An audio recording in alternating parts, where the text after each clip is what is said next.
Welcome to listening to stories on Kevin TV Audiobook channel. Shadow Slave, Chapter 798, Lonely Tree. Soon the narrow street they were walking on made way for a small lot. Spaces like these were not rare in the outskirts, since no one really bothered with city planning here. The mess of streets and alleys grew chaotically, with many of them being nothing but an accidental result of tall buildings, factories, and massive human hives being constructed in close proximity to each other. As a result, there were plenty of random gaps like this one around. What made the empty lot special, however, was that it had somehow turned into a small park. Greenery was exceedingly rare in the outskirts, which made the park especially precious. The modest space in front of them was currently covered by dirty snow, but come spring, patches of real grass were going to appear from beneath it. There were a few bushes, a frozen pond, and a lonely tree that somehow clung to life despite all reason. Currently, it stood bare and dark, devoid of the bright crown of its leaves. The park was surrounded by tall buildings, making it seem as if it was situated on the bottom of a deep well. Sparse sunlight fell on the tree from far above, illuminating its thin branches and the gray snowflakes that swirled in the air around them. There were several clean pathways through the snow, as well as a few damaged and vandalized benches here and there. Several people were sitting on the benches, enjoying a quiet moment of respite. They gave the young woman dressed in white and the young man dressed in black uneasy looks. Nephis studied the park for a few moments, then glanced at Sonny. "Aren't you wary that something can happen?" He took a look at her, then at himself. Both were obviously out of place, considering their physical appearance and expensive clothes. Everything about them screamed of wealth, status, and citizenship. Sonny doubted that the inhabitants of the outskirts would recognize them as ascended, but they would inevitably come to the conclusion that the strangers were rich. He shrugged. "What can happen? Even if some idiots decide to try and rob us, the worst they can do is shoot at us with cheap firearms. I doubt that their bullets can bruise our skin, let alone penetrate it. One would have to use a heavy assault vehicle with state-of-the-art magnetic cannon, or better yet, a spell-tech armament, to leave a small scratch on the body of a master. Even then, landing a shot would not be easy." Nephis shook her head. "I'm not worried about us. I'm worried about the idiots." Sonny smiled. "Well, don't be. If there is one thing we outskirt rats are good at, it's self-preservation. Anyone can see that both of us are killers. They'll stay away." Changing Star gave him a hesitant nod. A few moments later, she asked, "So what is the reason?" He lingered for a moment, then shrugged. "I met your mother already, so I thought I would bring you to meet mine." Nephis raised an eyebrow. "I thought your mother was dead." Sonny nodded. "She is. Come." He headed toward the tree, knowing that Neph would follow. As they approached, Sonny sighed and said in a neutral tone, "Most people in the outskirts don't get to have a burial, so there are no graves either. Space is a precious commodity. Energy and fuel are too. Human remains are usually dissolved and then discarded. Still, it is nice to have a special place to remember them by. This tree is such a place for me. A long time ago, I carved 2 lines into it, one for my mom and one for my dad." He stopped and stared at the tree, a distant expression appearing on his face. In truth, Sonny had been thinking about his mother a lot recently, and that prompted him to visit the small park. Taking Nephis along was just an afterthought. He had decided that showing her the hidden side of the city would do her some good. It could give her perspective, at least. As they stood silently under the tree, Nephis studied it for a while, and then suddenly said, "There are 3 lines." Sonny looked at her in confusion. "What?" Neph pointed to the bottom of the trunk. "There is a 3rd line." He stared at her for a moment, then turned away. "Oh, the 3rd line is for me. I added it before going away to face the first nightmare." Changing Star glanced at him, then asked in her usual even tone, "Were you not confident of conquering it?" Sonny laughed. "Gods, no. I was pretty sure that I would die. I was ready to actually... Back then I was sort of ambivalent about life, I guess. Very few people from the outskirts survive their nightmares. We are physically weak and less educated than proper citizens. Local schools are not exactly known for training skilled fighters." He remained silent for a moment, and then added, "It's weird, actually. A large part of why I survived the first nightmare was exactly because I did not really care to survive. Since I already accepted that I would die, I did not worry too much about anything. No matter what happened, I was able to calmly react instead of panicking. I acted with unrestrained coldness and calculation." Sonny sighed. "Of course, such an attitude is of limited utility. It helped me at the start, but one can't get far by acting like a walking corpse. It was only halfway through the nightmare that I suddenly decided that I wanted to live, and once I did, I really, really wanted to live. That was what pushed me to go on despite all reason, and eventually escape. He looked at the lonely tree, lingered, and said, I haven't been back here since. When I was carving the third line for myself, I had no idea that I would return one day as a master, let alone one with a special strategic asset designation and enough value to make both the government and the great clans fight over me. Sonny shook his head and grinned. What a strange turn of events, huh? Chapter 799, Outskirt Rat. They stood silently under the tree for a while. Eventually, Nephis looked at him and said evenly, You did well. Sonny glanced at her with a pale smile, then nodded. I guess I did, didn't I? My mom would have been very happy. If she was alive, that is. I am healthy, well-fed, and have a house in a good part of the city. I even found a student. These things might not sound like much to you, but to her they would have been like a dream. He turned to the tree and added after a short pause, I don't really remember my dad too well because I was too little when he passed away. But my mom, I remember her perfectly. She was like a ray of sunshine. The strangest thing, though, is that when I was a kid, she was the whole world to me. I thought that she knew everything, could do anything, but now I realize that she was barely older than we are. She was more or less a kid herself. Nephis looked at him and said, But we aren't kids. Sonny tilted his head, then shrugged. That is true, I guess. We are adults, which is a strange thought. I don't really feel very different from how I was before, at least not in terms of being confident and knowing what the hell I'm doing. Changing Star sighed, then shook her head a little. That is because you have been an adult for a long time. People like us have to grow up early. Sonny thought about it for a moment. I don't know. I have a suspicion that when I look back on today in a decade or so, I will be dismayed by how big of an idiot I was. Nephis smiled with the corner of her mouth. That has nothing to do with adulthood. He spared her a short glance and scoffed. That was the point where you were supposed to say that I am not an idiot, you know. She stared at him with a deadpan expression, then said in her usual tone, I know. Sonny couldn't help but laugh. Anyway, I don't really understand why I wanted to come here. I guess I expected to feel something, and I do. It's just not what I thought I woos feel. Nephis lingered for a few moments. Eventually, he said, with a hint of hesitation in her voice, Do you maybe want to say something to your mother? Sonny lingered for a while, then shook his head. What is the point? She is dead, and the dead can't hear anything. They are simply gone. They only exist in the memories of the past. I would rather concentrate on the future. Despite the fact that he had achieved many things that his mother would have wanted for him, it had not been without a cost. His house, his wealth, and the fridge full of food he had back home were only one side of his life. The other side was full of dire things like the sovereigns, the Obel scale, and Nephis. His bond with her was a dire thing too. His future was not cloudless at all. The past few weeks had been some of the calmest and most enjoyable in Sonny's life. He had mostly been in Neff's company, doing nothing but training and spending time with her. He had hidden his head in the sand and refused to think about all the troubles that loomed on the horizon. That pleasant time was coming to an end. In a few days, Nephis was going to finally leave to face the Firekeepers. About a week after that, they were going to accept Clan Valor's invitation and attend their ball. After that, everything was going to change. Their futures were going to be decided on that day.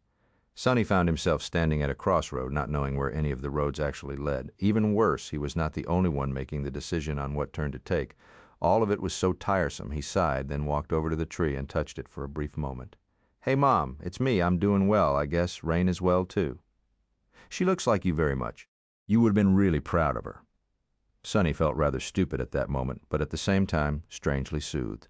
He hesitated for a few seconds and then thought, Anyway, I don't think I will be able to visit again for a long time. Not that you're really here. Oh, that young woman right there is Nephis. She is it's complicated. In any case, I think you would have liked her. I have several other friends too, so I'm in good hands. You don't have to worry about me. With that, he stepped back, looked at the lonely tree one last time, and turned away. Let's go.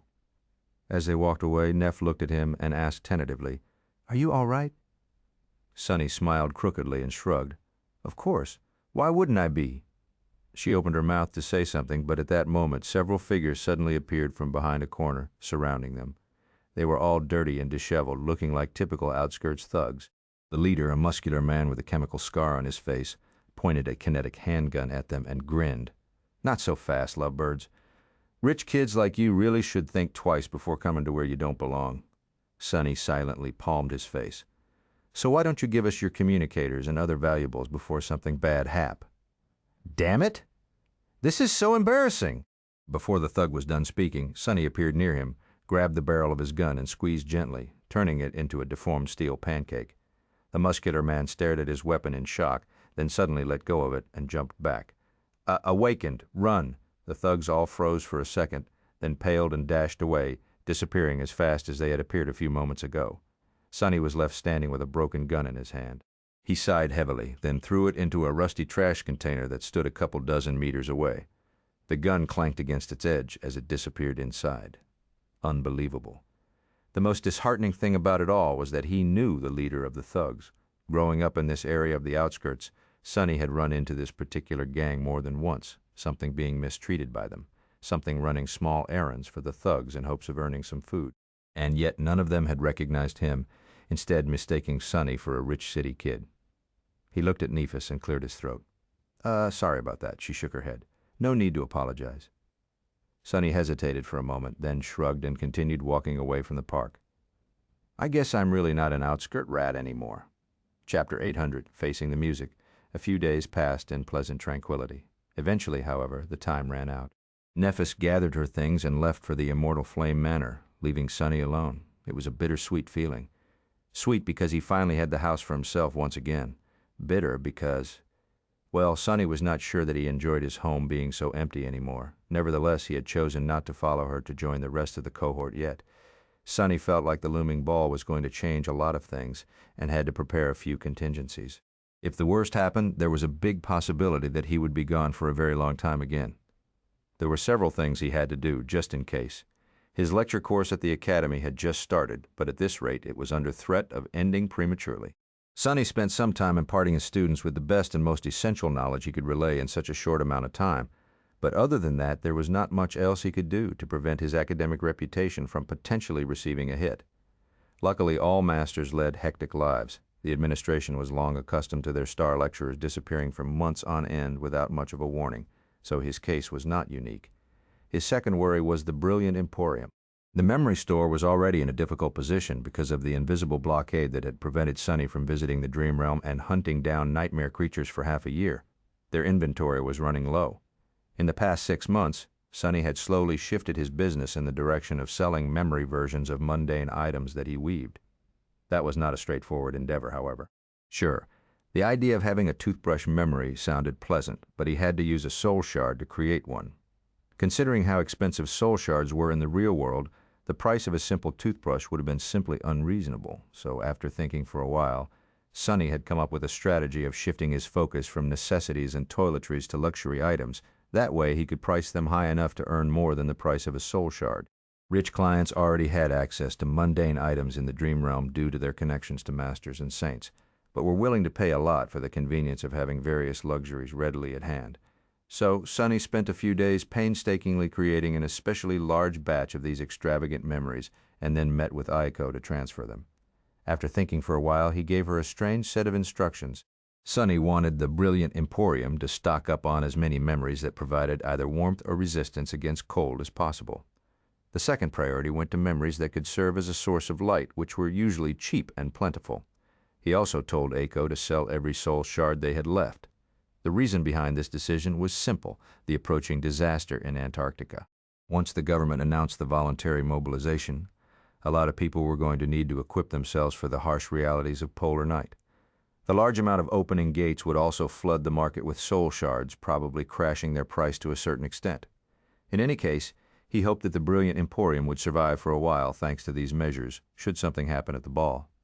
Lastly, there was Rain. His sister was going to turn 16 in a few months, which meant that Sonny had very little time left to prepare her for the potential first nightmare. On the other hand, there were not a lot of things left that he could teach her. Of course, Rain still had a lot of room to improve, but at that stage, Sonny's presence was only of marginal use. What she really needed to do was to truly internalize and assimilate the skills and knowledge that he had already imparted to her. While Sonny could help his sister along, most of the work had to be done by Rain herself. Still, he used the week before the ball to the fullest extent. The teenage girl might have been sour about how intense their lessons suddenly became, but it was for her own good. She was already better prepared to face the nightmare than he had been, by far. Whether or not that would be enough, he did not know. Other than these three things, there was not a lot for Sonny to do. He prepared his home to go into conservation mode in case he did not return from the ball. He restocked the covetous coffer with various supplies for a long expedition. He fought against Saint to clean the rust off his battle instincts. He tinkered with his memories for a bit, trying to improve them. All of these preparations might have been for nothing, but Sonny was more willing to be wrong than to be unprepared. Finally, the fateful day came. Wincing at the thought of how much money he had spent on that thing, Sonny donned a stylish black suit and briefly looked at himself in the mirror. The bespoke attire had been made by a luxury establishment that serviced many prominent legacies and incorporated the most rare and durable materials, many of them coming from the dream realm. The suit was made in the style that many awakened preferred, existing somewhere between the modern fashion and the more antiquated aesthetic that memories adhered to. It was elegant and fitting, including a stylish half-cape and tall leather boots. Even though Sonny had said a few strong words to Kai during the fittings, now that he looked at himself, he could not deny that he looked rather good. Sonny lingered for a few moments, then sighed. Let's face the music, I guess. With that, he briefly circulated essence through the coils of Soul Serpent, wrapped 3 of the 4 shadows around his body, and walked outside. His carriage, in the form of a luxury PTV, was already waiting. Chapter 801 distinguished guests. 5 of them sat inside the sleek PTV, watching as the streets of the city flew by. Sonny was not the only one who had donned an extravagant suit. Kai was wearing an even more stylish attire, radiating so much grace and elegance that the interior of the moving vehicle seemed almost electrified. Cassie had chosen a simple but flattering gown of soft colors. Her bracelets and jewelry were picked to match the silver half-mask that she wore like a crown. The familiar blue-green cloak was draped around her shoulders. She was holding the quiet dancer by the scabbard as if it was a cane. Effie wore a white tunic with tasteful gold accents. There was a golden laurel resting on her head, with similar bracelets and anklets accentuating its sheen. With her olive skin and toned physique, she looked like an ancient goddess. The huntress seemed to be enjoying herself as she sipped champagne from a tall glass. Nephis chose to wear a more practical attire, which was nevertheless equally splendid. Her nightly suit consisted of black trousers, a black doublet with silver embroidery, and a pristine white cape. Simple band of the crown of dawn accentuated the steely gray of her striking eyes. Her hands, clad in white gloves, rested calmly on her knees. All of Sonny's worries about how pompous he looked in his expensive suit disappeared. He looked almost underdressed. Was there really any time to worry about appearances anyway? Looking at the members of the cohort, he hesitated for a moment and then asked, "Are you ready?" Nephis glanced at him, then turned back to the window. "It's just a ball." He stared at her for a moment, then grinned. Then he laughed. "Oh, indeed, indeed." Soon the PTV left public streets and entered the road that led to the stronghold of the Valor clan. Although their main seat of power was situated in the Dream Realm, safely protected by the great walls of the legendary Bastion, the family obviously maintained several prominent properties in the waking world. This one resembled a hybrid between an embassy and a sprawling fortress.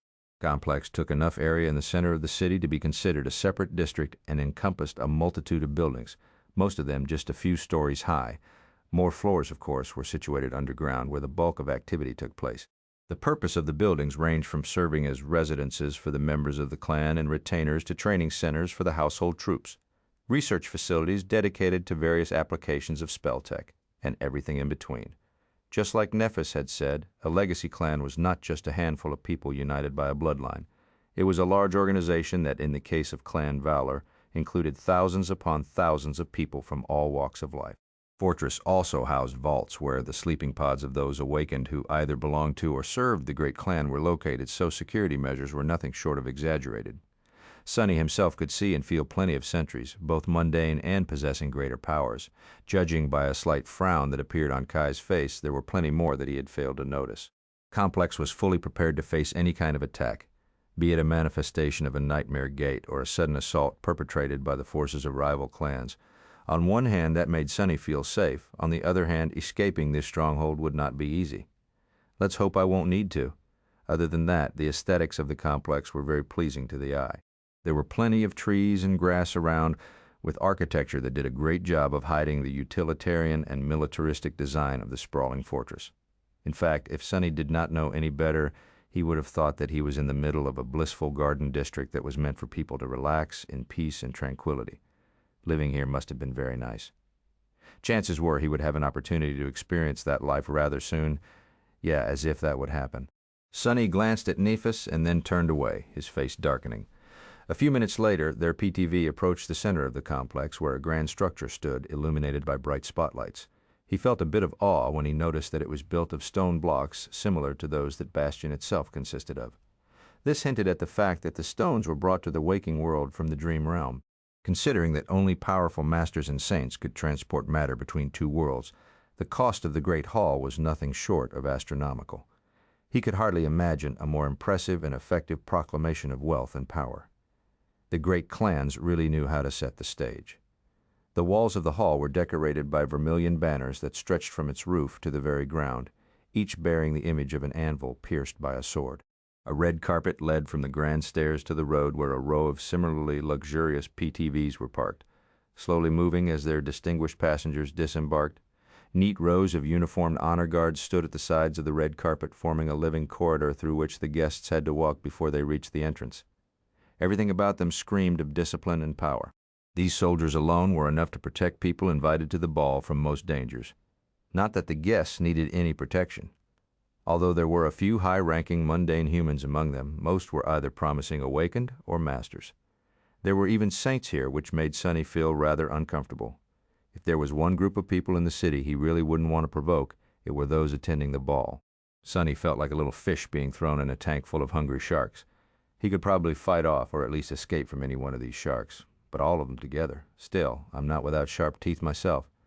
Finally, their PTV reached the vermilion carpet. Sonny waited for the door to open, then sighed and stepped outside, Chapter 802. Feast of Deceit Nephis walked forward with her usual impassive confidence. It was as though the magnificence of the towering hall, the rows of armor-clad honor guards, and the distinguished guests surrounding them did not deserve her attention, let alone apprehension. Her face was still and inscrutable, and her eyes were cold and focused. As the rest of the cohort followed behind her, Sonny couldn't help but feel uneasy. Right now, he was especially frustrated at his lacking ability to read her moods. He just hoped that Changing Star was not going to try and assassinate the members of the Valor clan as soon as she saw them. No way she wouldn't, right? Their arrival caused a bit of a stir. Many eyes were suddenly directed at the four members of the cohort, but it was nothing compared to how many people were staring at Nephis, either openly or in secret. She did not pay them any attention, so Sonny looked straight ahead and pretended to not care either. Of course. He was tensely studying everything and everyone around them through his shadow. Somehow, he felt as if he had returned to the Red Colosseum. Sonny almost expected the people surrounding them to start chanting "Glory" at any second. Of course, that did not happen. The cohort walked up the stairs and entered the grand hall, where they were led to massive doors that were carved of familiar wood. As the doors opened into a vast chamber full of exquisitely dressed people, a loud voice announced, "Lady Changing Star of the Immortal Flame Clan, Ascended Song of the Fallen, Ascended Raised by Wolves, Ascended Nightingale, Ascended Sunless." For a moment, every conversation in the hall paused. Everyone turned to look at the new arrivals. Sonny frowned. The amount of pressure that crashed into him was enough to make a mundane person kneel. It was not that the guests were consciously exerting it, just the side effect of so many powerful people being gathered in one place. Just at first glance, he identified nearly 100 masters and a handful of saints in the crowd, with each of the latter basically glowing like a beacon of power in the sea of people, surrounded by a small island of empty space. A very large chunk of humanity's defensive capabilities were gathered in this hall. If Sonny was pressured, then Nephis must have felt as if a mountain landed on her, and yet she did not bat an eye. A wave of whispers rose, barely audible in the harmonious hum of relaxing music. "It's her." "What? Changing Star is here? Look. It's the heiress of immortal flame. Even among the absolute elites, Neph's status was immense enough to create a commotion. The other four members got a lot of attention, too, as the brightest stars of the younger generation of Awakened. Both their SS designations and the rapid speed of their ascension made them noteworthy people. Subjected to hundreds of gazes, Nephis nodded curtly and walked toward the tables that offered drinks and refreshments. As she did, the arrival of another guest was announced, causing the excitement of the crowd to subside a little. Sonny felt incredibly awkward. "So, what do we do now?" Kai simply smiled. "We don't have to do anything, really, before the host arrives and commences the ball. Usually we would use this time to walk around and socialize, but in this case there is no need. Everyone will come to us. So, just enjoy yourself, smile, and answer politely if someone addresses you." Sonny shifted his shoulders. That is terrible advice. How was he supposed to enjoy himself and smile knowing what was at stake? As for being polite, politeness often required a person to lie. What was he supposed to do if someone asked him a question that demanded a rude answer? Luckily, he had nothing to fear. Very soon, a stream of people started to approach them, somehow making it seem as if they all just happened to walk by. However, all their attention was concentrated on Nephis. Barely anyone spared a moment to chat with the other members of the cohort, and even then, Sonny was the last in line, which suited him fine. "Lady Changing Star, it is an honor to meet you. You made us all proud, young lady. I was actually friends with your grandfather. I once fought a battle side by side with your parents. The memory of their valiance was forever etched into my heart." Everyone wanted to, if not become friends, then to at least establish a connection with the daughter of the hallowed clan that seemed to be rising from the ashes. Nephis remained calm, conversing with the great and powerful people that approached her in a neutral but slightly stifled tone. Sonny could feel the flames burning in her soul growing hotter and hotter, however. She was filled with masterfully suppressed rage. Well, he would be too. All these well-wishers could not wait to share the tales of how highly they valued and admired her parents and grandfather, and yet they had been perfectly fine to do nothing when the Immortal Flame clan needed help. None of them had raised a hand to help Nephis when she was young, weak, and being hunted by the assassins of the hidden rulers of the awakened society. It was only now that she had become ascended, and an absolutely outstanding one at that they remembered past friendships and tried to ingratiate themselves to her. Their smiles and pretty words were worthless. Their friendship was worthless. This was all just a big charade. Sonny observed the elites with a bit of bewilderment. Were they all such shameless liars, or did they actually believe their own lies? In any case, this feast of deceit was nothing short of delectable. If only it was not so amateurish. After a while, he suddenly felt a cold shiver running down his spine. Turning his head slightly, Sonny noticed a familiar face. An exquisitely beautiful woman in a dazzling dress the color of red wine was approaching them. She was graceful and elegant, with a supple figure and full scarlet lips. Her most striking feature, however, was her skin. It was gray like stormy clouds, smooth like silk, and devoid of any imperfections. The woman smiled, revealing perfectly even, pearly teeth. "Lady Nephis, I am so glad to see you again." Changing Star looked at her and lingered for a moment. Then she said, "Seishan, I am glad to see you as well." Chapter 803, Friendly Reminder. Seishan, the former lieutenant of the Bright Lord, Gunlaug, and leader of the Handmaidens, was standing in front of them with a calm smile. Sonny had not seen her after the tumultuous escape from the Forgotten Shore, where she had held the line as the commander of the second defense bulwark of the Dreamer army. He had thought that becoming a master would make him less susceptible to her presence, but it did not. Her striking beauty, her exotic looks, and the aura of mystery that surrounded Seishan were just as compelling as ever. The knowledge of how frightening her true nature was also made it impossible for him to remain unaffected. Not to mention the most important fact of all, Seishan was one of the adopted daughters of Ki Song, the ruler of the great Song clan and one of the three sovereigns. If anything, knowing more about her background only made Sonny pay the beautiful woman extra attention. "What the hell is she doing here?" Seishan, meanwhile, looked at the other members of the cohort and said with a small but seemingly sincere smile, "Athena, Kai, Cassia, Sunless, it is good to see you doing well, too." Effie gave her a long look, then shrugged. "Likewise. How have you and your girls been?" After the return from the Forgotten Shore, half of the members of the former Dreamer army had decided to follow Cassie and became known as the Firekeepers. Of the remaining half, most had chosen a different path, either remaining independent like Sonny and Aiko, or joining various legacy clans. All the surviving handmaidens, however, had followed Seishan back to Song. Just like that, the great clan had not only received its lost daughter back, but also earned the utmost loyalty of a dozen extremely promising recruits. Come to think of it, that might have been one of the reasons why Valor wanted to gain the allegiance of the Firekeepers so badly. A group of exceptional and supremely battle-hardened Awakened might not have been able to change the balance of power between the two great clans immediately. But in a few years, when the survivors of the Dreamer army started becoming masters, or maybe even saints, eventually, that could easily change. Seishan responded in a serious tone. "We are doing well. My clan embraced us with open arms. After reuniting with my sisters, I was also able to bring a lot of value to the Song family with my unique knowledge and experience. The long years I had spent on the Forgotten Shore were not for naught." She had been stuck in that hell for far longer than any of them. In fact, Sonny did not know how many years Seishan had spent in the Dark City, exactly, but it might have been as high as 9 or 10. Being able to survive and hold on to power for so long spoke a lot about how resourceful and dangerous the daughter of Kisong was, especially considering that in the end she was the only one of the old guard who had managed to escape. No wonder the great clan was so eager to get her back. Seishan looked at them and smiled. Of course, we have yet to achieve the same measure of success as the five of you. Reaching ascension so soon after becoming awakened is no small feat. You have my respect. Her smile paled a little. I will be going away to challenge my own second nightmare in a few days, as a matter of fact.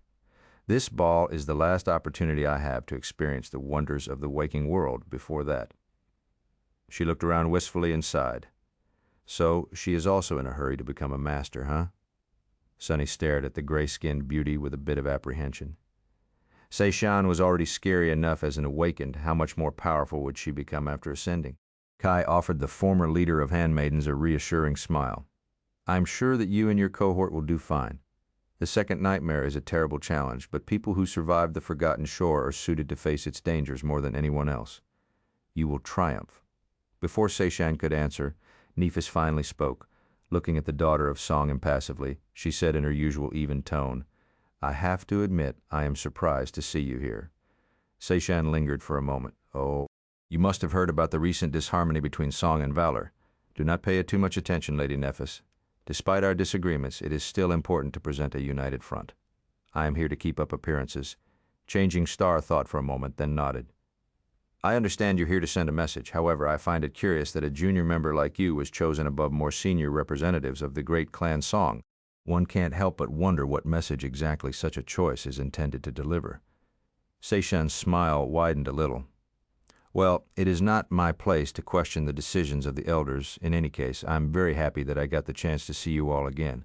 While we were never truly friends, I value what you have done for me and my wards, as well as what we went through together, a great deal.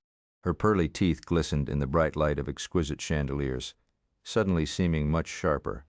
I hope that we will be able to deepen that bond one day. Of course, whether or not it blossoms into a real friendship depends on our decisions. Sunny sighed. Ah! Seishan looked at them one last time. Strangely, her gaze lingered on him for a few extra moments. Then she politely excused herself and left to mingle with other guests of the ball. So that's what it was all about. Her meaning was more than clear. Clan Song decided to not go as far as making an earnest effort to spoil the negotiations with Valor and try to recruit the members of the cohort and the Firekeepers into its ranks instead. However, they did issue a warning. Make the right decision. If you know what's good for you, stay away from our rivals or else. That threat might have been packaged into an exquisitely beautiful cover, but the underlying message remained quite clear. Looking at the back of Seishan as she was walking away, Sunny shook his head. Did I somehow end up involved in politics? By the spell I did, didn't I? Curses. Why can't a guy just grow stronger than everyone in the world and unreasonably rich in peace? Chapter 804, Whispering Blade. A few minutes later, the atmosphere in the great hall suddenly changed. The hum of voices grew quiet, and many of the guests shifted, turning to a particular spot. As Sunny watched, a tall figure appeared on a wide balcony above them. The man was strong and severe, with a sharp face and even sharper cold eyes. His black hair was touched by silver at the temples. He was wearing an elegant attire that somehow looked like a suit of impregnable armor, despite being made of nothing but black fabric. His vermilion cloak moved slightly, as if touched by invisible wind. As soon as the man appeared, Sunny felt a considerable pressure descending on the hall. The dignified stranger radiated so much power and authority that it was hard not to admire him or fear him. He was a saint, without a doubt. What was more, his features looked slightly like that of Mordret and Morgan. For a moment, Sunny thought that he was looking at Anvil of Valor himself, but no, that could not be. Although the familial likeness was there, it was not too pronounced. The mythical sovereign was also not supposed to be able to enter the waking world easily, let alone openly show himself in public. That would just go against everything that the sovereigns did to remain in the shadows. This must be Saint Madoc of Valor, also known as Whispering Blade. Saint Madoc was one of Anvil's siblings and the nominal leader of the great clan Valor.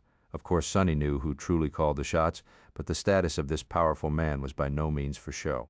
Whispering Blade was a legendary warrior and one of humanity's most formidable champions in his own right. As the guests quieted down, Saint Madoc looked at them from above with his steely blue eyes, and then smiled slightly. Instantly, the pressure receded, making the mundane humans in the crowd sigh with relief.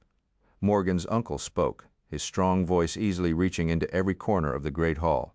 "Ladies and gentlemen, esteemed guests, welcome to the annual ball of it. It is my honor and pleasure to welcome you all under our roof once again. In the past year, many things have happened. Some of our brothers and sisters are not with us anymore."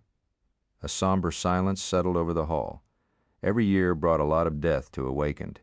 Even masters were not spared from that fate. This year in particular had dealt a heavy blow to humanity, even though few knew of what had really happened. The absence of St. Cormac was clearly felt by many. Transcendents were so exceedingly rare that the loss of even one of them echoed across the world. As the guests turned somber, Whispering Blade's smile suddenly widened, dispelling the solemn mood. "Despite that, it pleases me to see many new faces among you. Humanity has grown stronger yet again. New heroes rose to carry the torch for those who had fallen in battle. With champions like these, our world has nothing to fear. Despite it all, we persevere. But more than that, we rise. Nothing can stop our ascension." He looked at the guests and then sighed. "Well, those of you who know me also know that I am not one for long speeches. To be honest, this one was actually written by my beloved wife, who is far more eloquent and wise than me, and not to mention pleasant to look at." A wave of polite chuckles spread through the crowd. St. Maddox smiled once again. "Today is not a day for sorrow. Today is a day for joy, and so let the ball commence." As soon as he said that, the space in the middle of the hall was cleared, and the musicians started to play a magnificent and emotional composition. Whispering Blade danced the first dance himself, accompanied by a beautiful, mature woman. Moving with elegance and grace, they both looked breathtakingly splendid. Soon other pairs joined them. Sonny observed the dance with a bit of interest. He had not known what to really expect from this ball, but to his relief, it was nothing like the awkward and almost comical sight that he had witnessed in the nightclub a few weeks ago. The dancers were much more purposeful and elaborate in their movements. Both partners had to move in synchronicity to not disturb the flow of the dance, following the music with surprising skill. Gracefulness of their steps, the exquisite attires, the radiant physical beauty common among the Awakened, the luxurious decorations of the great hall, all of it made the ball look rather dazzling. He was also able to appreciate the ceremony due to his familiarity with shadow dance. Of course, his battle style was not a literal dance, however, it was derived from one. In fact, every battle style had something in common with dancing, since both had to do with motion, coordination, agility, and rhythm. So, even if Sonny was never taught how to dance, he was able to quickly learn the basics from just observing those who were better versed in it. He could have even joined the dancers if he wanted to. Of course, he didn't. Sonny noticed that it was customary for men to invite the women to dance. As he watched, many handsome and distinguished guests offered their hands to their beautiful counterparts and led them to the center of the hall. More than a few burning gazes landed on Nephis, but were quickly doused by her cold, unapproachable expression. Fortunately, or unfortunately, the other members of the cohort were caught in the cone of silence that surrounded her, so no one approached them either. After some time, Kai invited Cassie to dance, while Effie wandered away in the direction of the tables that were barely standing, burdened by the weight of various delicacies. Sonny, meanwhile, grew bored. "Damn, how long do we have to wait? Are these negotiations going to start, or what?" Eventually, he glanced at Nephis, then left her and walked away in search of a bathroom. A few minutes later, he was washing his hands in front of a mirror. Looking at his pale reflection, Sonny lingered for a few moments and then said, "I know that you're there. Stop hiding." Nothing happened for a few seconds. Then his reflection suddenly offered him a pleasant smile. "Oh, how did you know?" Chapter 805, Conversation with a Mirror. When his reflection suddenly spoke, Sonny flinched and jumped back. A startled expression appeared on his face. He stared at the mirror with wide eyes, then cursed and remained silent for a few seconds. Finally, Sonny uttered through gritted teeth, "I did not know. I just developed a habit of saying random rubbish to mirrors in case something like this happens. Who knew that this time you would actually turn up?" Mordred, who disturbingly wore his face, blinked a couple of times, then laughed. "So it was a bluff. Goodness, I can't believe I fell for this trick." Sonny's reflection shook its head. Sonny himself, who felt incredibly troubled by the sight of his own likeness being inhabited by the Prince of Nothing, sucked in a breath of air, and then hissed, "What are you even doing here? Have you entirely lost your mind? This is the stronghold of clan valor." Mordred shrugged. "Why? Can't I visit my own clan's ball?" Sonny suppressed the desire to palm his face. "Not if you want to live." But then again, why would he care if Mordred lived or died? Actually, it would have been wonderful if the troublesome mirror wraith was caught and either destroyed or imprisoned again by his mighty family. Sonny would have one less headache if they did, unless Mordred decided to trade away his secrets, of course. Damnation, the Prince of Nothing, meanwhile, waved his hand dismissively. Don't worry so much, Sunless. I'm not here to do anything. I just wanted to take a peek at the festivities. No one will notice. Judging by his confident smile, Mordred was sufficiently certain of that statement. This probably meant that he had acquired at least one potent anti-divination tool. Well, the mere fact that the great and mighty clan Valor had failed to track him down yet already hinted at that possibility. If not for Sonny's random shot in the dark, no one would indeed have noticed the transient reflection. Mordred looked at him and lingered for a few moments. Then he said in a pensive tone, "You know, Sunless, for someone who keeps denying his ties with the great clans, you sure brush sides with them a lot." Sonny was so outraged that he lost the gift of speech for a second. "And whose fault is that, you bastard? If you didn't involve me in your mess, I would have been living happily ever after somewhere else." "Well, probably," Mordred awkwardly coughed. Then regained his composure and said with a bit of reproach, "I already apologized, didn't I? In any case, complications or not, you should choose your friends carefully, Sunless." Sonny glared at the reflection for a bit. "Am I having a déjà vu? I swear I just had this exact conversation with someone else a few minutes ago. You did not steal Seishin's body by any chance, did you?" Mordred tilted his head a little. "I don't think so." Who is Seishin?" Sonny opened his mouth, then frowned. No, he wouldn't have. The damned lunatic was already being hunted by one great clan. Killing an heiress of another would do him no good. An acquaintance of mine. Never mind about her. Mordred smiled. "If you say so, I must say, you do have a lot of interesting acquaintances." A curious expression appeared on the reflection's face. "That changing star is rather fascinating. To think that the immortal Flame Clan was able to return to a semblance of its former glory. And with the help of a young dream spawn, no less. Maybe I should take her body instead." "What do you think, Sunless? Should I?" He was obviously probing to get a reaction out of Sonny, but luck was not on his side. Sonny simply shrugged and said indifferently, "Be my guest." It seemed as if he was absolutely disinterested in whether Mordred would kill and replace Naphis or not. Of course he wasn't. Not really. He just thought that the Prince of Nothing would dearly regret trying to consume Changing Star's soul. Not only was she a tyrant, which would make battling her a nightmare, he also suspected that her soul possessed its own formidable defenses. Nephis had already hinted that the lineage of sun gods strengthened it somehow, but that only accounted for the quantity of her force. There was also the quality Sonny had a hunch that Mordred would be burning himself alive if he tried to invade her radiant soul sea. Wouldn't that be a sight to see? He glanced at his reflection, then said coldly, "Is this all you wanted to say? Because if that's it, I have a ball to return to."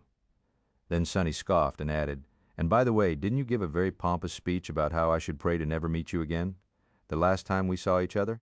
Kind of presumptuous of you to then go ahead and place yourself straight in my sights in a bathroom of all places." Mordred's smile paled a little. That I did not forget about that, Sunless. Truth be told, I'm still very peeved about what you have done.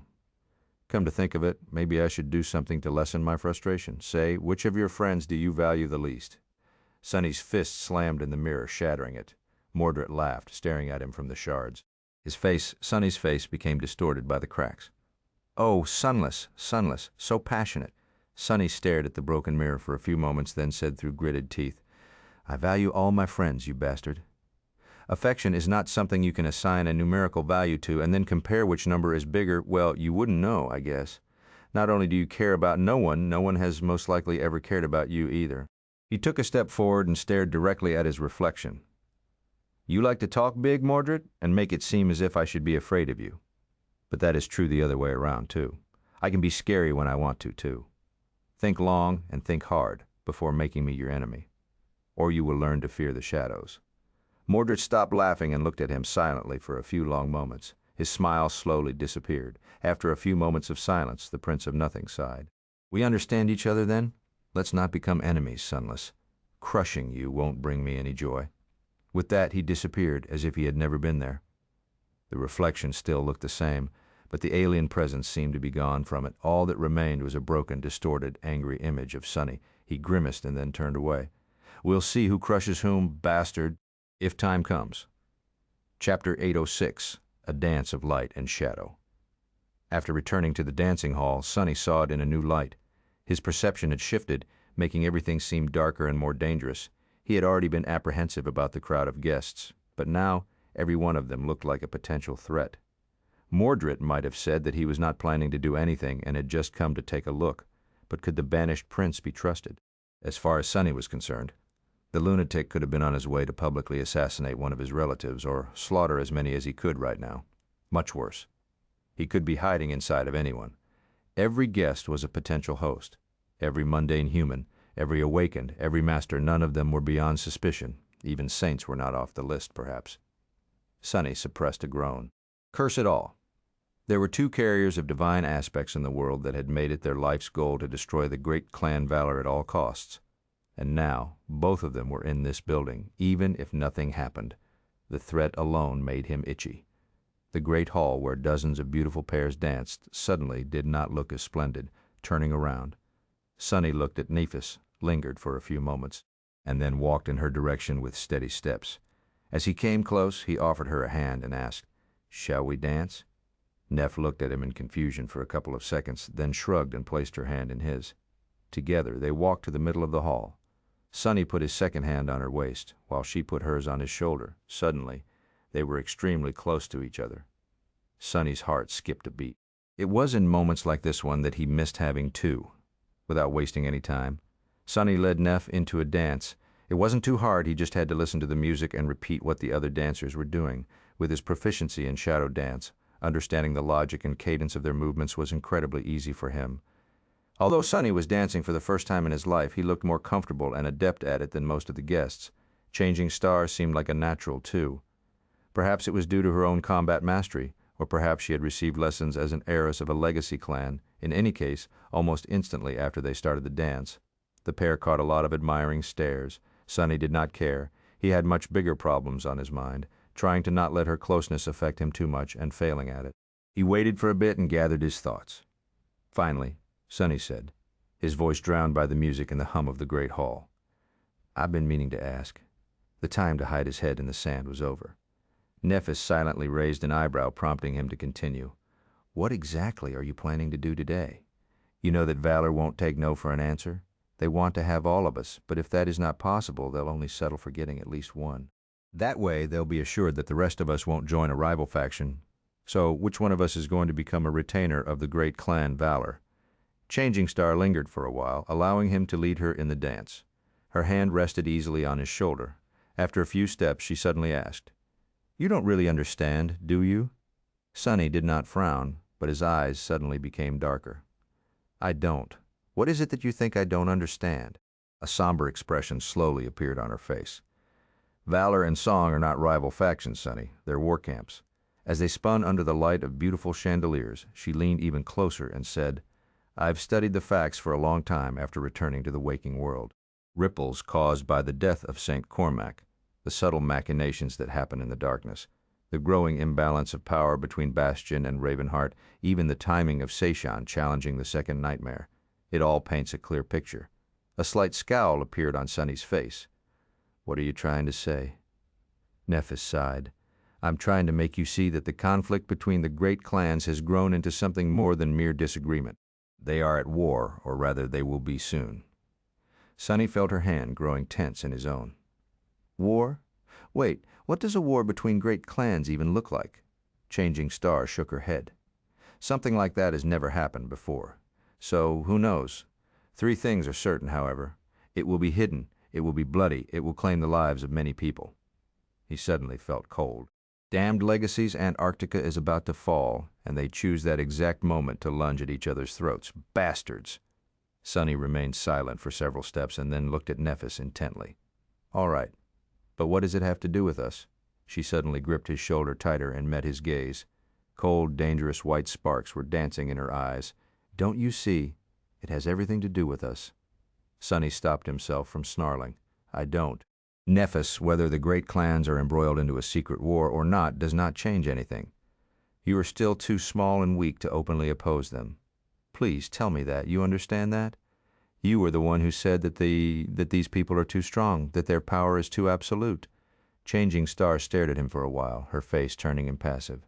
After a few moments of silence, she said, "I remember, I understand." She looked down and then added, Which is why the answer to your question might not be what you want to hear, Sonny. You asked me which one of us will become a member of the great clan." Nephis raised her head and looked him straight in the eyes. Then, she said evenly, "It's me. I will join Valor." Chapter 807 from within. When Sonny heard what Nephis had to say, he almost stepped on her foot. His rhythm was broken, making it difficult to remain in the flow of the dance. He narrowly avoided stumbling, regained his composure, and threw a burning gaze at her. "What?" Her expression did not change. "You heard me." Sonny opened his mouth, lingered for a moment, then simply turned around and pulled her by the hand. Despite the fact that many people stared at this sudden turn of events, he cut through the dancing guests, forcing Neph to follow. They left the middle of the great hall, then disappeared from the central chamber entirely. Finding himself in a corridor that ran along the length of the dancing hall, Sonny walked swiftly, searching for an empty room. Eventually he had to settle for a kitchen of sorts. Several chefs and their assistants were busy preparing more refreshments for the guests of the ball, or rather they had been. Even before Sonny entered the room, the shadows inside suddenly moved and grew darker, startling the kitchen staff. Throwing a heavy glance at them, he said in an even voice, "Leave." The chefs stared at the two masters in confusion for a couple of moments, then silently backed away and left through a different door, their faces pale.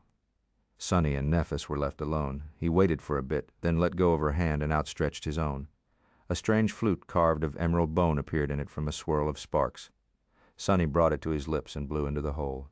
Surprisingly, no sound came out of the flute. Instead, it seemed to have absorbed all sounds, enveloping them in a cone of silence. Now, no one would have been able to listen in on their conversations. Sonny's shadows also kept watch outside the kitchen, just to make sure. Finally, he turned to Nephis and snarled, "You? Join Valor? What? What the hell?" Changing Star sighed, then took a step back and leaned on the wall. Then she spoke in her usual calm, steady voice, "Why are you so surprised?" Sonny stared at her in stunned silence. Then he shook his head. "What about your great goals? After all the crazy stunts you pulled, after all that talk about wishing to bring the three ghouls to their knees and destroy them, you're just going to join them?" Neff's eyes grew somber. "My plans did not change, Sonny." He frowned. "So you're going to destroy Valor, but you're also going to become one of their own. Don't you see the contradiction?" She looked at him intensely, then said with boiling, but suppressed emotion in her voice, "There is no contradiction. On the contrary, this is the only way I can advance my goals." Nephis took a step forward and pierced him with a searing gaze. "The sovereigns are indeed too strong. Their power is indeed too fearsome, and I am truly too weak to contend with them for now. However, they will fall by my hand in the end," dulled my resolve. "Did you think that I would give up?" Sonny shook his head with a dark expression. Changing Star smiled. "No, my resolve was only made sharper. I spent so many days, so many nights thinking about how to move forward and bring these old monsters down. It was not too hard to realize that if my own strength is not enough, I have to borrow it from someone else." "Whose strength should I borrow, then?" "Ah, but that is so obvious. If the sovereigns are so powerful, why would I not use their own power to destroy them?" Sonny blinked slowly. "So divide and conquer? This is your great plan?" Nephis shrugged. "They are already divided. I have to thank you for that, by the way. Although the conflict between Valor and Song had been brewing for a long time, the sudden appearance of the Dreamer army made it worse. But most of all, the death of St. Cormac and the return of the banished Prince of War was what finally made it intolerable for the great clans." He scowled. "What? What does Mordred have to do with any of this?" Changing Star smiled darkly. "He is in the same position as me, which means that he will do the same thing as me. He would have sought out a way to use one of the sovereigns against the other, too." Sonny's eyes widened. Mordred had a vendetta against his two fathers, both the one who had spawned him and the one who had raised him. That left only, don't tell me, is that lunatic going to join forces with the Song clan? Nephis nodded with satisfaction. "I would be surprised if he did not already. And if I can come to that conclusion, then that means that Valor knows as well? Why do you think the strife between the two great clans has suddenly grown so dire? Valor has fewer saints. Thanks to Seishan, Valor has fewer promising awakened seeds, and now one of their most formidable creations has joined hands with the adversary. How do you think they'll react?" Sonny looked at her grimly. "Not well." Changing Star lingered for a few moments, then nodded. "But that is what puts me in a unique position. Yes, I am small and weak. Yes, my individual strength is more or less insignificant. However, because of how disadvantaged the great clan Valor is, they desperately need me. My value in this situation is disproportionate to what it would have been otherwise, which is why they are ready to put aside their desire to see me dead and are willing to embrace me instead." Sonny scoffed. "That is all great. But why would you want to embrace them too? Wouldn't it be better to stay away and watch as the two great clans maul each other, then swoop in and finish off the weakened victor?" Nephis shook her head. "No matter how much one of the great clans weakens, its armor would still be too strong and impenetrable for me to break through it." He raised an eyebrow. "So what?" Changing Star looked at him, cold white flames dancing in her eyes. "So I won't try to. Instead, I'm going to bypass the armor and attack them from within." Chapter 808. A long-awaited conversation. Sonny grimaced. What Nephis had said made sense as much as the word sense could be applied to her. Changing Star wanted to destroy the nightmare spell, and the sovereigns were in her way. Just like Gunlog, the ruthless tyrant of the Bright Castle, they had seemingly given up on pursuing liberation from the spell, and instead settled for the great power that it had already bestowed upon them. What was worse, they were holding others back from rising high enough to threaten their position. At least that was how it looked from below. Perhaps the sovereigns had other reasons for their despotism and inaction, but Sonny had no way of knowing if they did. Not that it mattered to Nephis. To her, they were simply an obstacle that had to be destroyed.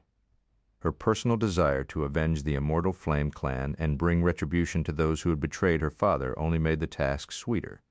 However, her enemies were much too strong. She would only be able to challenge them if she became supreme herself. But the path to supremacy was guarded by the very people she needed to destroy. Faced with this dead end, she had decided to use the sovereign's own power to vanquish them. She also wanted to infiltrate the ranks of her enemy and put herself in the position to attack one of the great clans from within. When the time came, Sonny let out a heavy sigh. "So, let me get this straight. You're going to join Clan Valor, fight for them until Clan Song is destroyed to earn Anvil's trust, then turn your blade against him?" Nephis lingered for a few moments, then shrugged. "More or less. Why?" He rubbed his face. "This is a terrible plan. There are more holes in this plan than in Swiss cheese, whoever Sui is. Who says that Valor will win this war? Who says that Anvil will ever treat you as anything but a latent threat? Do you think that he is a fool? Surely he knows how much you have to hate his guts." Changing Star looked at him calmly. "I do. I say who wins. I say whether he trusts me or not. It all depends on me, does it not?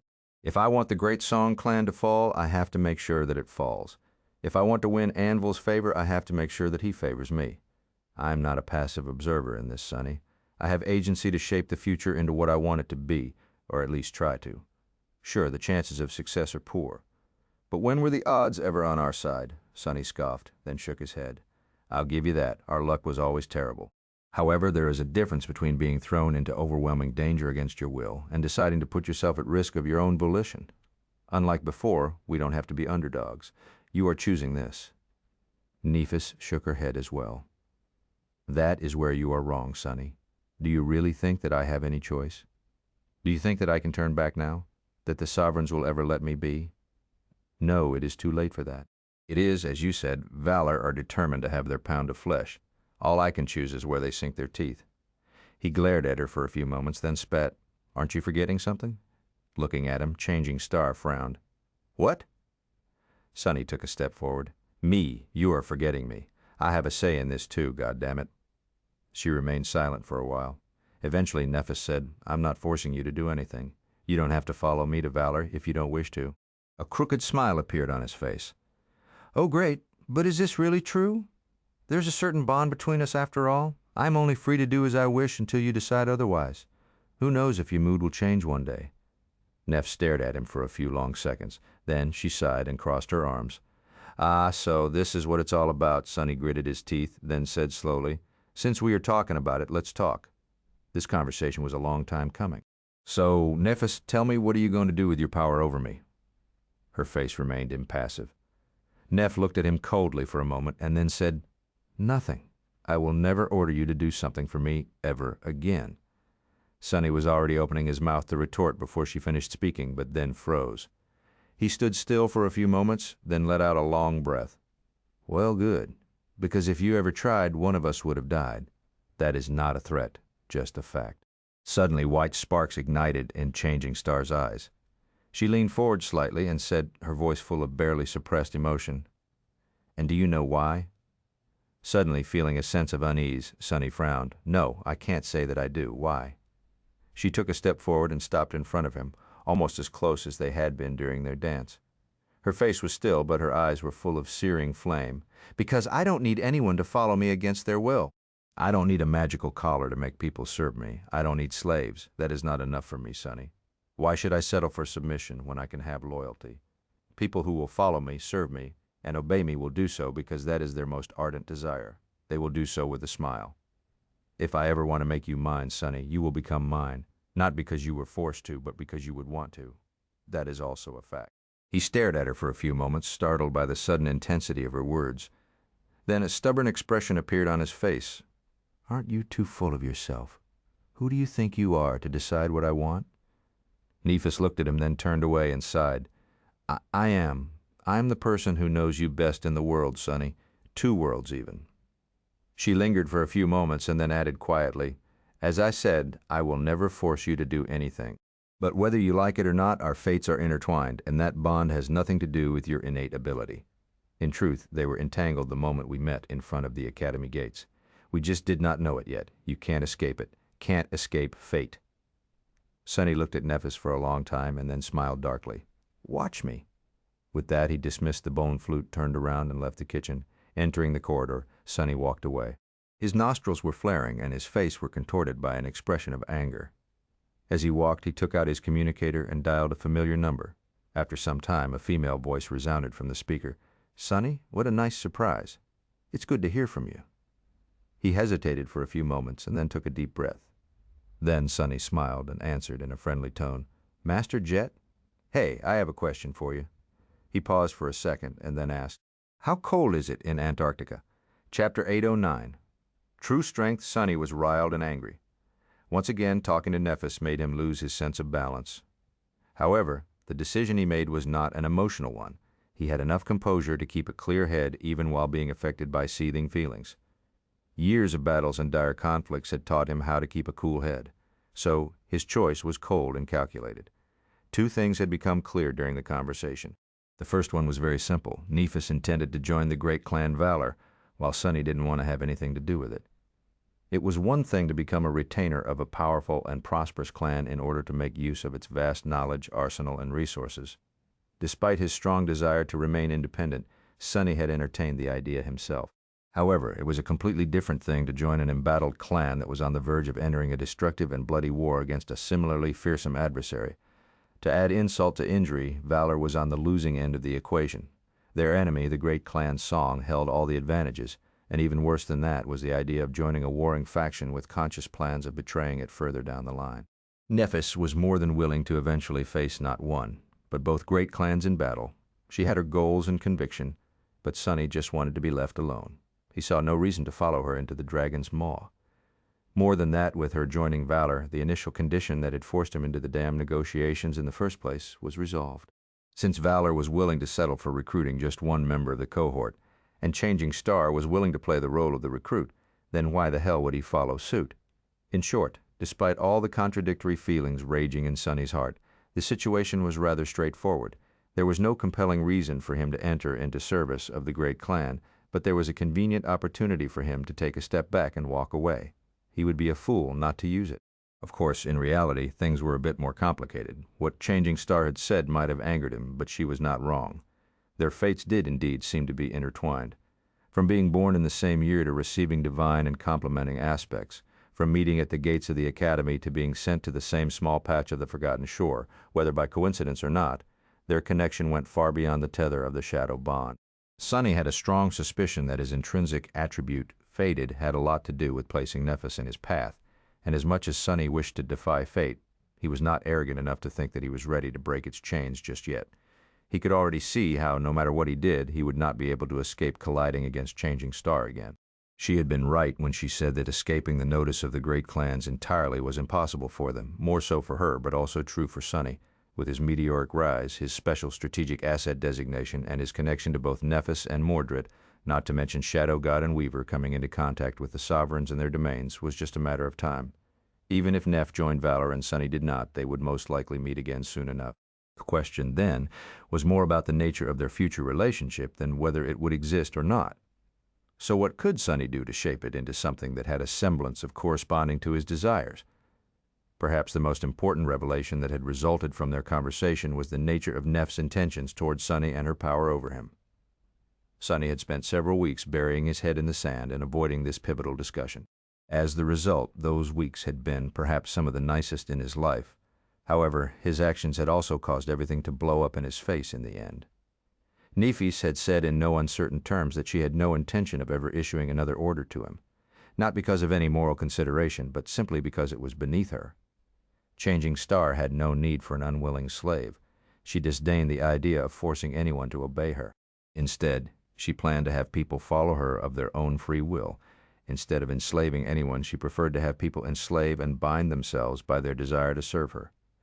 Neff had told him that she would never force him to do anything, but she also seemed to be certain that he would follow her willingly in the end, and that, to Sunny, was the core problem of the dynamic between them. He believed that Nephis valued him. She even respected him. But despite all that, she still saw him as a follower, and a follower could never be an equal. Damn it. Worst of all, her stance was not baseless. Sunny couldn't help but think back to his conversation with Effie. The huntress had told him once that he would never be stronger than Changing Star because Changing Star had something that he lacked: conviction. Sunny had been tempted to dismiss her well-meant but biting remark. However, he could not dismiss the fact that despite all his desperate attempts, despite him almost killing himself several times to catch up to Nephis, there was still a noticeable gap in power and accomplishment between them. He did not think that he lacked determination. Gods knew that very few people had pushed themselves as hard and endured as much as he had, but his last conversation with Changing Star had finally given Sunny an inkling of what it was exactly that he lacked. As far as Sunny saw it, his determination was no less intense than Neff's. However, all his goals were internal. All he did was react to things. He did not strive to reach anything. Instead, he only strived to avoid and get away from things. Get away from danger, from poverty, from fate itself. He had always been reactive. Neff, on the contrary, had always been active. She had always pursued a goal that was larger than herself.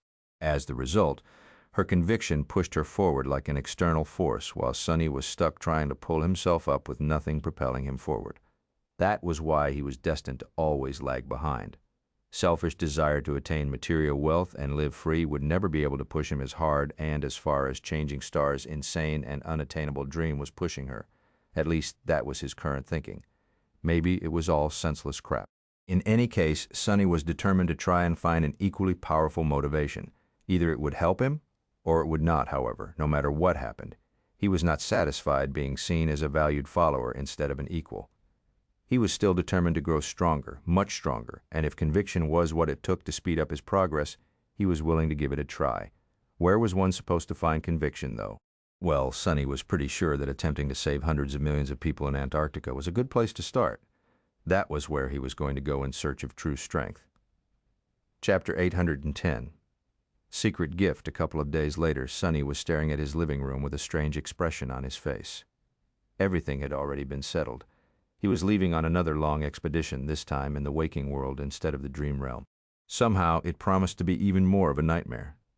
Well, whatever. High matters of fate and conviction aside, Antarctica was still a perfect place for him to grow stronger. Now that Sunny was a master, it was not as easy for him to gather shadow fragments. Only fallen nightmare creatures and those more powerful would do. Finding swarms of them was a task in and of itself. And the southern quadrant that was about to be devoured by an endless horde of abominations offered a perfect opportunity. Not only would he be able to work toward becoming a tyrant, test his mettle, and sharpen his skill, there would also be plenty of soul shards for him to collect, which he needed to continue practicing weaving. So, Sunny was supposed to be gathering his things and preparing to leave. The thing was that he had already done that before the ball, just in case he would have to run away in haste. Sunny had prepared so thoroughly that he could just walk out of the door and disappear right now. Weird. He sighed and then checked the refrigerator again, just to make sure that he did not leave anything that could spoil there. Nope, all clean. His communicator vibrated, then displayed a notification. The title of a network article appeared in view. Breaking news. A young hero is adopted by the brother-in-arms of her late father. Changing Star joins hands with the great clan, Valor. The corner of his mouth twitched. At that moment the door opened, letting in Effie and Kai. The two looked around, noticing the condition of the house. A few moments later the huntress shook her head. "Damn, you are really leaving?" Sonny closed the refrigerator, then walked over and patted her on the shoulder. "I am." Effie stared at him for a couple of moments, then sighed. "And you're still not going to tell us where?" He smiled. I'm not at liberty to say. Don't worry, though. You'll probably learn in about a month." She blinked. "What's that supposed to mean?" Sonny waved a hand. "It just means that you'll know soon." Effie remained. This time it was Kai who answered. "You must have already seen the news. It hasn't been officially announced yet, but a thing like that is hard to keep secret. Nephis is being adopted by Clan Valor. Cassie and the Firekeepers will follow her as retainers. As for Effie and I, well, to be honest, we haven't decided yet." Sonny glanced at his friends with a somber expression. "What are you guys thinking?" Effie leaned on the wall and grimaced. I don't know. I was always thinking about becoming a master, but weirdly, I never really thought about what I would do after. Those pompous Valor folks rubbed me the wrong way. But they do have a lot to offer. Plus, pretty much everyone I know is with them now." Kai smiled weakly. "I'm even more lost. I didn't even have thoughts of becoming a master now that I am. I want to do some good, I guess. It's just hard to determine what is the best way to do it." Sonny lingered for a few moments. A heavy sigh escaped from his lips. "Well, don't be in a rush to make a decision. Wait for April, at least." It was February right now. By April, the collapse of Antarctica would be slowly starting, and the government would have already announced voluntary mobilization. Sonny had wanted to tell his friends about the approaching disaster, but Master Jet insisted on keeping it confidential. For now, he was not sure that Effie and Kai would want to go there anyway. The two of them, meanwhile, glanced at each other. Then Kai cautiously asked, "Does it have anything to do with your sudden departure?" Sonny nodded. "It does. Don't ask anything else, though, or you'll put me in an awkward position." Neither of them did, respecting his request. A strange silence settled between them. Finally, Sonny scoffed. "What are you guys doing? It's not like we're saying goodbye. I'm still anchored at the ivory tower, you fools. I can always hop in the dream realm and meet you there." Kai scratched the back of his head. "Oh, yeah, true. I didn't think about that." Sonny shook his head. "Same goes for Nephis and Cassie, since they're not planning to move to Bastion yet. We might not be an active cohort anymore, but we're still a big, dysfunctional family of sorts. I can guarantee that you won't miss me. In fact, you'll probably wish that I appeared in front of you faces less often." He grinned and then gestured to the door. "In any case, thanks for dropping by, but now I really have to go. I'm on a bit of a schedule." He walked them outside, then watched as they boarded a PTV and left. There were no emotional goodbyes, since what he had said was true. They would all be seeing each other in the dream realm, often, no matter where they were in the waking world. So that meant that he had one last thing to do. Sonny sealed the house by inputting a security code into the lock panel, looked at it one last time, and walked to one of the neighboring buildings. He took out his communicator, sent a short message, and then waited for a bit. A minute later, a slightly surprised teenage girl walked out onto the porch, wearing cozy home clothes. "Sonny? Why are you here? We're not supposed to have a lesson today." He smiled, and then pointed to the backpack that hung from his shoulder. "Hey, Rain. I just came by to say that I'll be going away again. This time it might take a bit longer for me to return." Her expression subtly changed. "Oh." She remained silent for a while, then asked in a guarded, tentative voice, Is it going to be dangerous again?" Sonny shrugged with a carefree expression. "Dangerous? Well, I guess. I'm pretty certain that I can handle it, though. I'm a pretty tough guy, so don't worry," he sighed, and then added, "Plus, I'm staying in the real world this time. You can message me whenever. The network connection is going to be patchy where I'm going, so I might not be able to answer immediately. I will eventually, though. That's a promise." Finally, she relaxed a little. "Really? That's great." He nodded. After hesitating for a few moments, Sonny took a step closer and said, "You are going to turn 16 in a couple of months, Rain? That means that you have to be ready. You might be chosen by the spell, or you might not. In any case, I think that you are sufficiently prepared."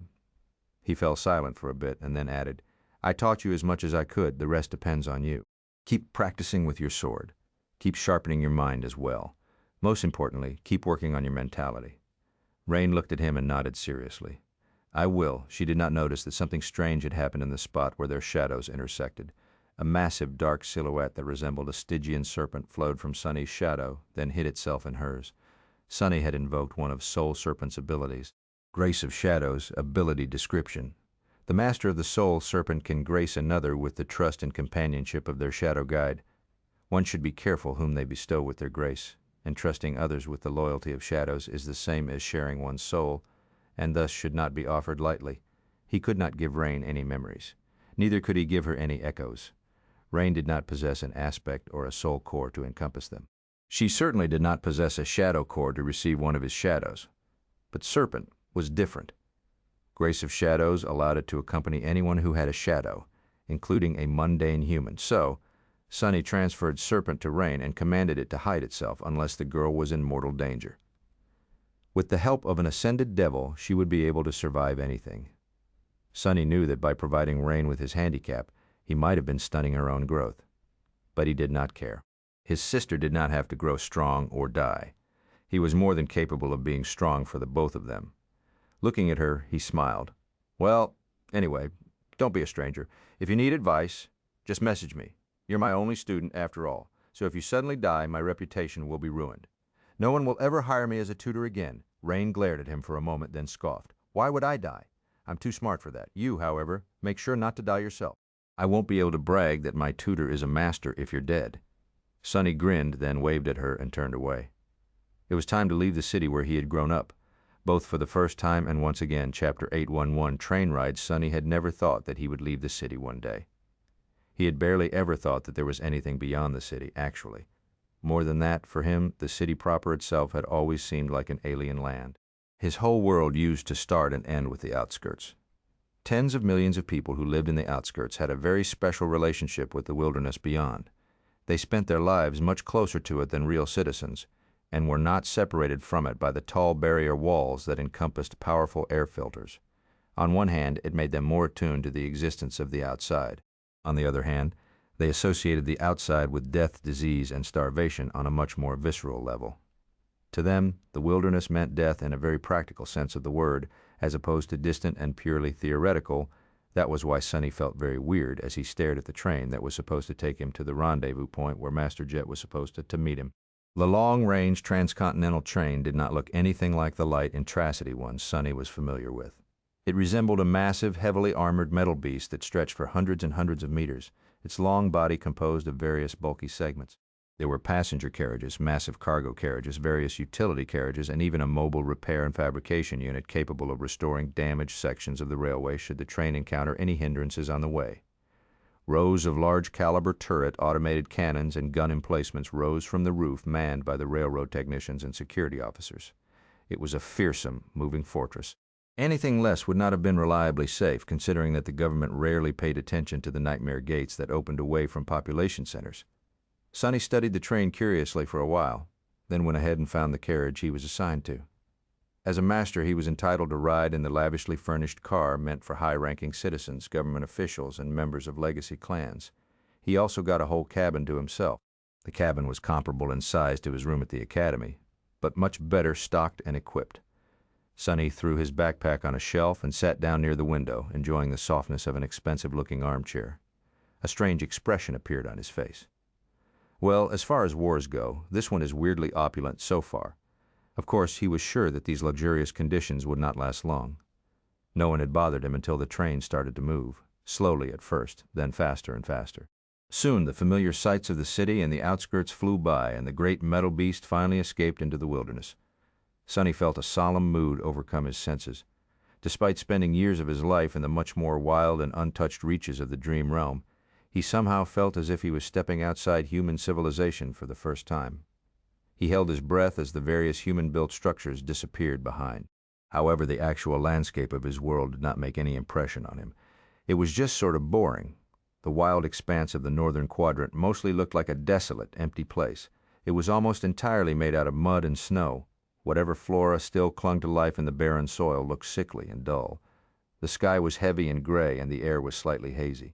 Apart from occasional skeletal carcasses of dead nightmare creatures, or rusty wrecks left behind from the times of human wars, there was nothing much to look at. Sunny sighed. What a waste. The waking world was not entirely uninhabitable, but it was certainly inhospitable to the species that had once populated its every corner. Maybe Effie had been right back when they spoke in the ruined cathedral of the dark city. He stared through the window for some time, then stood up and walked to a narrow bed, deciding to go to sleep early.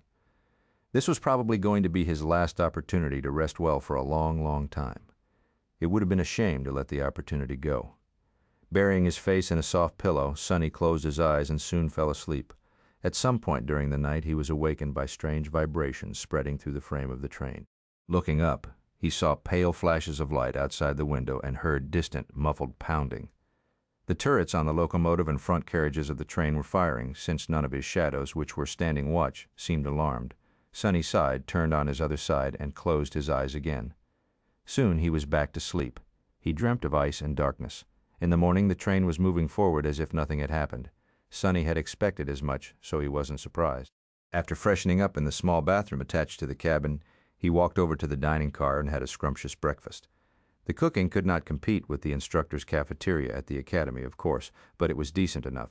As he ate, Sonny studied the other people present in the carriage. Most of them were government officers and had a military bearing. A few of them were awakened and gave him respectful nods.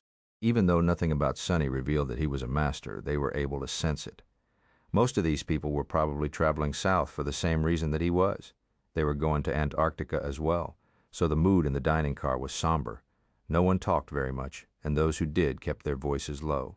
Sonny doubted that all the participants of the massive operation knew the full scope of the disaster that was approaching the southern quadrant. In fact, he was willing to bet that very few were as well informed as he was. More than that, none of them probably had as much battle experience as he had. If they understood the real horror of what was about to come, they wouldn't be so calm. He did not really know how to feel about that. The next morning, the armored train finally reached its destination. Sonny disembarked from the lavish carriage and froze for a moment, staring at the endless gray expanse of restless waves in front of him. Was the C Chapter 8112 naval convoy? As Sonny already knew, water was the optimal way of transporting cargo and people across vast distances. Human civilization had always made use of this property to its benefit. The earliest paths of trade and cultural exchange, and therefore progress, were situated along great rivers and later shifted to seas and oceans that had led to many prominent civilization centers being situated along various coasts. However, humanity had regretted that fact dearly when the water slowly crawled forward and devoured all those beautiful, important cities. Even worse, once the nightmare spell appeared, seas and ocean became infested by terrifying nightmare creatures. For that reason, very few populous settlements were situated near water. The further inland they were, the better. Humans still needed to make use of the convenience that only the ocean could provide, though. For that reason, there were many fortified ports in each quadrant. Sonny was looking at one such port. Even after experiencing the dread and grandeur of the forgotten shore and the chained isles, he could not help but feel a bit of awe. The port itself looked like an unassailable fortress, with tall walls rising from the water and various fortifications protruding far into the bleak waves. Colossal cannons were aimed at the horizon, ready to bring down hell on anything that would dare to approach the crowded harbor. Various spell-tech defensive measures brimmed with energy. He had no doubt that even more were hidden underwater. Much more impressive than the port itself, however, were the ships. Sonny froze when he saw them. Around 40 metal leviathans were anchored along the shore, each more than a kilometer long and as tall as a castle. Their hulls bore such thick and heavy armor that it seemed strange for these mountains of steel to stay afloat. Some seemed shiny and new, but most bore deep, giant, ugly scars. Many armor plates were bent and corroded, while some were deformed by some unknown titanic blows. Each ship possessed a plethora of armaments, ranging from heavy artillery cannons to rapid-fire anti-air guns and snub-nosed mortars. Rows of rockets, missiles, and torpedoes could be seen in the hidden nests. The main cannons seemed especially fearsome, most of them resembling oversized railguns that stretched the whole lengths of the vessels. Each of the railguns was capable of propelling a heavy kinetic round with such ferocious speed that barely any human structure would have been able to survive the impact. Maybe not even a whole district would. The ships rested on the water like slumbering giants. Looking at them, Sonny couldn't help but shiver. Humanity was accustomed to regarding the awakened as their most deadly weapon, so it was easy to forget how mighty and destructive mundane people could be with the help of the right technology. Sadly, the technology grew less and less reliable against nightmare creatures of higher ranks. Fallen abominations could more or less shrug off the most devastating of bombardments, while corrupted ones were capable of surviving nuclear blasts. Science couldn't explain the principles at work in these instances, but plenty of empirical evidence had been gathered to ruinous results during the early days of the nightmare spell. So, despite how impressive the 40 steel leviathans looked, Sonny knew that the ships alone were not enough to brave the ocean. Unless they were complemented by awakened fighters and guided by a Nightwalker navigator, even these floating juggernauts weren't capable of surviving the journey to a different quadrant. Still, Sonny couldn't help but admire the silent majesty of them. One thing is certain, that train is nothing, as it turns out. As he stared at the fleet, a familiar voice suddenly called out to him, "Hey, Sonny, welcome to our small port." He turned his head slowly. Master Jet had not changed much. She was still the same, confident, beautiful, with raven black hair and cold, icy blue eyes. Her usual uniform was gone, though, replaced by a deep blue military trench coat. There was a satisfied smile on her lips. The crowd of people parted as she walked closer and glanced at the anchored ships. "Impressive, aren't they?" Sonny lingered for a moment, then nodded. "Yeah, now that I see them, I'm starting to understand how we are going to evacuate 800 million people from Antarctica." Soul Reaper shook her head. "Don't be so sure. This is just one of the several convoys that is going to sail to the southern quadrant. They are going to deliver the first evacuation army to Antarctica, load up a few millions of refugees, and sail back. If everything goes well, by the time the ships return, the mobilization would have already started. The fleets will bring us reinforcements, take more civilians aboard, and repeat the process as many times as it takes," she sighed. "Of course, there's more or less zero chance that everything will go well. Even if it does, it will take us at least a year to gather everyone if we are still alive by then. Who knows? Maybe we will be all overwhelmed and devoured by abominations in the first few months." Sonny glanced sideways at her, his expression bleak. "You really know how to raise morale, you know?" Master Jet grinned. "Ah, don't be so serious. In any case, I'm really glad that you decided to join the party, Sonny. I really need someone who I can trust by my side. Don't get me wrong, my other subordinates are all honorable and accomplished warriors, but they're not you." He blinked a couple of times. "I didn't know I was so special." She looked at him, then shrugged and started walking away, prompting Sonny to follow. "It takes a certain kind of person to face the very depths of despair and still continue to fight. You are one such person, Sonny." Soul Reaper glanced at him, then added in a voice that was devoid of any humor, "And we will all experience a lot of despair in the coming months. I have a feeling Chapter 813, 1st Evacuation Army Master Jet, led him to an armored military PTV that stood a few meters away from the crowded platform. It seemed that vehicle access to this part of the station was heavily restricted, but she paid it no attention. Apparently her rank and status tramped some of the rules. The PTV itself was very different from the civilian models Sonny was accustomed to, as well as the heavier police cruiser he had ridden on occasion in the past. It was much. Even if the vehicle possessed limited levitation ability, it was perfectly capable of traversing natural terrain on its own. As they entered the cabin, towering humanoid loader robots moved in to unload cargo from the train, piloted by servicemen who could be seen in the open cockpits.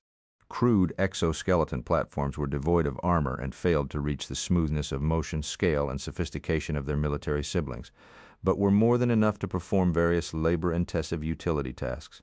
The PTV roared to life, startling Sonny. It seemed that the distinctions from civilian models were even more pronounced below the surface. The systems propelling the vehicle forward were entirely different, producing much more noise and vibrations, but also raw power. PTV shot forward, narrowly avoiding several barriers before reaching the primitive cement road that led to the port. As they came closer and closer to the naval fortress, Sonny was able to study the swarm of activity boiling all around it. Currently, the port became a staging ground for a much greater force than it was designed to accommodate. Thousands upon thousands of government servants and soldiers were busy with frantic preparations for the approaching deployment. Numerous recently assembled prefab buildings stood in neat squares, some meant to provide the personnel of the 1st Evacuation Army with a temporary place to live, some serving as storage depots, production hubs, training facilities, field hospitals, and so on. A lot of heavy machinery was constantly moving between these squares, either transporting cargo or participation in the disassembly of various structures. Despite the impressive scope of the military camp, its makeshift and transient nature was apparent to the naked eye. The Army was already busy deconstructing many of the buildings in order to move their components to the holds of the 40 battleships. Thousands of humans swarmed the camp like ants. Sonny saw a lot of non-combatant servicemen hurrying to accomplish their tasks, as well as plenty of soldiers busy with training exercises and drills. Some of them were awakened, but most were mundane humans. There were all types of specialist units in view: engineering corps, mechanized infantry that moved around in fearsome exoskeleton armor suits, artillery vehicle operators, and many more that Sonny could not name. He even saw several mobile war platforms that resembled giant cyclops forged of metal, ranging from 6 to 10 meters in height. These humanoid robots and their pilots left an especially strong impression on him. They were nothing like the primitive loaders he had seen a few minutes ago. Even though Sonny knew that these machines were built and operated by humans, he couldn't shake off the feeling that he was looking at hulking nightmare creatures. Slowly, the scale and scope of the upcoming operation started to dawn on him. Sure, he had known the approximate numbers for a long time, but knowing and seeing were two different things. Sonny lingered for a few moments, then asked in a slightly hoarse voice, "You said that there would be several such convoys?" Master Jet nodded as she easily controlled the PTV. "Yes, 4 for now. 2 will sail from the northern quadrant, 1 from both the eastern and the western.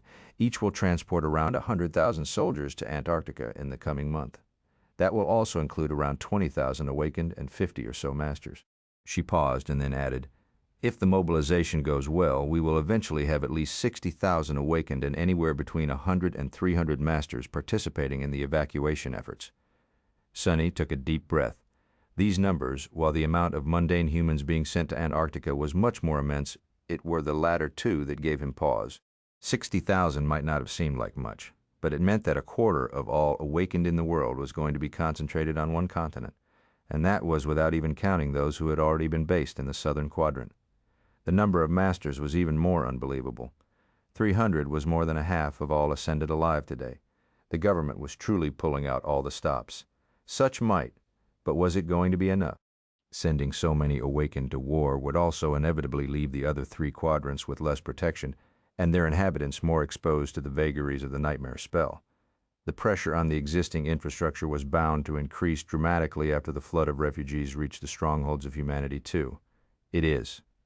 All such a mess. Looking at the thousands of people moving around the temporary camp, Sonny couldn't help but wonder how many of them would be coming back. He had no choice but to wonder if he himself would survive as well. Even though the members of the first evacuation army seemed trained and disciplined, he could see hints of fear and uncertainty hidden deep in their eyes. These people might have been dedicated and professional soldiers, but none of them had ever faced the kind of threat they were going to throw themselves against. Soon. Funnily enough, Sonny, despite his young age and lack of a service record, had come much closer to this kind of warfare, and was much better prepared to withstand its horrors than most members of this hastily assembled army. Finally, he felt something that he had not felt even once since learning about the approaching disaster. The weight of responsibility slowly settled on his shoulders. Sonny sighed and then mentally shook it off. What nonsense is this? He looked at Master Jet, lingered for a moment, and then asked, "So when do I get a dapper uniform?" Chapter 814 Special Company. Once they entered the confines of the port fortress, the human traffic lessened to a considerable degree. However, there were still plenty of people around, all moving with determined haste. Master Jet parked the PTV near a blocky, low building and opened the hatch to exit. Breathing in the cold winter air, she closed her eyes for a moment, and then let out a long sigh. After that, Soul Reaper glanced at him with a grin. "Actually, you arrived just on time. The officer roster of our company is more or less full as of a few days ago, so we were about to hold our first briefing.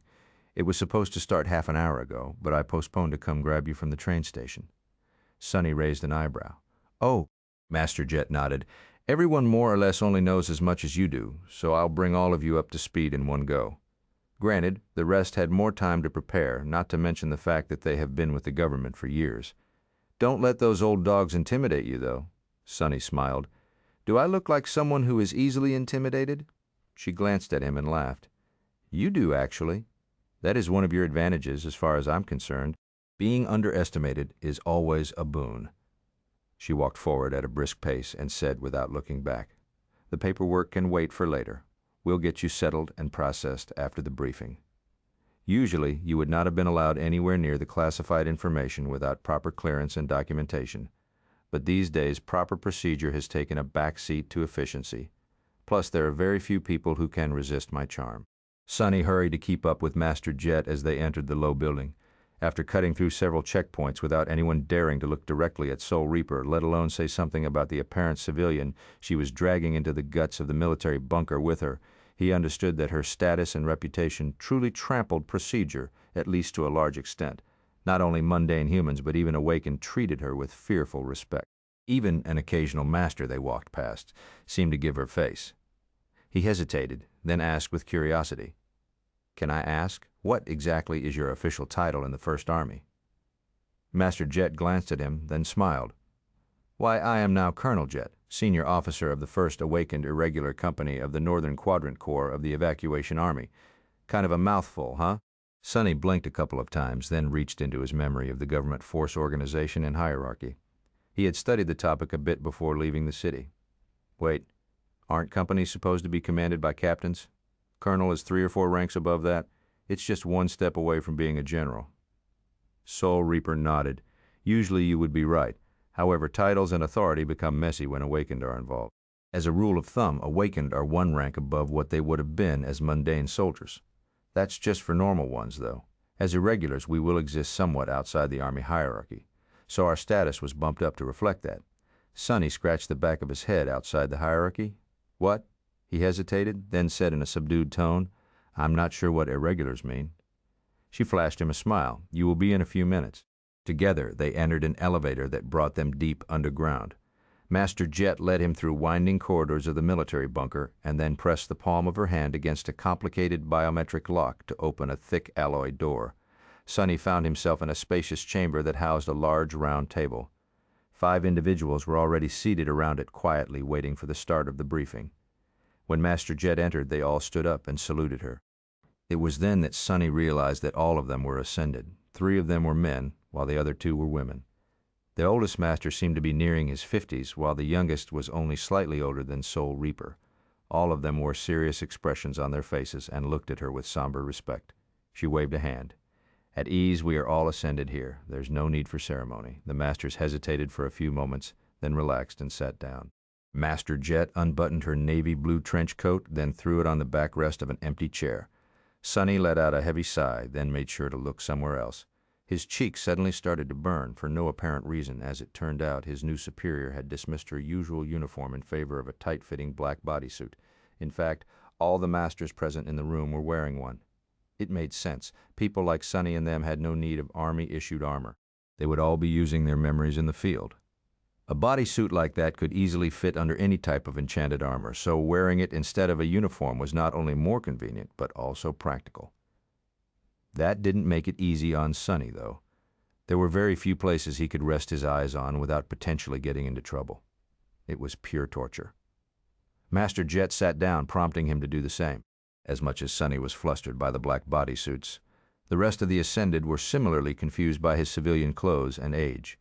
Finally, one of them glanced at Soul Reaper and asked, "Excuse me, ma'am, who is this young man? Is he your new adjutant?"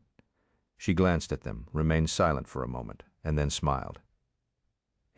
Gods, no. This young man is Master Sunless, the latest and final additions to the command structure of the 1st Irregular Company. He is not only one of the youngest humans in history to reach the rank of an Ascended, but also has a kill count higher than most of you combined, so give him a warm welcome, I guess. Chapter 815, 1st Irregular Company. The 5 Ascended were surprised by such a colorful description, but quickly got over their shock. No one seemed to have doubts about Sonny's credentials, and for a simple reason, there were no weak masters. Every person who had chosen to challenge the second nightmare and survived was an elite by definition. So, his rank was the only proof of competence he needed to be accepted by them. That was not to say that these government officers felt threatened by Sonny's accomplishments. All of them were experienced, battle-tested fighters, specialists.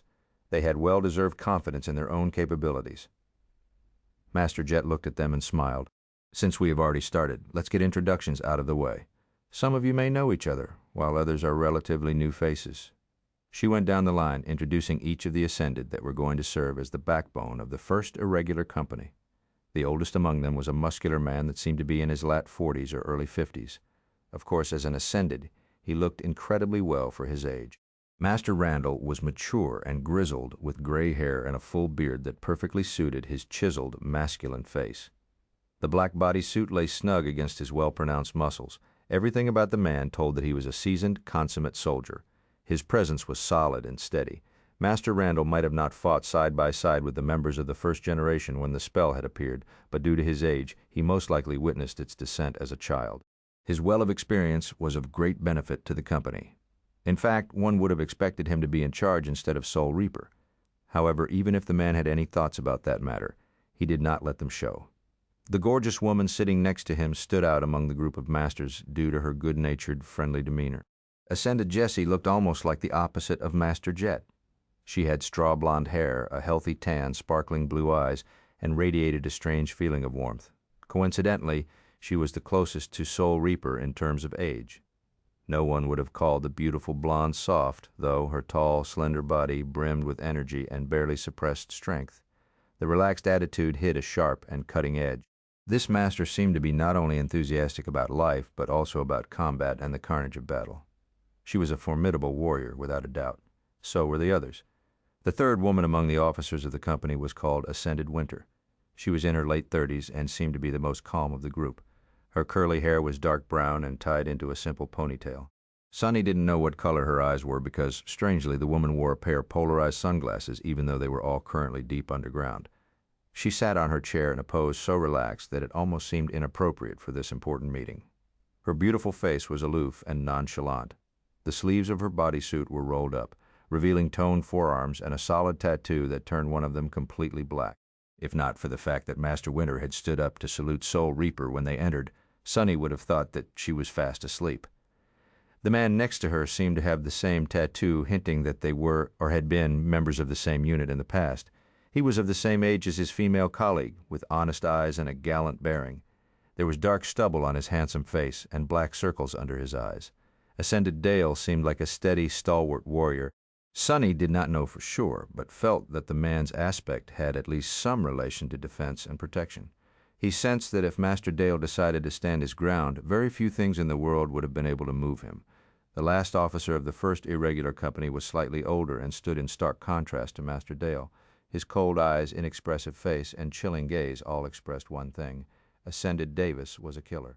He seemed like the most offense-oriented master of the bunch, but that quality was not without subtlety. On the contrary, it seemed to be shrewd, quiet, and absolutely deadly. Sonny suspected that Davis was what he himself had once wished to be, the kind of fighter who utilized cunning and stealth to destroy the enemy with one surgical strike, thus avoiding the trouble of having to withstand retaliation. Together with Sonny and Jet, the five masters were going to lead the first irregular company. Coincidentally, just like Soul Reaper, each of the five Ascended had a nickname. Masters Randall, Jesse, Winter, Dale, and Davis were also known as Vandal, Mustang, Queen, Knight, and Pride. Sonny was the only person without one, which made him feel slightly jealous. "Well, I can always go by Mongrel." He blinked. "What? No, that's a terrible nickname and an even worse idea." Who said that he even needed a nickname? He was perfectly fine being called Sonny anyway. After the initial introductions were complete, Master Jet glanced at them again and said, "We will get to know each other's aspects and combat capabilities later. It is not too important for now anyway, since I expect all of you to act independently of the rest more often than not. Now, let's get down to business. Today I will bring you up to speed about the projected composition of the first irregular company, our purpose, and guiding military doctrine." She pressed something on her communicator, and a large projection appeared in the middle of the table.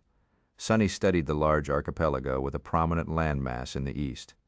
Master Jet lingered for a moment and then continued. "But to do that, you will have to understand the general shape of the upcoming operation. As all of you already know, this is Antarctica." She gestured at the projection. "All Antarctica is divided into 3 parts. Chapter 816, 3 phases." Master Jet gestured to the projection. "All of Antarctica is divided into 3 parts. West Antarctica, East Antarctica, and the Antarctic Center. West Antarctica was mostly submerged in water and consisted of a scattering of islands, some of them small, some of them large. East Antarctica was one large landmass that was peppered by numerous lakes, with a prominent mountain chain in the middle of it. The Antarctic Center was a long, narrow landmass that rested between the two, occupied almost entirely by tall mountains. Soul Reaper continued.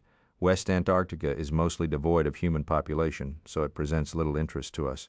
Antarctic Center is an administrative and technological hub of the quadrant, while East Antarctica is the largest and most densely populated region of the continent." She paused for a moment and then added somberly, "The first evacuation army is going to set sail in 2 weeks. We will reach Antarctica 2, maybe 3 weeks after that. By that time, the chain of nightmares would already be starting. Local garrisons are already experiencing an increased number of manifesting gates, but the number will explode by the end of March. After that, it will only keep growing. Master Jet stared at the projection for a bit and then said calmly, "No matter how many soldiers we send, we won't be able to contain the flood of nightmare creatures that enter through these gates." This is something that had never happened in history before. Even the great wars that the first generation fought pale in comparison to the chain of nightmares. Don't forget that almost all abominations back then were of the dormant rank. We aren't that lucky. She sighed, then leaned back and crossed her arms. According to our scientists and diviners, the mass of gates is going to be of the second category and third categories. That means awakened, fallen, and even corrupted nightmare creatures in numbers greater than anything we had seen. Of course, something even worse can happen. So, we are not going to try to contain them. The faces of the Master slowly grew dim. Noticing it, Soul Reaper shook her head. "There are better ways to achieve our objective. Once the army makes landfall, it will split into 3 parts, with each part pursuing a distinct objective during the first phase of the operation.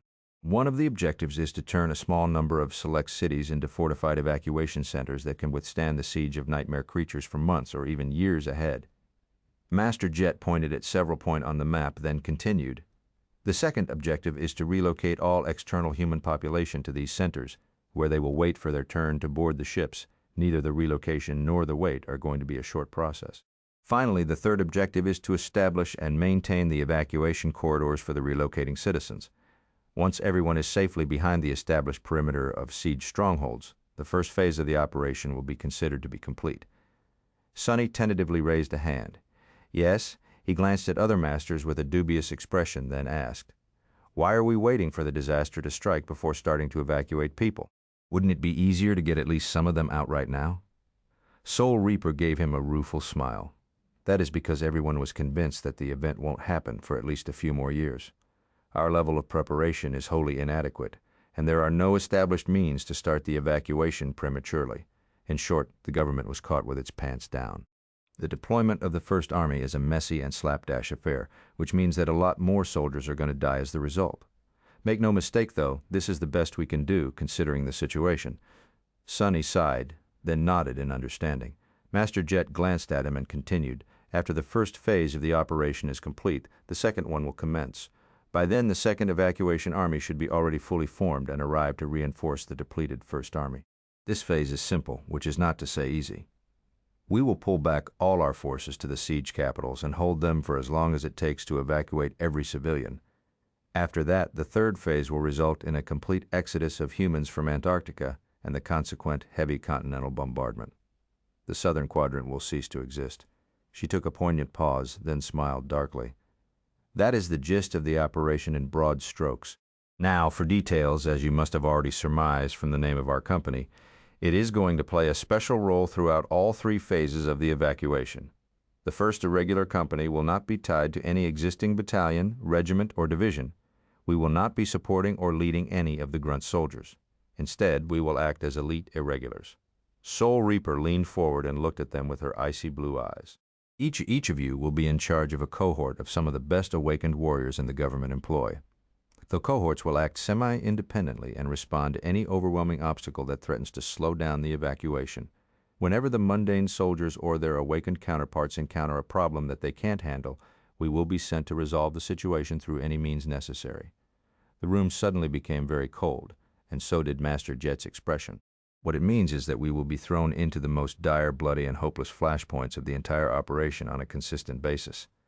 Unlike regular soldiers, who will most likely have time to rest and recover between battles, we will be enduring a constant succession of rapid combat deployments until the evacuation is completed or until we all die. That is why the first irregular company was not only allocated 7 Ascended, but also why these Ascended are the absolute best we have. Each of you is an elite among elites. Make that count." She studied the faces of her subordinates and then raised an eyebrow. "Any questions?" Master Winter suddenly raised a hand, revealing that she was not, in fact, asleep. When she spoke, her voice was unexpectedly relaxed. "What's our logistics situation? Is there going to be food, or are we going to spend months chewing on monster meat? You know, like usual, Chapter 817, Captain Sunless." The briefing lasted for a while longer. The 7 Ascended of the first irregular company had a lot of things to discuss, and while a few nuances went over Sonny's head, he slowly gained a better understanding of the upcoming ordeal. That said, each of them had way too much to do before the naval convoy left for the southern quadrant, so wasting precious time on long conversations was not in anyone's interest. Eventually, the 5 masters left, leaving Sonny and Jet alone in the meeting room. There was a grim expression on his face. Sonny sighed, then glanced at his superior. "I'm not going to lie, all of this seems a bit overwhelming." Soul Reaper smiled and shook her head dismissively. "Don't be too concerned. You already have the necessary experience and qualifications to make things work. It is not like the others are better prepared to deal with something of that scope. Above all, we will need the ability to swiftly learn and adapt. That is how we will survive this unprecedented mess of a disaster." He looked at the ceiling with a thoughtful expression. Well, when Master Jet put it like that, yes, it made sense to say that he was qualified to face the challenges of the chain of nightmares. The other irregulars might have been older and more experienced, but no one had ever lived through something like that. In the absence of relevant experience, adaptability was arguably more important. In that regard, his young age and flexible mindset could even be called an advantage. Plus, Sonny had always excelled at being able to adapt to anything. Soul Reaper stood up and beckoned as she headed for the exit. "Come on, let's get you settled." They moved to a different level of the bunker, where some sort of administrative center had been hastily established in recent weeks. The military admins were even busier than the soldiers above ground. An atmosphere of feverish, barely contained chaos hung in the air, as hundreds of officers tried to juggle tens of thousands of issues as they prepared the army for departure. Maybe because of this haste, or maybe because of Master Jet's presence, the paperwork did not take long. To Sonny's astonishment, it took less than half an hour for him to officially become a government agent and an officer of the 1st Evacuation Army. He was issued the rank of a captain, along with all the status and privileges of one Sonny. Couldn't help but blink a couple of times. Captain Sunless? Damn, it has a nice ring to it. Without wasting any time, they moved to another level, where Sonny was issued with a basic set of gear corresponding to his rank. Among other things, he also received the ubiquitous black bodysuit. His communicator was already of a high-grade government model, so it simply received an extensive software upgrade. As they waited for all the routine procedures to be performed, Sonny and Master Jet quietly discussed business. "So, what exactly happens now?" She looked at him for a few moments. "Well, you will have to do a lot of things to get ready for Antarctica. Don't worry too much, and take it one step at a time." Soul Reaper paused. "First things first. In the next few days you will have to make several important decisions. Don't rush and really think matters through before committing to a choice. However, don't wait too long either. The longer you take, the less time you'll have to accomplish other tasks." She gestured to his communicator. "All the necessary features and permissions have already been added to your comm. Your credentials should have been added into the system as well, so you can access the data through it." Sonny checked the new features added to the operating system of his communicator and nodded. "So what exactly are these decisions?" Master Jet smiled. "First of all, you are an officer of an elite combat unit now. The members of the 1st Irregular Company are entitled to receive a fair share of rare equipment and precious resources that the government has to offer. That said, each cohort is unique and has special demands. To make sure that you and your soldiers are outfitted with not only great tools, but also ones that suit them best, a very generous amount of contribution points has been added to your personal balance." She gestured to one of the symbols on the screen of his communicator. "Your cohort will be provided with a basic set of assets, but on top of that, you will be able to customize them or acquire additional equipment yourself.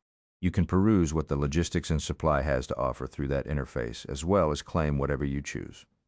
Of course, the inventory available to the 1st Irregular Company is much more robust and exclusive than what mundane units have access to." Soul Reaper sighed wistfully. "What you settle on is at your discretion. You can decide to upgrade your personal gear with powerful tools, memories, or even echoes. You can choose to equip your soldiers with better equipment instead. You can assign most points to comprehensively upgrade the technical assets provided to your cohort. Hell, you can even convert all the contribution points into credits and transfer them to your personal account. Not that I would advise doing something like that, of course." Sonny's eyes glistened. If there was one thing he loved, it was receiving free stuff. Even if most of the contribution points would go into strengthening his cohort, it was still a great opportunity to soothe his greed. He was sure that the government had a lot of amazing stuff in its coffers. The decision to enlist was already starting to look much more appealing. There was one problem, however. He gave Master Jet a curious look. "I can't really fine-tune gear and equipment to the needs of my cohort if I don't have a cohort, though, right?" She nodded. "Indeed. Actually, that is the second set of decisions. Chapter 818, Irregulars Assemble."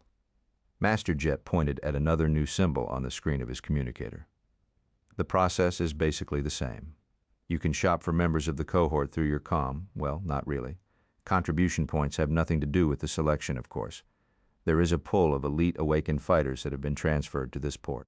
First Irregular Company has priority right to recruit 42 of them, 6 per cohort. As the youngest captain, you get the first pick. Sonny stared at the screen, deep in thought. So the first thing he had to do was to pick 6 awakened that would become his soldiers during the Antarctica campaign. He had no doubt that each of them was an elite warrior among the government forces, but being a good fighter was not enough. Creating a strong cohort was no small feat. Its members not only had to be able to pull their own weight, but also meet a long list of needs that a combat unit possessed. This was especially true for the 7 cohorts that were going to comprise the first Irregular Company, since each of them was expected to operate independently. In a sense, this approach was more familiar to him. Awakened serving a large force were able to specialize within the confines of their units. One cohort could do especially well in melee combat, but lacked the means of dealing damage from range. Another cohort could specialize in attacking exclusively from distance. By working together, these different units were able to shore up each other's weaknesses and allow the soldiers to express their greatest strengths. An independent cohort was very different. Although it could possess a specialization, it had to be well-rounded and excel in various aspects by necessity. This is how most cohorts in the dream realm functioned, and what Sonny was familiar with. In any case, choosing 6 awakened that could fulfill a multitude of roles while synergizing with each other was a daunting task. There was a lot of factors he would have to consider, and after that he had to assume command of these strangers and lead them into battle after battle. Their survival was his responsibility. Their deaths, should any of his soldiers fall, would be on his conscience too. Sonny let out a long sigh, then looked at Master Jet. Any advice? She lingered for a few moments, then nodded. No matter how good these elites are, you will still be the core element and the deadliest weapon of the cohort. Don't neglect variability, but choose those whose aspects complement yours, Sonny smiled. Ah, that won't be a problem. I might not excel in any one thing, but at the same time, I'm sort of a jack of all trades. While my aspect leans toward utility, I can do a bit of everything. That leaves me at a disadvantage in some situations, but it also means that I can work well with a great variety of awakened. Anyone can benefit from having me by their side, and vice versa. Master Jet thought for a few moments. Versatility is a strength in and of itself.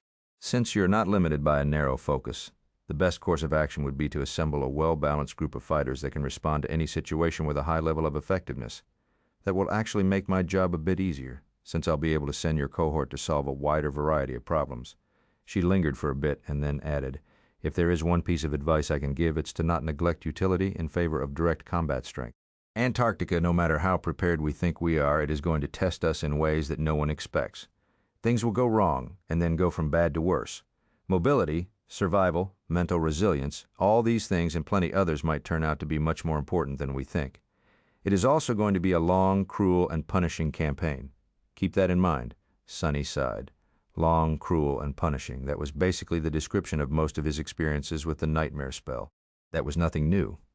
He stared at his communicator for a bit, then asked, what about after I've assembled the cohort? Most of these soldiers are probably older than me. They are also devoted government servants, while I am somewhat of a hired mercenary. I doubt that they will be happy to be under command of someone like me instead of one of the other distinguished masters. Soul Reaper shook her head. You're not exactly correct. Sure, you're younger than the other captains of our company. Some might see it as a weakness, but at the same time, it's a sign of excellence and greater potential. After all, none of us managed to ascend before turning 20. I am considered somewhat of a prodigy, and you beat my record by 5 years, so I don't expect these soldiers to show reluctance to respect your command. She paused, then added in a serious tone, however, there is a great difference between being able to issue orders and being able to inspire confidence. There is no easy method to make your soldiers follow you, not simply obey you. You will have to find a way to win their loyalty on your own, Sonny. Master Jet smiled. However, I don't think that it will be too hard. Once we reach Antarctica, things will fall into place. Lead them to victory, keep them alive, and they'll learn to trust you. Sonny thought for a bit, then nodded. Actions spoke louder than words. He might face some resistance at the start, but battle would swiftly resolve everything. Either he would win his soldiers over, or all 7 of them would die. In any case, the problem was going to disappear. Soul Reaper briefly gripped his shoulder and then said, anyway, I don't think you should worry about these matters yet. You have plenty of other issues to solve. No matter how professional and prepared these guys are, forming a strong cohort takes more than simply assembling all its members together. You will all have to learn how to fight side by side and leverage your unique powers to form good synergy. Well, I don't have to tell you, you're not a novice. Sonny scratched the back of his head. Yeah, I have some experience with that, she sighed. Do remember that you will only have 3, maybe 4 weeks left to prepare. That is not nearly enough time to deepen the cooperation level of the cohort, but do as much as you can. There will be proper training facilities aboard the ships, so don't stop working until we make landfall. Sonny looked at her with a serious expression. I won't. Master Jet nodded, then waved a hand. Well, I bet you have enough to think about. I'll leave you to it then. Don't take too much time deciding on who you want to recruit. The sooner you settle that, the sooner you can start bringing your cohort to shape and spending those sweet contribution points. He smiled and looked as she turned around and disappeared into one of the corridors of the underground bunker. Then Sonny lowered his gaze and studied the screen of his communicator. He had a lot to think about, indeed. Chapter 819, Alloy Beast, the room provided to Sonny, was a far cry from the luxurious cabin he had enjoyed on the train.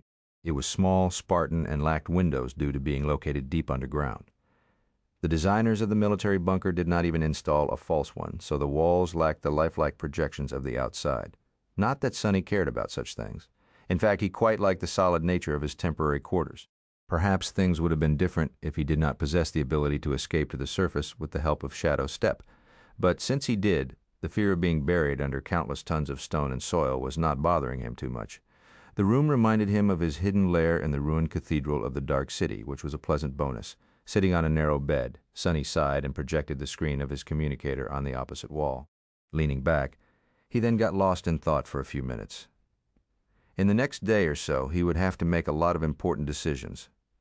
There were a lot of things to consider. While the task seemed daunting, he was rather excited to start. It's like playing a game, only without checkpoints and real human lives at stake, including mine. So, I guess nothing like a game, actually. First thing he did was acquaint himself with the default set of assets provided to his future cohort by the government. This generous and highly optimized array of premium gear and equipment included everything to cover the basic needs of his unit during their deployment in Antarctica, from thermoregulated outerwear to priceless spell-tech medical kits and beyond. Centerpiece of the set was, beyond a doubt, an advanced all-terrain personnel carrier that was going to serve as the mobile home of his cohort in the future. This heavily armored transport vehicle resembled an angular, high-tech mix between a turtle and a rhinoceros extinct beast after learning that the APC was colloquially known as Rhino. It was hard to believe that the massive thing was an actual animal and not a strange nightmare creature. Despite its prodigious size and thick armor, the Rhino armored personnel carrier was capable of moving with immense speed across various terrains. It could even climb mountains without too much problem, provided that the driver knew what they were doing. The advanced variant provided to the cohorts of the First Irregular Company was additionally modified with even more robust armor, inordinately powerful engines, enhanced internals, and a sophisticated command and communication suite. Of course, there was always room for improvement. In fact, the interface offered Sonny a lot of opportunities to enhance the APC much further. These additional augmentations were going to cost him a lot of contribution points, however. Still, he was inclined to believe that they would be worth it. The armored vehicle was not only going to be responsible for keeping his cohort mobile, it would also serve as the logistical core of their deployment. Its importance was already apparent due to the fact that the default set of assets provided by the government was based on its carrying capacity. The logistics and supply officers in charge of compiling this array of gear were not familiar with the Covetus coffer, of course. Thanks to his loyal toothy chest, Sonny would be able to more or less double his cohort's storage space. That alone gave him a lot of flexibility as far as spending contribution points on additional equipment was concerned. The tech is important, however, it is also unreliable. Gates were known to mess with technology in various ways. The military vehicle certainly included several measures to minimize that effect, but it would still be prudent of him to beef this aspect up. After all, no one knew what would happen if dozens or even hundreds of gates came to exist in the area around the APC at the same time. That was something for Sonny to think about later, however. Now that he knew what he was dealing with, he had a clearer picture of what kind of awakened he wanted to recruit. Closing one interface and opening another, he rubbed his temples and sighed. That is not going to be easy. Soon enough, hundreds of concise dossiers were in front of him, each containing the personnel file of one of the best awakened soldiers stationed in the port. Most of them were going to be assigned to other units. while 42 would become members of the elite 1st Irregular Company. 6 of them would be his own subordinates. For a while, Sonny was paralyzed by all the choice. Each dossier contained the description of the awakened's aspect and abilities, their service record, and psychological profile, as well as of additional skills and specializations that the soldier might have mastered and other information. His task was to pick 6 warriors who would not only comprise a well-rounded cohort and complement his own powers, but also work well with each other both in terms of combat ability and interpersonal compatibility. The former was already hard enough, but the latter gave him a headache. Luckily, very few people working for the government possessed contrarian and antisocial personalities. People who chose the life of service were predisposed to having a certain level of agreeableness by definition. Unlike Sonny, he was contrarian and antisocial enough to balance out their agreeableness all by himself. One thing that the files did not include, regretfully, was detailed information about the flaws of these elite soldiers. Not even the government servants were comfortable sharing something like that with their employer. Each file only mentioned how severe the flaw had been judged to be through passive observation, and sometimes an approximate evaluation of its specific effects, which was a shame. A serious enough flaw could derail any battle plan. Just out of curiosity, Sonny looked up the dossiers of the other ascended captains, Vandal, Mustang, Queen Knight, and Pride as well. Their files were also there, although in a much more redacted version. Reading what little was left unredacted, he couldn't help but whistle. Impressive. Master Jet's personal file was even more obscure. Pretty much everything except for her name and rank was blacked out. His own dossier was rather short and mostly consisted of question marks. Either the government truly knew so little about him, or simply chose not to show how well they were informed. Well, at least they got my height right. Sonny closed the file and shook his head. He could not allow himself to delay the task any further. He was in for a long and sleepless night. Chapter 820. Importance of utilities. Sonny knew what he needed, more or less. A couple of frontline fighters, a couple of range specialists, someone to provide utility, a healer ideally, although even among these elites there were too few. Fortunately, Sonny himself possessed a wide range of versatile abilities that could cover many needs of the cohort. He was able to fight up close or at range. He could scout or flank the enemies by using shadow step. He could use shadow manipulation to accomplish a multitude of tasks. Still, covering all the basics was not enough. The Antarctica campaign was promising to be long and grueling, maybe even unbearable. He had no doubt that they would face all kinds of nightmare creatures, from land-bound to aerial to aquatic. Some of them were going to try and kill them with brutal force. Some would employ more insidious means to ensure the best chances of survival. The cohort had to be strong, balanced, and capable of accomplishing more than the sum of its parts would suggest. They had to be able to work together and respond to all kinds of threats. Even with several hundred candidates, he was not sure how possible it was to build something as formidable as his own cohort had been, both on the Forgotten Shore and the Chained Isles. First things first, although some would have been tempted to go for offensive powerhouses first, Sonny made a different opinion. He filtered the dossiers, allowing only those of awakened with utility aspects to remain. Master Jet had been right. Although pure combat strength was immensely important, a war was often lost or won off the battlefield. As far as Sonny was concerned, utility was just as vital. His own experience confirmed it. Back on the Forgotten Shore, fighters like Nephis and Castor had shone so bright that everyone paid them all the attention. People like Sonny and Cassie remained more or less unnoticed. However, they had contributed as much, if not more, to the cohort's survival. Yes, those with pure combat aspects played a larger role in direct confrontations with the nightmare creatures. But it was only because Sonny had scouted ahead that they had been able to avoid battling swarms of abominations that would have overwhelmed them in an instant. Cassie's uncanny intuition and affinity to revelation had saved them too many times to count. It had helped the cohort avoid lethal dangers that often could not be seen, let alone slain with a blade. Not paying enough attention to utility would have been a grave mistake. More than that, this choice would allow Sonny to handpick other members of the cohort to suit the ensuing situation. The first decision would widen and define the cohort's foundation, making the rest easier to make. He spent a lot of time reading through dozens of dossiers. There were all kinds of talented awakened that possessed incredible abilities. Eventually, Sonny narrowed the selection to just 3 of the most interesting candidates. Mature and experienced awakened caught his eye due to the ability to move and shape Earth as if it was a liquid, and then swiftly turn it back to solid state. With his help, the cohort would be able to literally shape the battlefield to stack the odds in their favor. While that ability was too slow and weak to deal direct damage, Sonny could imagine building all types of funnels, defensive walls, and trenches with the man's help. Hell, in certain situations, they would even be able to turn the ground into quicksand, trapping multiple abominations or at least reducing the mobility of the enemy. Their own mobility was also an issue. No matter how versatile the rhino was, there would be situations, without a doubt, where its incredible all-terrain maneuverability would fail. The ability to create a road was going to come in extremely handy at that time.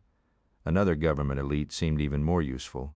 This tall and athletic man was capable of creating stable short-distance spatial rifts. Basically, he could allow the fighters of the cohort to teleport around the battlefield with impunity. Sonny did not have to think long to understand how incredible this ability was. He had used Shadow Step to vanquish his foes numerous times, and granting the same advantage to the whole cohort was an indescribably potent tool. Hell, he didn't even have to send people through this rift. Throwing a spell-tech grenade or a manifestation of a sorceress aspect ability would wreak havoc among the enemies just as well. The third candidate was a young woman with mousy hair and an unassuming face. Her ability seemed less potent than that of the two men, but could also be quite useful in the right situations. Just like Cassie, the young woman possessed an affinity to revelations, be it a much lesser one. While she couldn't compete with Song of the Fallen in the broadness of application, the narrow focus of her aspect was capable of producing more palpable results. The young woman was able to perceive weaknesses and vulnerabilities of living creatures, as well as share visual perception among several people. She, too, could comprehensively enhance the cohort's battle effectiveness, although in a less direct way. Sonny spent a long time staring at the three dossiers. Which one should he choose? Each held incredible value in his eyes. He was even tempted to claim all three, but no. While Sonny was not blind to the importance of utility, he needed powerful fighters to make use of it. Without offensive strength, the cohort would be simply unable to act on the provided opportunities. Plus, his own aspect already leaned toward utility. Eventually, he dismissed the dossiers of the two men and left only the image of the meek young woman with mousy hair on the wall. Awakened Kim, the more Sonny stared at her portrait, the more he was sure of his choice. Yes, the first candidate could shape the battlefield to their advantage, but Sonny was able to achieve a bit of that himself with the help of shadow manifestation. Yes, the second candidate could provide an indescribable tactical flexibility to the cohort. However, the short range and the stationary nature of the spatial rifts was not easy to exploit in the chaotic and unpredictable mayhem of combat. Awakened Kim, on the other hand, could provide a powerful boost to any offensive action. Her ability synergized with the widest variety of aspects, including Sonny's own. More than that, unlike the other two soldiers, her powers scaled with the threat. Being able to create a wall of stone was useless if the enemy could turn stone to dust. Being able to attack an abomination from the flank would accomplish nothing if the abomination was of a high enough rank to become immune to awakened weapons. Being able to see the vulnerabilities of the enemy, however, would be a boon for the cohort no matter how powerful of an enemy they faced. In fact, the more dire their foe, the more important Awakened Kim's ability could become. There was also another much simpler reason why Sonny decided to choose the third candidate. The young woman could share visual perception between multiple people. Antarctica, meanwhile, enjoyed an uninterrupted night that lasted for several months. What it meant was that the first irregular company would be fighting in near-complete darkness for at least 4 months after arriving into the southern quadrant. While this problem could be somewhat solved with technology, there was a better and more reliable solution. Sonny could see in the dark, and with Awakened Kim's help, his soldiers would share in this ability too. He looked at the dossier one last time and nodded. Good. This young woman was going to be the first cornerstone of his cohort.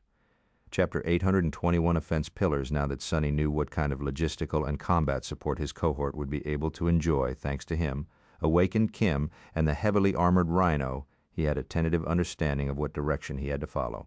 In the next several hours, he carefully studied hundreds of dossiers, slowly narrowing the list of potential candidates. By the time the night was drawing to a close, he was more or less ready to make the final selection, of course. Ideally, Sonny would have preferred to meet the recruits face-to-face and put them through a gauntlet to get to know their characters, styles, and limits better. But in the current situation, being able to study their personnel files was already good enough. He had chosen several important traits that most, or better yet, each of the candidates had to possess. First of all, Sonny decided to favor sustainability and lasting battlefield presence over pure might and burst damage potential. Sure, many of the elite government soldiers possessed awesome aspect abilities that could deliver truly fearsome results in a short span of time. However, these Awakened also burned through essence with a frightening speed. Antarctica campaign promised to be a marathon, or rather, A marathon stacked on top of a marathon, stacked on top of a marathon, stacked on top of a marathon, stacked on top of a marathon, stacked on top of a marathon, stacked on top of a marathon. Longevity was king. He vastly preferred fighting side by side with people who could maintain their peak battle state for long stretches of time, even if their immediate combat performance was not as impressive. Secondly, he deliberately paid more attention to fighters who implemented higher than usual amounts of finesse, calculation, and cunning in their approach to combat. Not only were such people better at conserving their energy, but they also suited his own inclinations very well. Additionally, fighters like these were bound to make better use of awakened Kim's ability to recognize vulnerabilities of the enemy. The third and last trait he sought out was mental fortitude. No government elite was a slouch in terms of determination and resilience, but some stood out among all others. Most of them were those awakened who had gone through crushing defeats, but were nevertheless able to pick themselves up and grow stronger for it. Sonny was more or less certain that he had endured more torment and hopelessness than even the other ascended captains of the first irregular company. As such, he had a better idea of how ruthless and punishing the long campaign in the southern quadrant could turn out to be. So, even if it meant settling for someone with less power or talent, he was determined to pick the most dogged and tenacious of the awakened elites. In the end, 6 dossiers remained projected on the wall of his small room. Awakened Kim had been his first choice. This young woman was the cornerstone of the cohort due to her valuable aspect, which allowed her to reveal the weaknesses of the enemy and share visual perception among herself and her allies. Additionally, she was a certified technician who could look after the cohort's armored personnel carrier and perform field repairs if need be. His second choice was a charismatic man in his late 20s. Awakened Bell had a lean figure, athletic build, and blonde hair. His expression on the portrait attached to the dossier was laid back and slightly carefree. Bell was a talented swordsman who excelled in offense and agility. His aspect made him especially deadly. The young swordsman was able to turn his body intangible and phase through solid matter, although he couldn't maintain this state for long. Even a second was enough to avoid an enemy attack if used at the right moment. His second ability allowed him to infuse his weapon with unnatural sharpness and cut through most obstacles. Although both abilities devoured soul essence with terrible speed, Awakened Bell was incredibly proficient in using them in precise, short bursts. He only needed a fraction of a second to dodge a strike or deliver a killing blow, so there was need to maintain them for more than that. As the result, he was able to last much longer on the battlefield than the description of his aspect would suggest. Bell was going to be one of the 2 pillars of Sonny's melee vanguard. The second pillar was a man named Dorn. Looking at his portrait, Sonny couldn't help but grimace. No, this is just ridiculous. Awakened Dorn was a giant of a man. He was easily taller than Effie and possessed robust musculature to boot. Just one look at him would have made most people feel small and feeble. The only consolation that Sonny could find was that this powerhouse would be fighting on his side. Dorn's weapon of choice was a hammer, and not a traditional war hammer, which, despite its usual portrayal in popular media, was actually a relatively light and elegant weapon. No, Awakened Dorn preferred to fight with something that could only be described as an enchanted version of a sledgehammer. This heavy 2-handed implement of destruction was able to crush flesh, bone, stone, and steel with equal ease. All that would have made one think that the man was a straightforward and single-minded brawler with a penchant for solving problems through brute force, but that couldn't be further from the truth. Instead, the man possessed a serious, sedate attitude and deeply intelligent eyes. His aspect could be described in 3 words: push and pull. Awakened Dorn was able to manipulate gravity, or at least something that resembled gravity, to empower his strikes with crushing weight and throw his enemies off balance.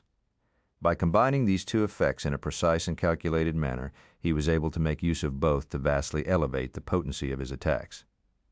No matter how strong and enduring Dorn's body was, no one would have been able to wildly swing his heavy weapon around for too long. That was why he preferred to conserve his stamina and kill the enemy with one crushing, deliberate, well-timed, and devious strike. In short, despite his ridiculous size, Awakened Dorn was a man after Sonny's own heart. Together, Bell and Dorn were going to be the core of the cohort's battle formation. However, there was another person whom Sonny intended to add to the Melee Vanguard. Chapter 822, Shadow Cohort, the 3rd member of the Melee Vanguard, was perhaps the second most important person in the cohort after Sonny himself, of course. He had agonized over that choice a lot, but eventually settled on a handsome and chivalrous man named Quentin. Awakened Quentin preferred wearing full plate armor and wielding a sword and a shield. Unlike Bell and Dorn, he was not going to be serving as an offensive powerhouse. He was going to become the defensive bulwark of the Melee Vanguard, which was not to say that he wasn't a In battle, he was able to continuously repair his shield and his armor, no matter what kind of damage they received. There were limits to this ability, of course, but as long as his memories weren't outright destroyed, they would eventually regain their original shape. He was also able to apply a corrosive property to his weapons. The corrosion was not very potent, but as long as enough of his attacks landed, the enemy was bound to eventually succumb under the weight of accumulating decay. This was a slow but insidious and impactful ability. However, it was the first one that made awakened Quentin so valuable. That was because he was not limited to restoring only memories. Quentin's restoration was near universal and could repair various things, including human flesh. He was a healer, of course. As far as these rare specialists went, he wasn't the most powerful. His ability was comparatively slow and limited. Quentin could not even hope to compete with someone like Nephis or Ilias in terms of speed and efficiency, and even among other healers whose dossiers were available to Sonny, his restorative power did not stand out. But after thinking about it for a long time, Sonny still decided to go with Quentin. He did not want to employ a more potent healer if that meant that the healer would not be able to fend for themselves in a furious fight. Even though his final choice was somewhat mediocre in terms of healing wounds, the chivalrous man was a more well-rounded and versatile combatant. Sonny was inspired to make that choice by his memories of Shim, the firekeeper healer who had eventually inherited the leadership over Cassie's personal cohort. Despite his lack of a combat aspect, Shim always fought on the front line and supported his companions with his blade, his shield, and his steady presence. Plus, Quentin was also a trained combat medic who possessed deep knowledge of modern medicine. He could even use his ability to help repair the rhino, should Kim be unable to do it through mundane means. Overall, Sonny was happy with his decision. With 4 members of the cohort already chosen, only 2 spots remained. Knowing that he would have to strengthen the ability of his soldiers to attack the enemies from distance and fight against flying abominations, Sonny spent a lot of time searching for a suitable range specialist. In the end, his attention was drawn to the dossier of a woman named Samara. Awakened Samara was tall, beautiful, and aloof. She possessed a very interesting aspect, though. Samara was capable of infusing material objects with soul essence, as well as converting soul energy into kinetic energy or heat. What it meant was that she could turn soul essence into charged explosives. In a sense, Awakened Samara was the opposite of Master Jet. While Soul Reaper was able to deal soul damage with physical weapons, she could deal physical damage with soul essence. She was also very inventive in the applications of her aspect. Samara was probably the only awakened Sonny knew of who actively utilized modern firearms. By infusing her ammunition with charged essence, she effectively made them analogous to enchanted weapons. Nightmare creatures of higher ranks were more or less immune to mundane armaments, but susceptible to memories and even unarmed attacks of awakened. In Samara's hands, however, any weapon turned into an awakened weapon. What a fascinating ability. As an added bonus, she was also a capable spell tech engineer and technician, since the APC the cohort would be using was chock full of advanced spell tech. That was going to come in handy. Last member of the cohort Sonny had chosen was called Awakened Luster. Staring at the man's dossier, Sonny could help but narrow his eyes. What a weird name. He shook his head and then sighed. Well, maybe his mother had a poetic soul too. The young man was not a very distinguished fighter. That was comparatively, of course, since all the elite government soldiers were solid combatants. His talent and usefulness lay mainly in his unique aspect. Although Sonny had not wanted to recruit more utility specialists, he couldn't help but change his stance after reading what young Luster was capable of. This guy was nothing short of a soul healer or an essence battery. In more crude terms, his first ability allowed him to enhance the regeneration rate of soul essence, both his own and that of his allies. His second ability allowed him to transfer his essence to others. Sonny did not even have to think to know how vital such an aspect was going to be in the coming months. Sure, by choosing Luster he would be sacrificing the opportunity to recruit another battle powerhouse, but the trade-off was worth it, in his opinion. In other circumstances, Sonny would have been reluctant to make this decision, but Luster's abilities synergized simply too well with that of Awakened Samara, not to mention serving as a force multiplier for every other member of the cohort. Additionally, the young man was, apparently, an ace pilot. With him in control of the Rhino, Sonny did not have to worry that the APC would fall off a cliff or get stuck in mud, or be turned into an alloy pancake by a random Titan that happened to walk by. So the choice was clear. Awakened Luster would be the last member of his cohort. Sonny moved slightly and looked at the 6 dossiers one last time. Kim, Bell, Dorn, Quentin, Samara, Luster. These 6 people were going to be his soldiers. He lingered for a moment, then let out a small sigh and marked the dossiers with his personal identification code. Soon, the bureaucracy of the First Evacuation Army would approve the recruitment request, and then he would finally face his new subordinates face to face. Chapter 823, 6 Awakened. Awakened Luster was in a strange mood. On one hand, his life and career were going better than ever. Not only had he managed to become a member of the Special Forces, he also received a chance to participate in the most exciting operation of the last several decades. His status, citizenship rank, and even salary were now higher than he had ever hoped. It was hard to imagine that a guy like him managed to climb so far without being a legacy or even possessing a combat aspect. It was certainly better than working in a boring spell-tech research facility, which he had been considering before joining the government army. Plus, he was surrounded by tons of pretty girls every day. There were thousands of them in the port fortress, and even more in the greater encampment beyond. With his dashing uniform, reputation of a valiant elite, and irresistible personality, many of them paid Luster special attention. Overall, things were great. On the other hand, the world seemed to be falling apart. The exciting operation he was so enthused about could very well become his last. What a bummer. Sitting on a broken panel of a discarded prefab building, Luster watched the swarm activity in the camp below and sipped his coffee. That was another thing once they shipped to the southern quadrant. Luxuries like coffee would probably become scarce. He would have to go back to synthetic substitutes, or even worse, drink something as disgusting as tea. The horror, Luster grimaced, then glanced at the plain-looking young woman sitting next to him. What do you think, Kimmy? Are we going to receive our assignments today? Awakened Kim hesitated for a bit, then said in an awkward tone, I don't know. Luster shook his head. Kimmy was the strangest person he had ever met. This timid girl was the only awakened he knew who somehow managed to not look hot, as far as he was concerned. That was a bizarre accomplishment. Every awakened was hot. That was just common knowledge, everyone except for Kimmy. She single-handedly destroyed Luster's whole worldview. He just did not know what to make of that fact. Belle, who was perching on the same prefab panel, looked at them and flashed a smile. I think we will. Luster felt a rush of excitement. Oh, do you know something? The blonde daredevil leaned forward, then said in a hushed tone, I heard from my pal in logistics that Soul Reaper finalized the command structure of her unit yesterday. That means they'll start recruiting today. After that is done, the other elite units will be free to pick out the rest of us.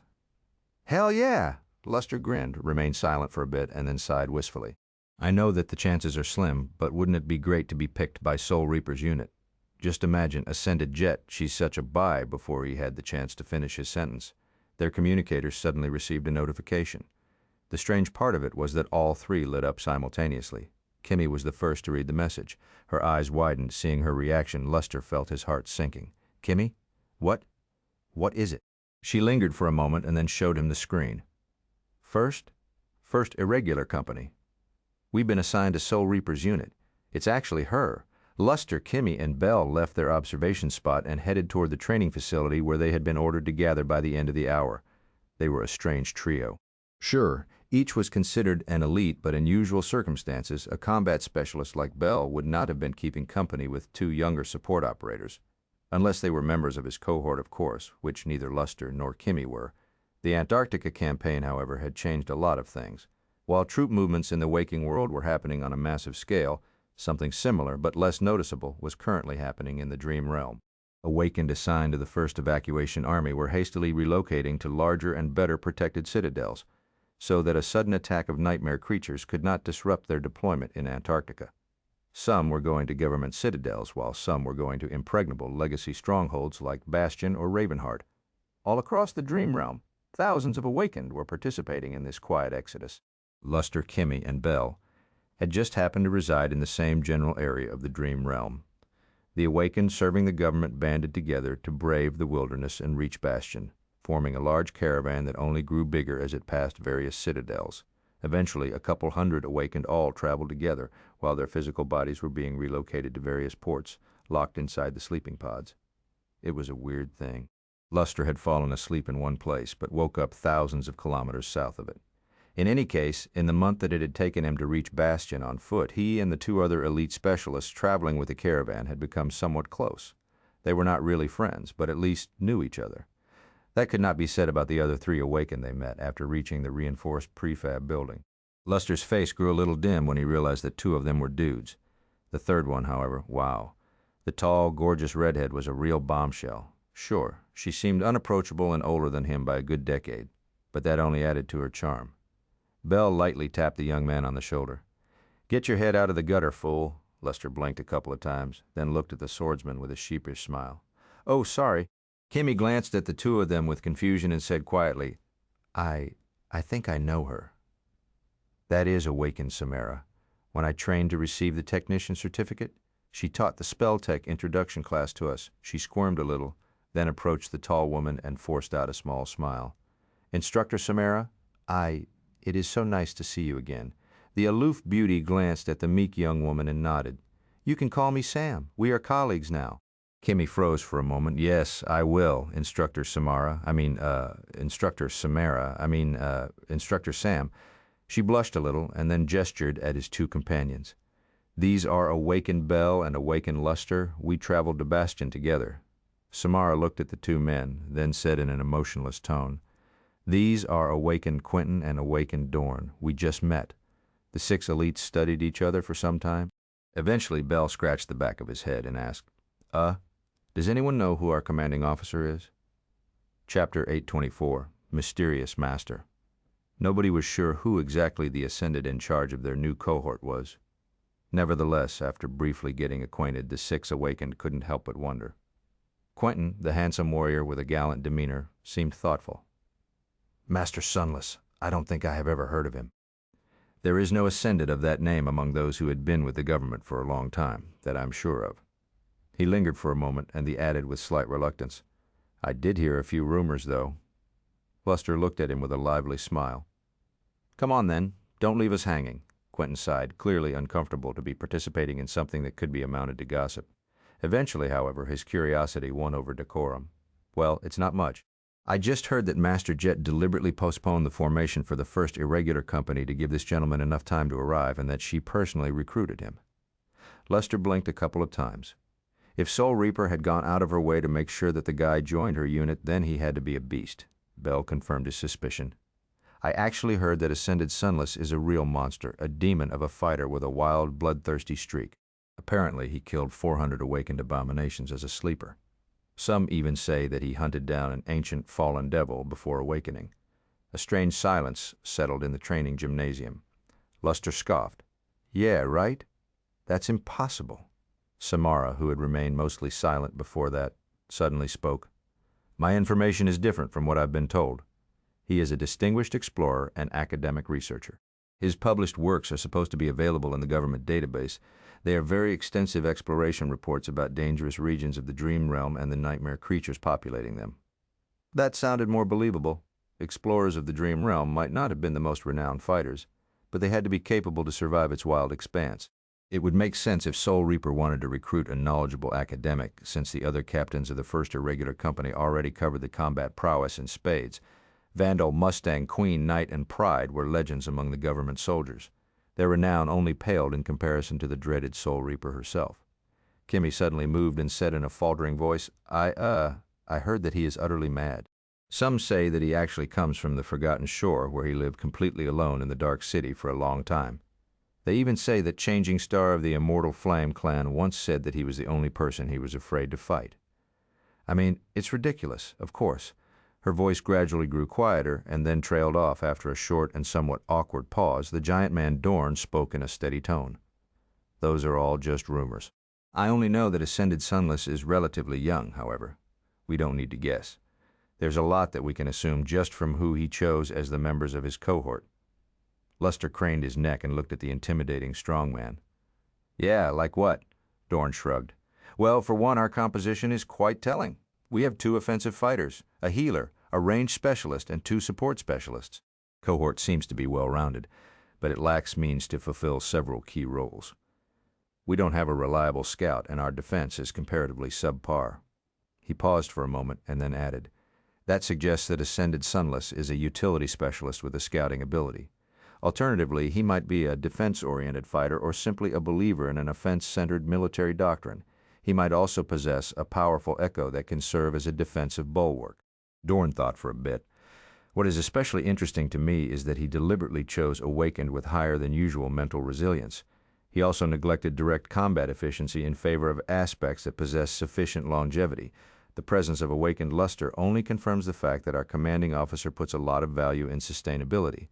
All of that tells me that he has a very mature outlook on combat that is in direct contradiction to his young age. Luster followed along, surprised that he had not come to these conclusions himself.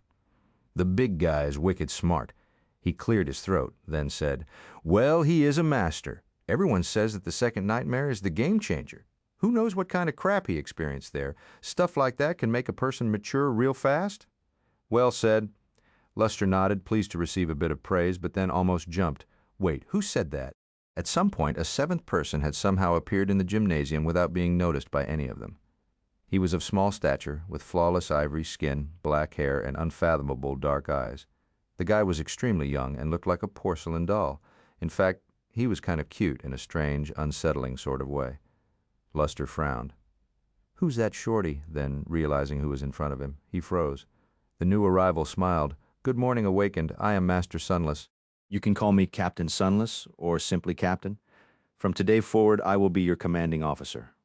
He remained silent for a few moments. Then his pleasant smile slowly turned strangely ominous. Captain Sunless stared directly at the six of them and added, "Yes, I killed 400 awakened abominations and hunted down a fallen devil as a sleeper.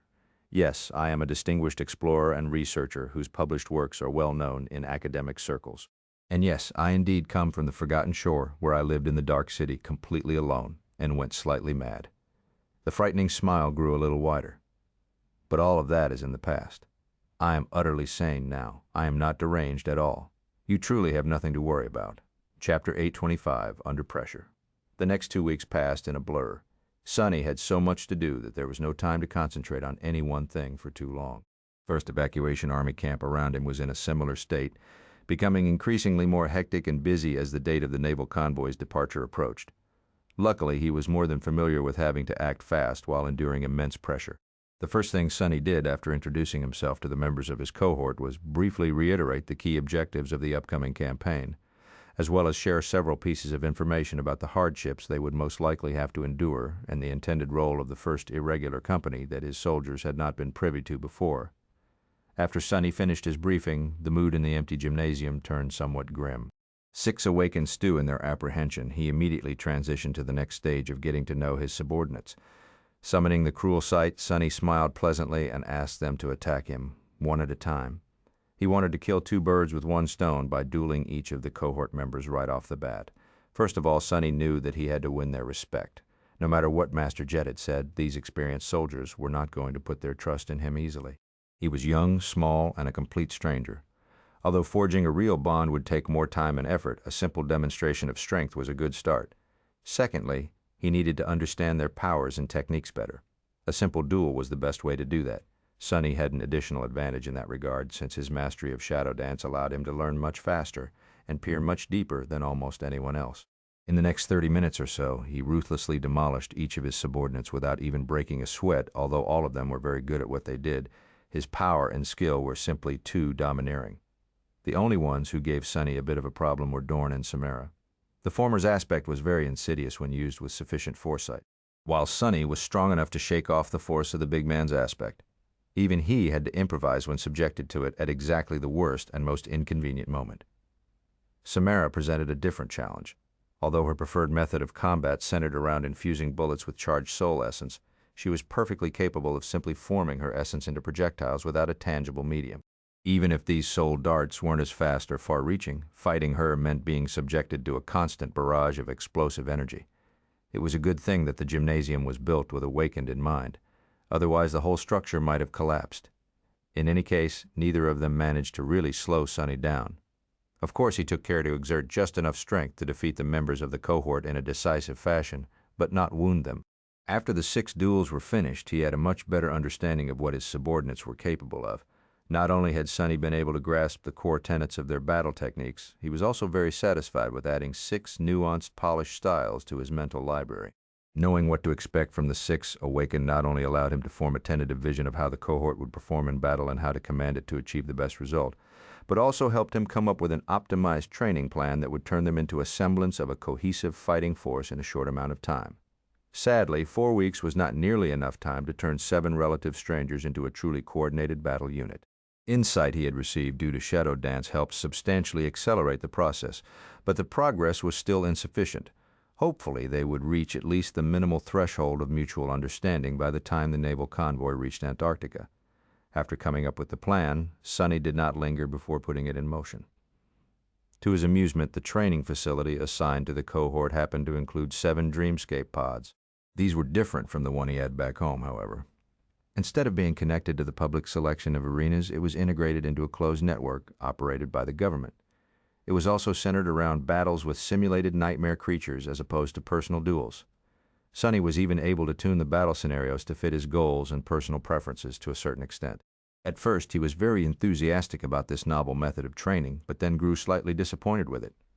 Dreamscape was simply incapable of simulating the true madness and dread of the nightmare creatures. The illusory monsters they fought were strong and threatening, but lacked the spark of life and the perverse intelligence that made the real deal so deadly. Illusions were simply incapable of pressuring the cohort enough. So Sonny found something else to really pressure his people, himself. After the first few days, he allocated significant time to battles where all 6 had to contain a single target, their captain. While Sonny looked much less frightening than a nightmare creature, his subordinates quickly learned that he was infinitely more terrible. After an especially intense clash, the 6 awakened, crawled out of the Dreamscape pods, and wandered off to grab a bite and rest for a bit. Soon, several of them gathered in the staff kitchen attached to the gymnasium. Luster was rubbing the shoulder he had bruised in one of the real-world training sessions as he groaned, "Devil? He is a devil."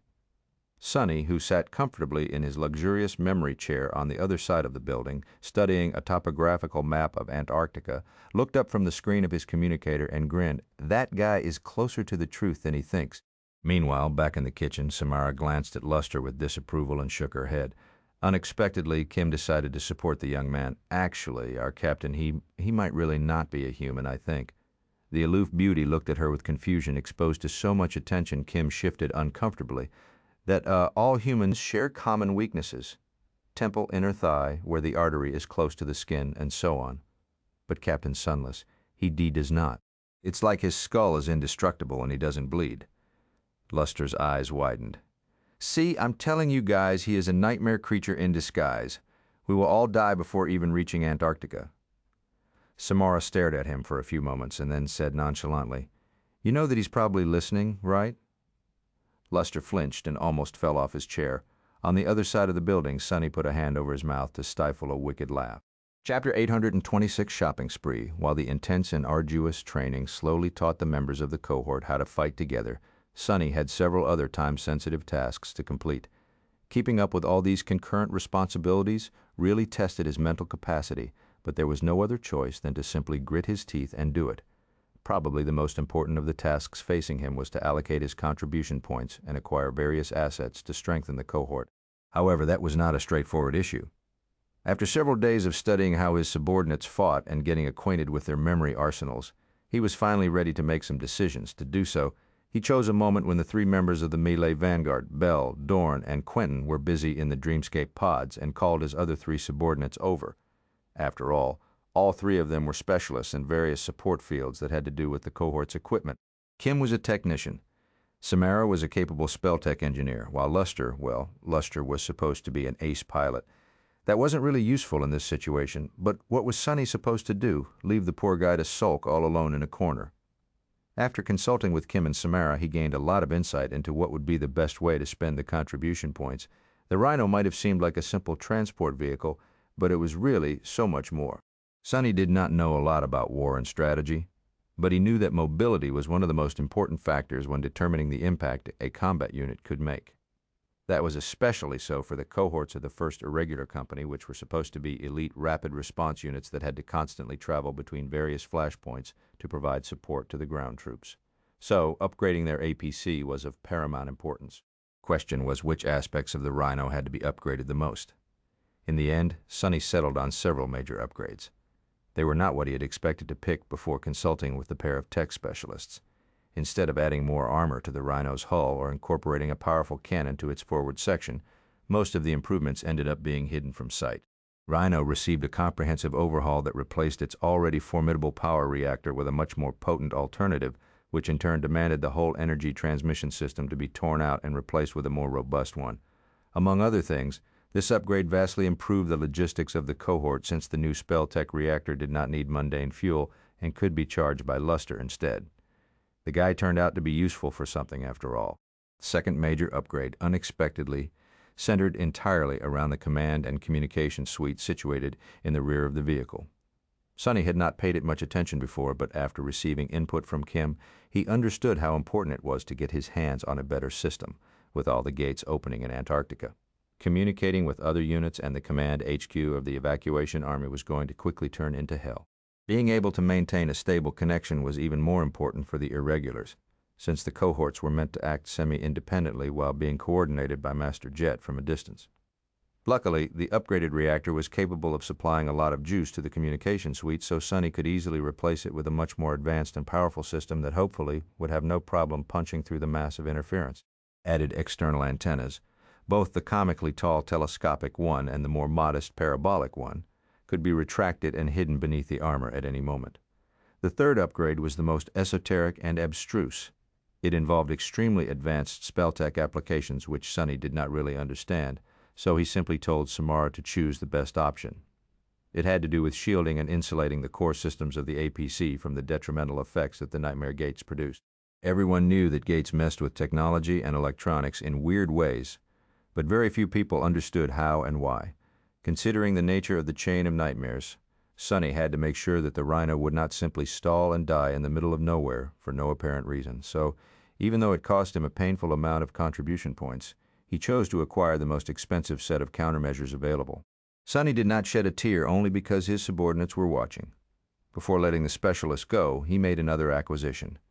Knowing what Samara was capable of with the right armament, he decided to enhance her combat performance by getting his hand on the most powerful mundane weapon available to the members of the 1st Evacuation Army. As the result, the cohort became entitled to receive an incredibly powerful, by the standards of mundane soldiers, of course, mechanized rifle. The thing was made of incredibly tough alloy and included various dampening materials to make its internals more resistant to concussive damage. It was as tall as Samara herself and possessed a long, fearsome barrel. Sonny initially thought that the rifle was a railgun, but was corrected and found out that it was actually a different type of a mass driver known as a coil gun or Gauss rifle. He had heard all those words before, but had no idea what the difference was. Not that it mattered. All he needed to know was that the rifle was incredibly powerful and capable of propelling solid slugs forward with stunning speed. It could also fire them in 2 modes, subsonic and supersonic, which could be useful if the cohort ever wanted to remain discreet. Technically, the rifle was too heavy and powerful to be wielded by a human. It was meant to be utilized by a soldier encased in a full exoskeleton armor suit, or even serve as a light weapon for the smaller humanoid war platforms. But as an awakened, Samara was just strong enough to manage. After making this acquisition, Sonny let the 3 specialists go and rubbed his palms together. Then he went forward and spent his remaining contribution points on miscellaneous items and, more importantly, better memories for his soldiers. As a mad grin appeared on Sonny's face, his eyes shone with greedy light. Staring at his communicator, he couldn't help but laugh. Ungrateful brats, Daddy brought you gifts. He!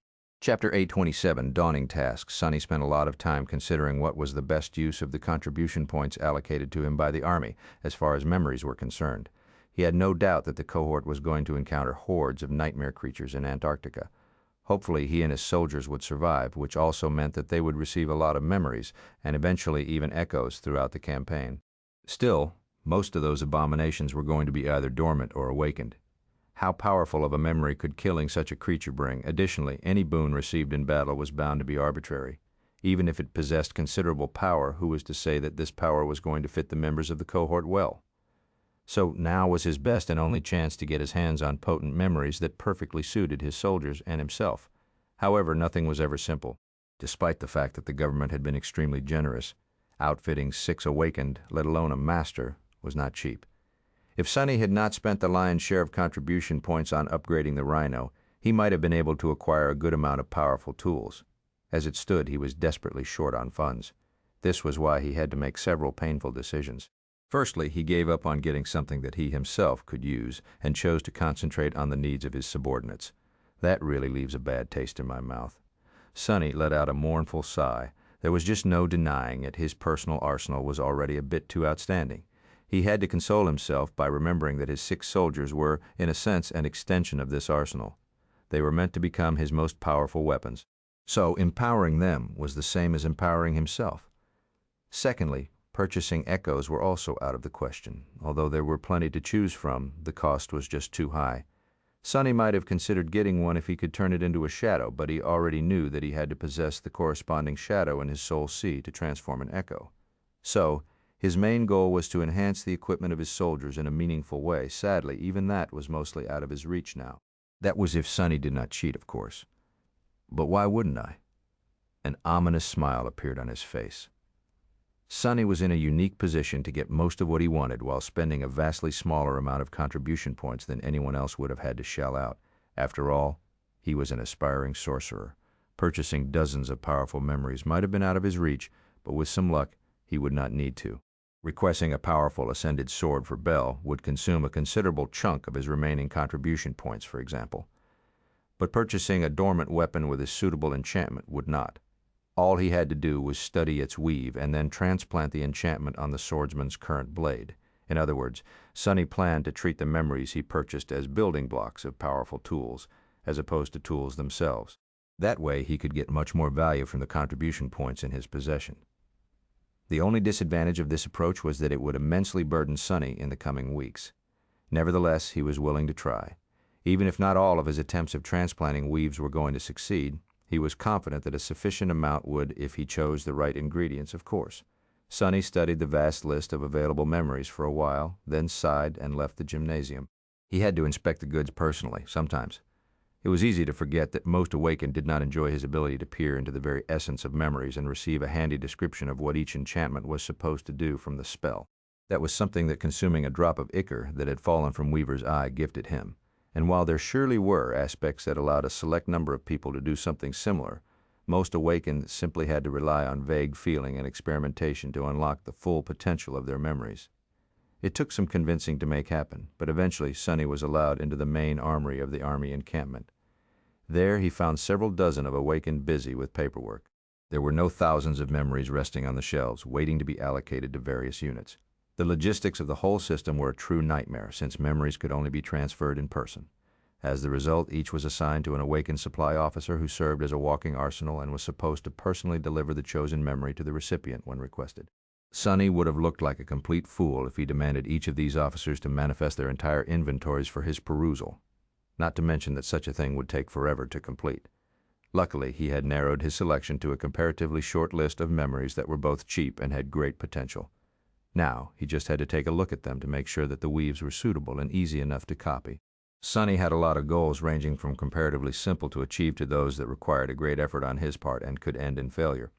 For example, there was a dormant memory that came in the shape of a straight razor. Its only enchantment, according to the description in the government database, made it extremely sharp. Trying to hack and slash nightmare creatures with the tiny blade was a recipe for disaster. But what if he could imbue Bell's sword with the same unnatural sharpness? There was a cloak that had no other purpose than to make its wearer weigh less by a couple of kilograms. In and of itself, the enchantment was not too useful, but what if he applied it to Dorn's unwieldy sledgehammer? Better yet, what if he managed to transplant the Feather of Truth enchantment of the Mantle of the Underworld to it? Even though Sonny still had trouble working with complex weaves of ascended memories, he felt that he had a solid chance of success. What if he could purchase 6 cheap charms and enhance each of them with resistance to cold that the Memory of Ice provided? Thankfully, he could spend his contribution points to receive soul shards required for these manipulations as well. Of course, the task was daunting and complicated. Not only did Sonny have to collect all the necessary ingredients, spend a lot of time and essence to create countless strings of essence, study the new weaves, and actually succeed in replicating them, he also had to take rate at which his awakened soldiers would have to expend their limited reserves of essence to maintain the more powerful effects. The synergy between them, all of these concerns were enough to drive a person mad. Not to mention that he only had several weeks to achieve this ambitious goal while simultaneously overseeing the training of the cohort and performing other important tasks. He would probably improve his nascent mastery of sorcery at least. Staring at the confused supply officers, Sonny rubbed his face and groaned. So much to do, damn. Is being a captain always so stressful? Chapter 828, The Call. Several days later, Sonny was sitting in the mess hall of the military bunker, consuming a generous portion of food without too much enthusiasm. A couple of other captains of the first irregular company, as well as Master Jet herself, ate with a bit more appetite. Sonny did not look too good. There were dark circles under his eyes, and his whole presence was subdued and listless, a telling sign that someone was running low on essence. At some point, Winter gave him a dubious look and asked, "What's up with you? You look like you're about to topple over." Sonny waved a hand dismissively. "It's nothing. I'm just tired because of all the stuff I have to do before we depart. Being an Army officer is not a breeze, as it turns out. Who could have thought?" The woman stared at him for a few moments, then grinned. "Oh, right. I forgot that this is your first command posting. You have yet to discover the wonders of delegation." Master Randall shook his head. "There are many things that can't be delegated. Plus, you have to know what your subordinates can handle to assign them tasks. I think that you're doing fine, kid." Sonny wanted to retort that he was not a kid, but thought better of it. After glancing at the grizzled veteran, Vandal was almost old enough to be his grandfather. If anyone had the right to regard him as a junior, it was Master Randall. Winter shrugged. "That's true. I'm actually impressed by the cohort you've managed to form. It is unexpectedly well-rounded, although I'm surprised by several of the choices you made." Sonny raised an eyebrow. "Really? Why?" She leaned back and looked at him. Well, Sonny assumed that she was looking at him. In truth, the laid-back beauty could have been staring at anything from behind her old-fashioned sunglasses. "Don't get me wrong. Each of us has tried to create a cohort that can remain effective in all kinds of situations, but we have our biases, nevertheless. So every cohort except yours tends to lean toward a certain specialization. Take Pride, for example. That slippery bastard recruited all the stealthy creeps from the roster." Sonny stared at her without amusement. "You do know that I am a creep myself, right?" Then he froze for a moment. "Wait, that didn't come out right." "What I meant to say was that I specialize in stealth as well." Winter snorted. "Really? You don't really look like a backstabber?" Sonny crossed his arms and looked at her with a smirk. "Well, obviously, if I go around looking like a backstabber, people would be on guard against being stabbed in the back, wouldn't they? That just defeats the purpose." Master Randall let out a gruff chuckle. "He makes a good point." Sonny nodded, then let out a heavy sigh. "To tell you the truth, I did my fair share of backstabbing in the past, which really helped me survive. But mostly I tend to find myself in situations where I'm surrounded on all sides. Stealth is a powerful tool, but it can only get you so far, so a well-rounded cohort is the best choice, in my opinion. Luckily, my aspect is versatile enough to support all kinds of compositions." He lingered for a bit, then asked with curiosity, "What do other cohorts specialize in?" "I've been too busy to keep up with what you guys are doing." Winter took a bite out of her sandwich, chewed it slowly, and shrugged. "Ah, the usual. Davis went with the stealthy approach. Venerable Vandal here is all about melee carnage, so is Mustang, with the added emphasis on speed and finesse. I am more of a range superiority gal. Dale is a bit like you, but with a slant toward robust defense. As for our courageous leader," she looked at Master Jet and smiled. "Actually, I have no idea. Her cohort is weird." Soul Reaper gave them a nonchalant glance. "It's not that weird. I just pick people who can enhance my own battle performance in various ways. We are meant to wipe out the enemy by channeling our deadliest weapon, me, in the most efficient way." She remained silent for a few seconds. "In any case, there are only several days left before we have to board the ships. Once we do, most of our decision power will be gone. Any additional preparations we'll be able to make at sea are going to be limited to a specific direction. So now is your last chance to account for things you might have missed." The captains looked at each other with somber expressions. After a long pause, Sonny asked, "Any suggestions?" Master Jet thought for a bit. "You're not too familiar with how gates affect us, are you?" He shrugged. "I know the basics, I guess." Randall shook his head. "That is not really enough. For us government officers, a big part of our duty has to do with containing the nightmare gates, so we know them the best.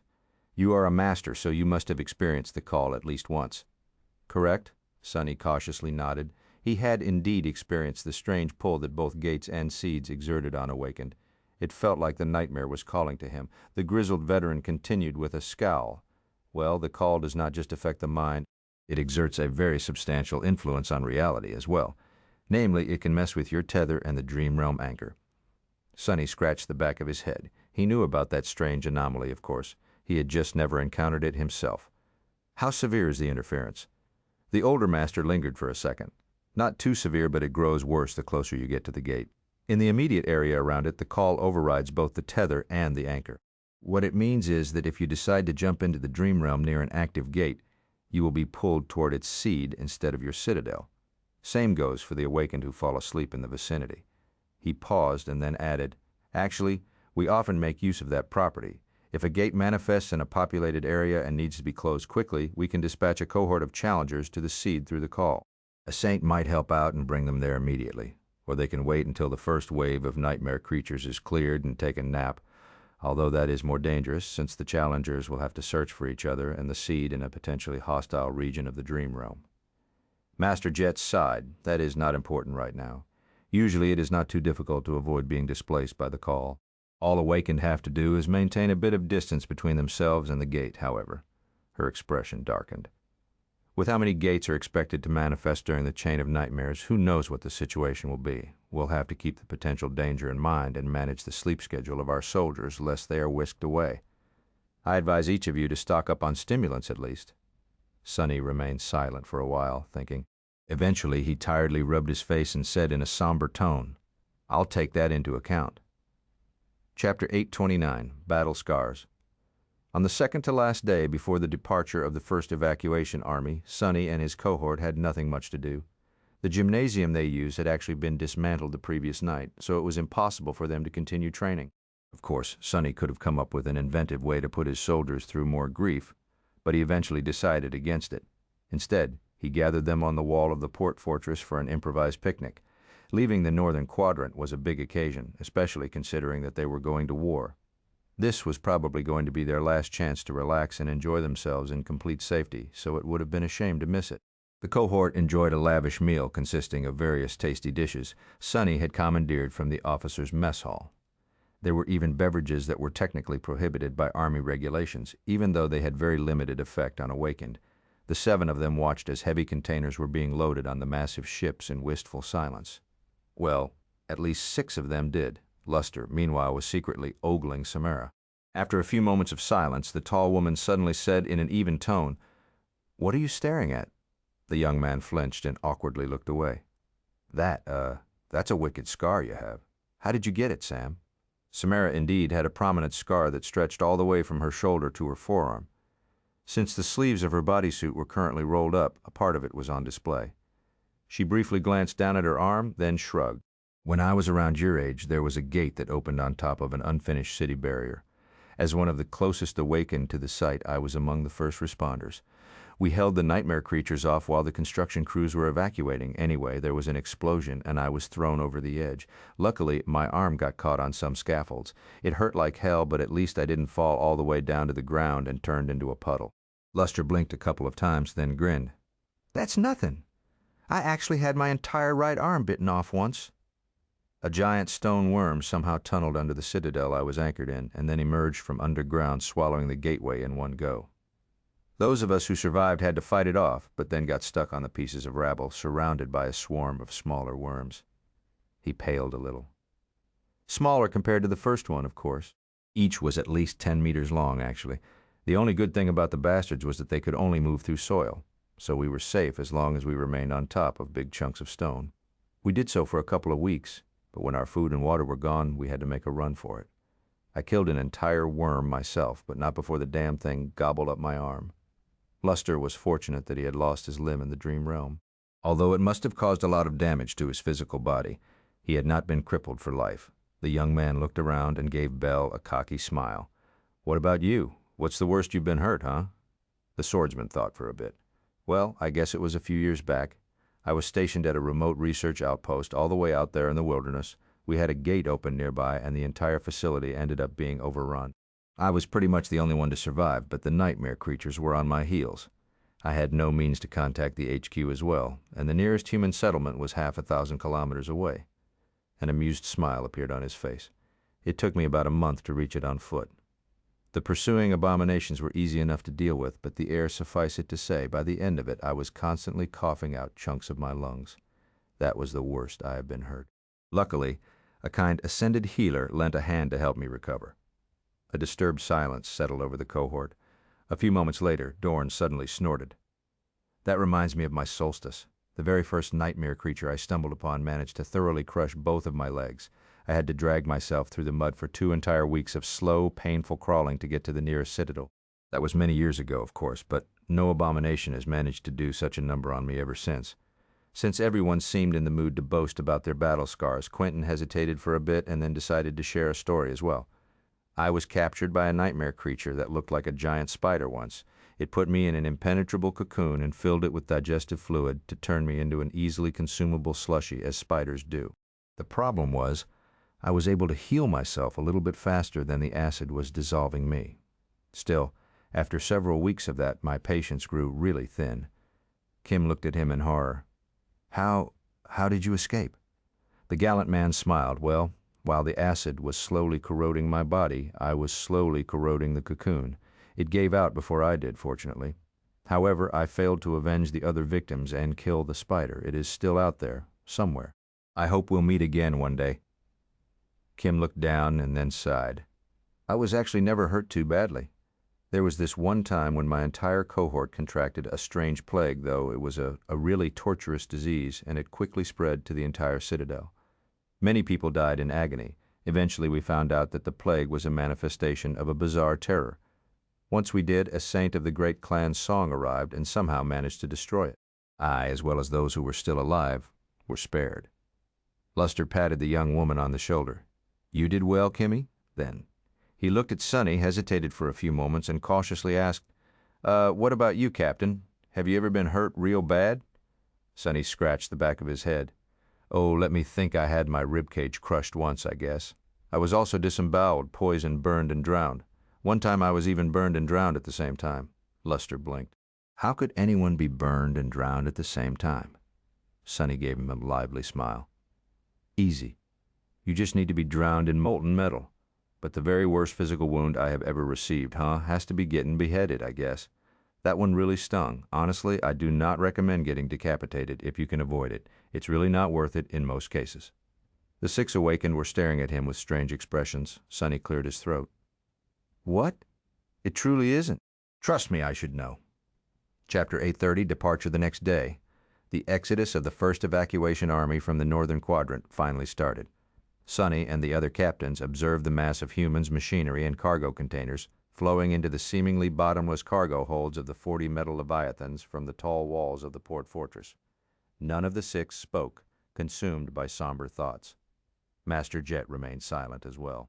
Behind them, the large encampment that had been bustling with activity just a few days ago was completely dismantled and gone.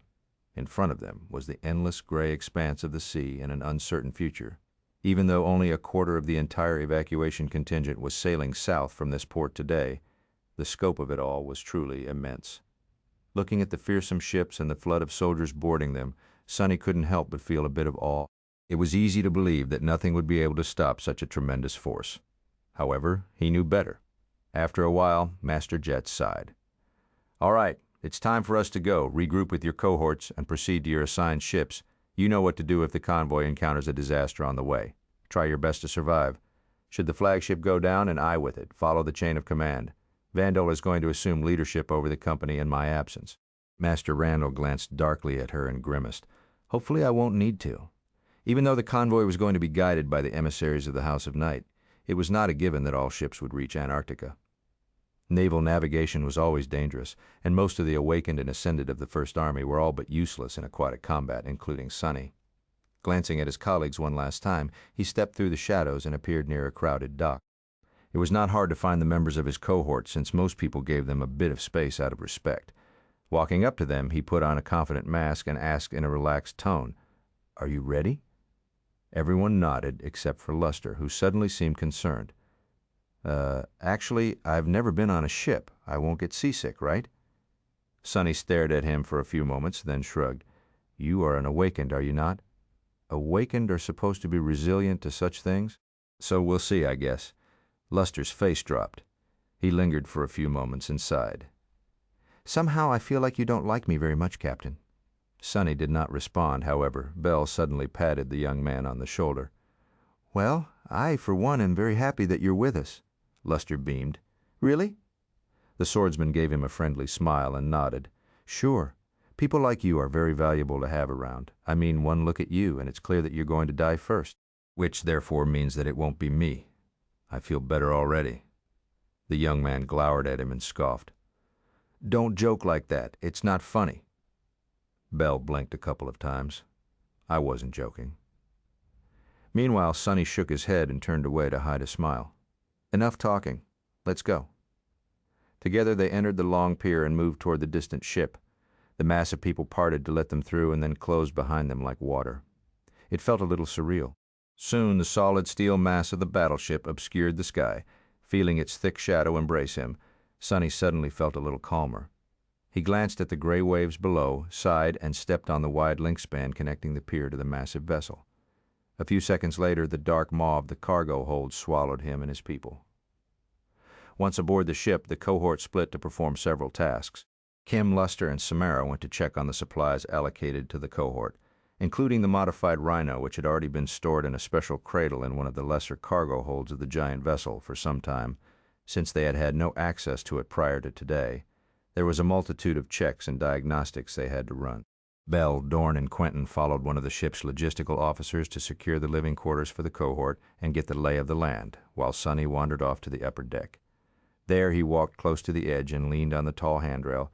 Looking down at the distant surface of the water, images of the forgotten shore and the dark sea rose from the depths of his memory, making him shiver. As Sonny waited for the fleet to depart, his shadows explored the battleship. Even if he would not be too useful should a swarm of nightmare creatures or some colossal horror of the depths attack the convoy once in transit, he was still his life into the hands of strangers. Did not appeal to Sonny, to say the least, but he did not have a lot of choice. For the next 2 to 3 weeks, the crew of the battleship and the Nightwalkers in charge of the convoy were going to decide whether all of them lived or died. Curses. Sonny was suddenly very unhappy with the fact that he did not acquire any powerful swimming-related memories. Even if they could only give him an illusion of being safe, it would have been still better than nothing. Maybe I should make it a priority once we reach Antarctica. I doubt that this is the last time I have to traverse vast amounts of water. Come to think of it, isn't it strange that I, of all people, have neglected seafaring so much?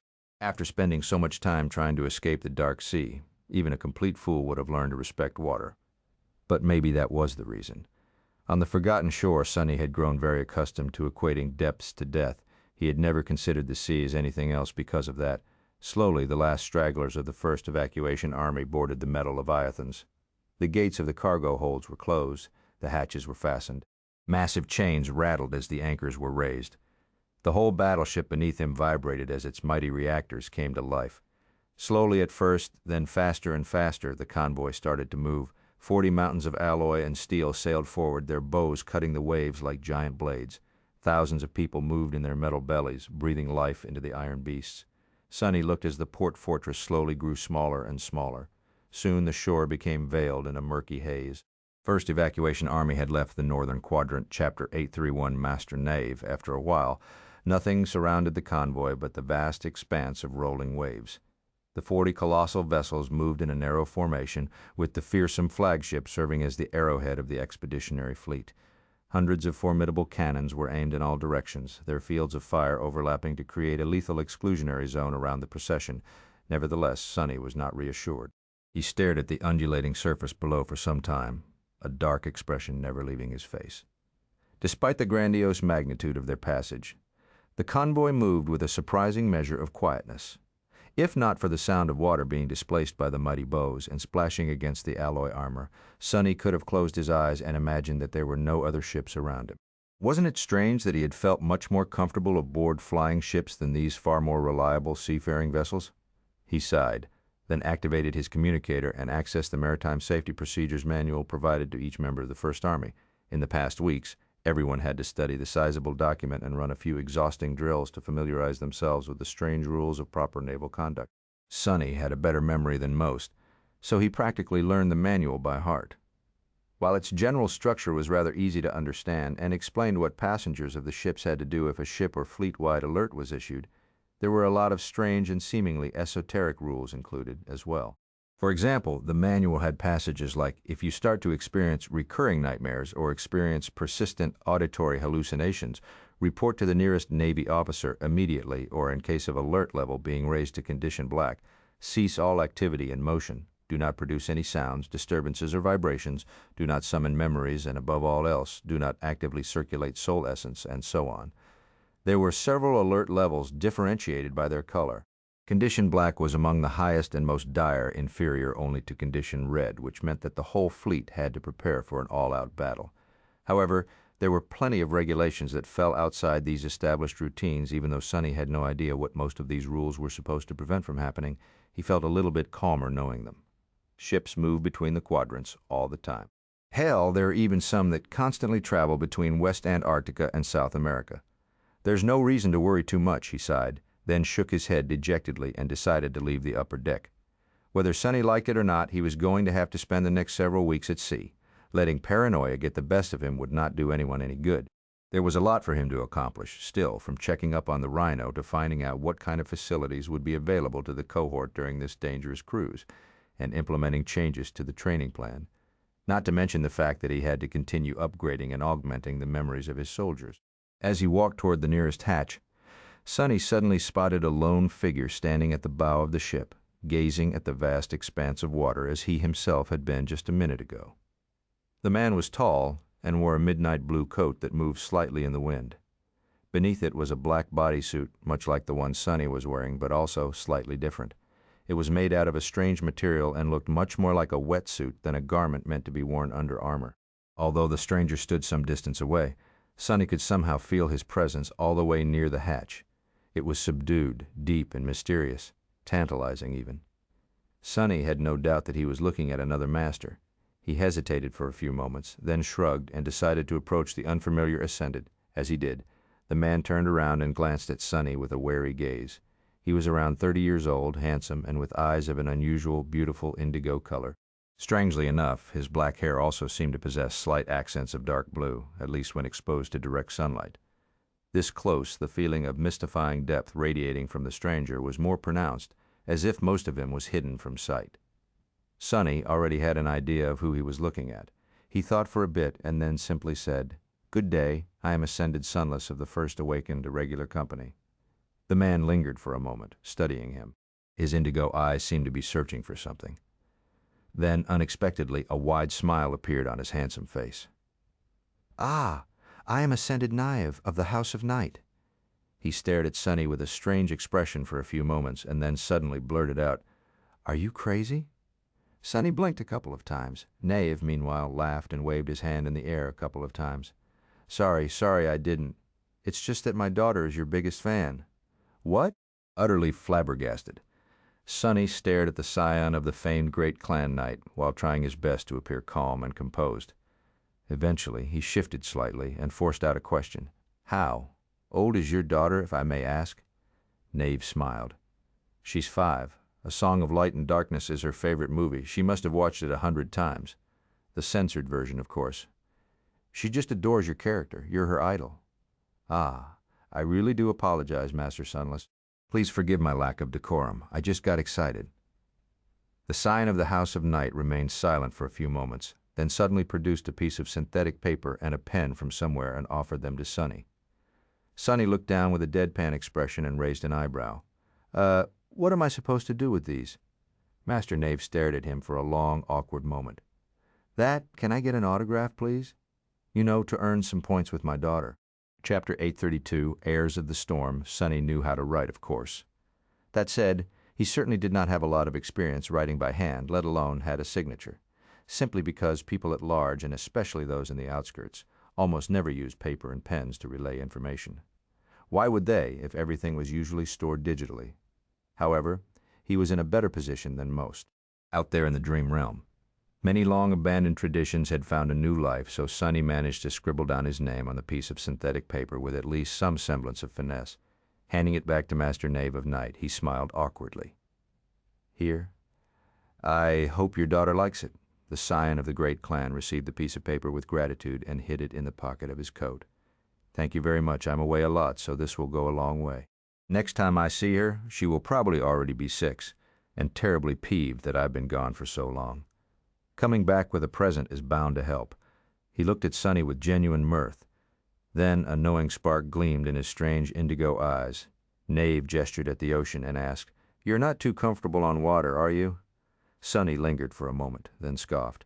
"You must have seen the movie yourself. Is it really a surprise that I have a complicated relationship with the sea?" Handsome Master smiled. "Oh, yes.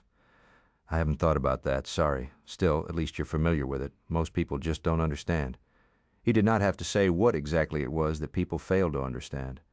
For a moment the two men shared a strange feeling of closeness. Both had known the unfathomable dread of the depths, which was a rare thing these days. Sonny sighed, then studied the massive silhouettes of the iron ships for a few moments and asked, "So, what are our chances of making it to Antarctica alive?" Nave laughed. "Well, I wouldn't worry too much if I were you. Sure, anything can happen, but this convoy is as safe as we can make it." He pointed to the especially fearsome dreadnought that moved in front of the fleet.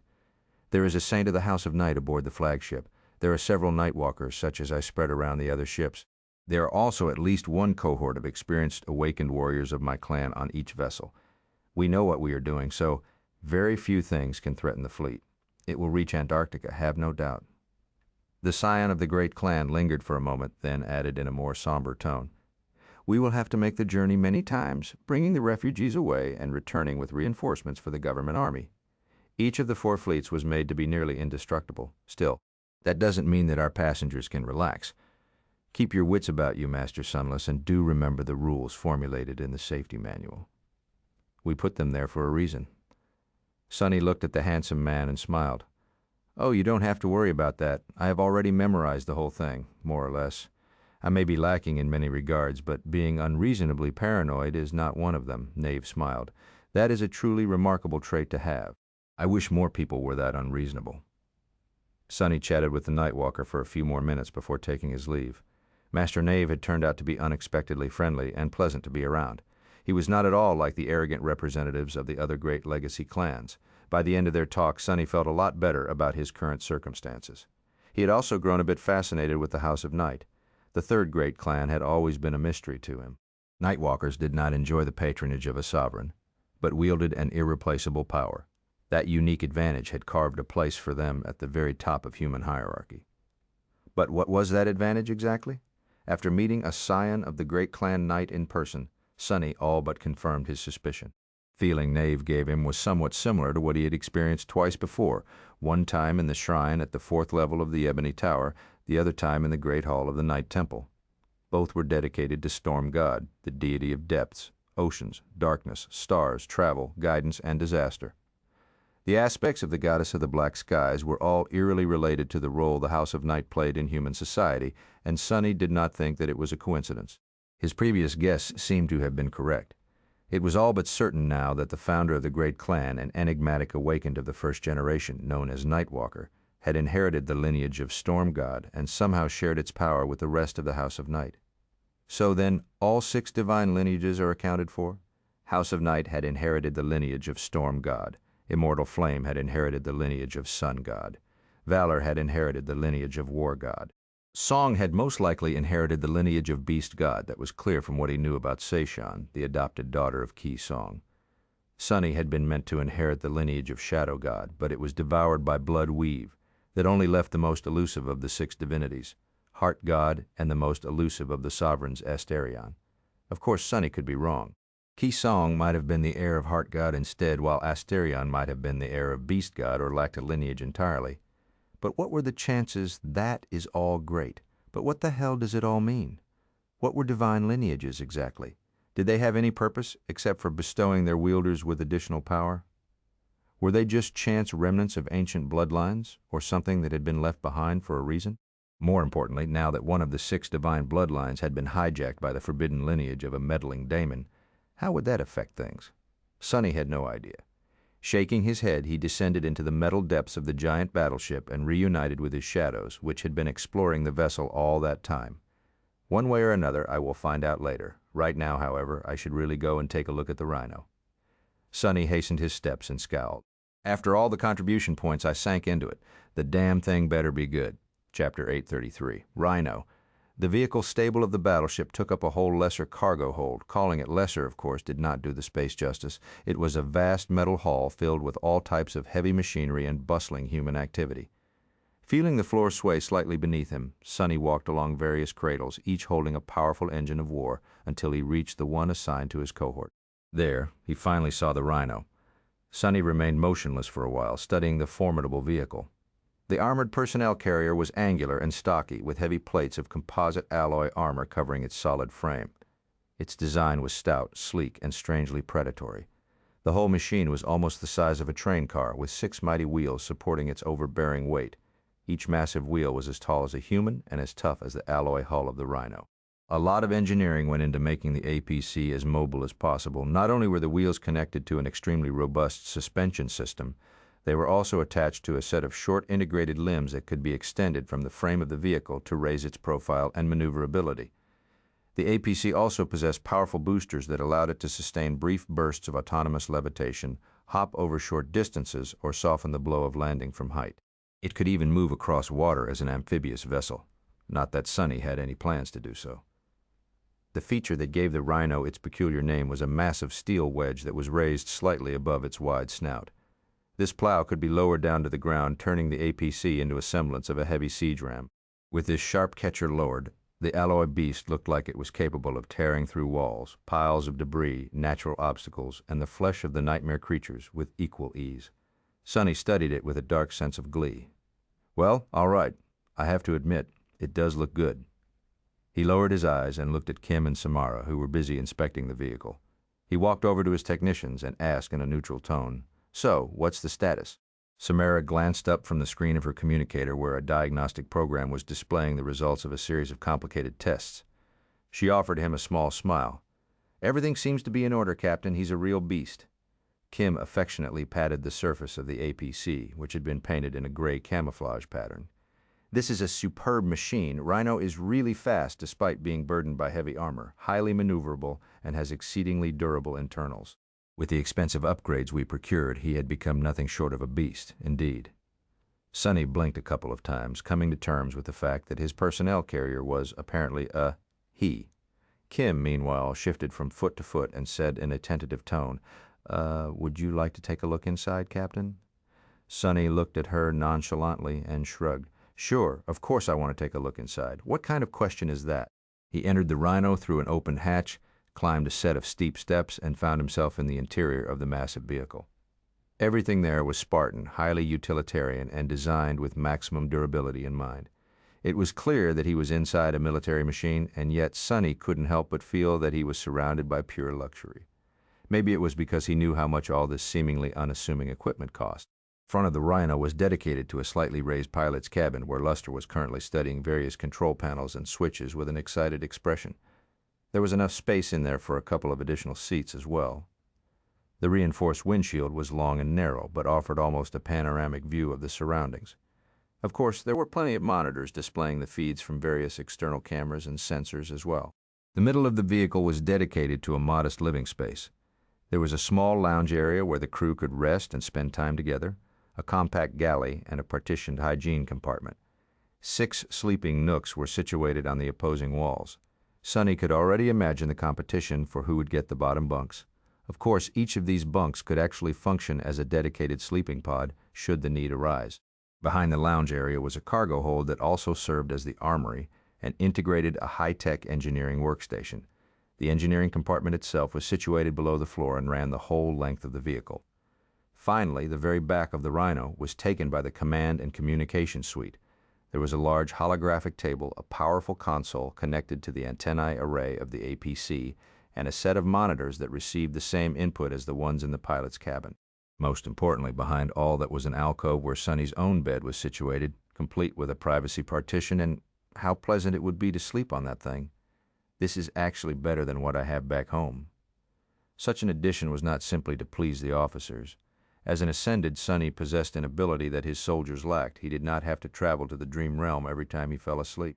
What it actually meant was that his soldiers were going to be utterly defenseless while they slept. Even if a swarm of nightmare creatures attacked the Rhino, they would not wake up. He was the only one who could guard the cohort no matter what happened.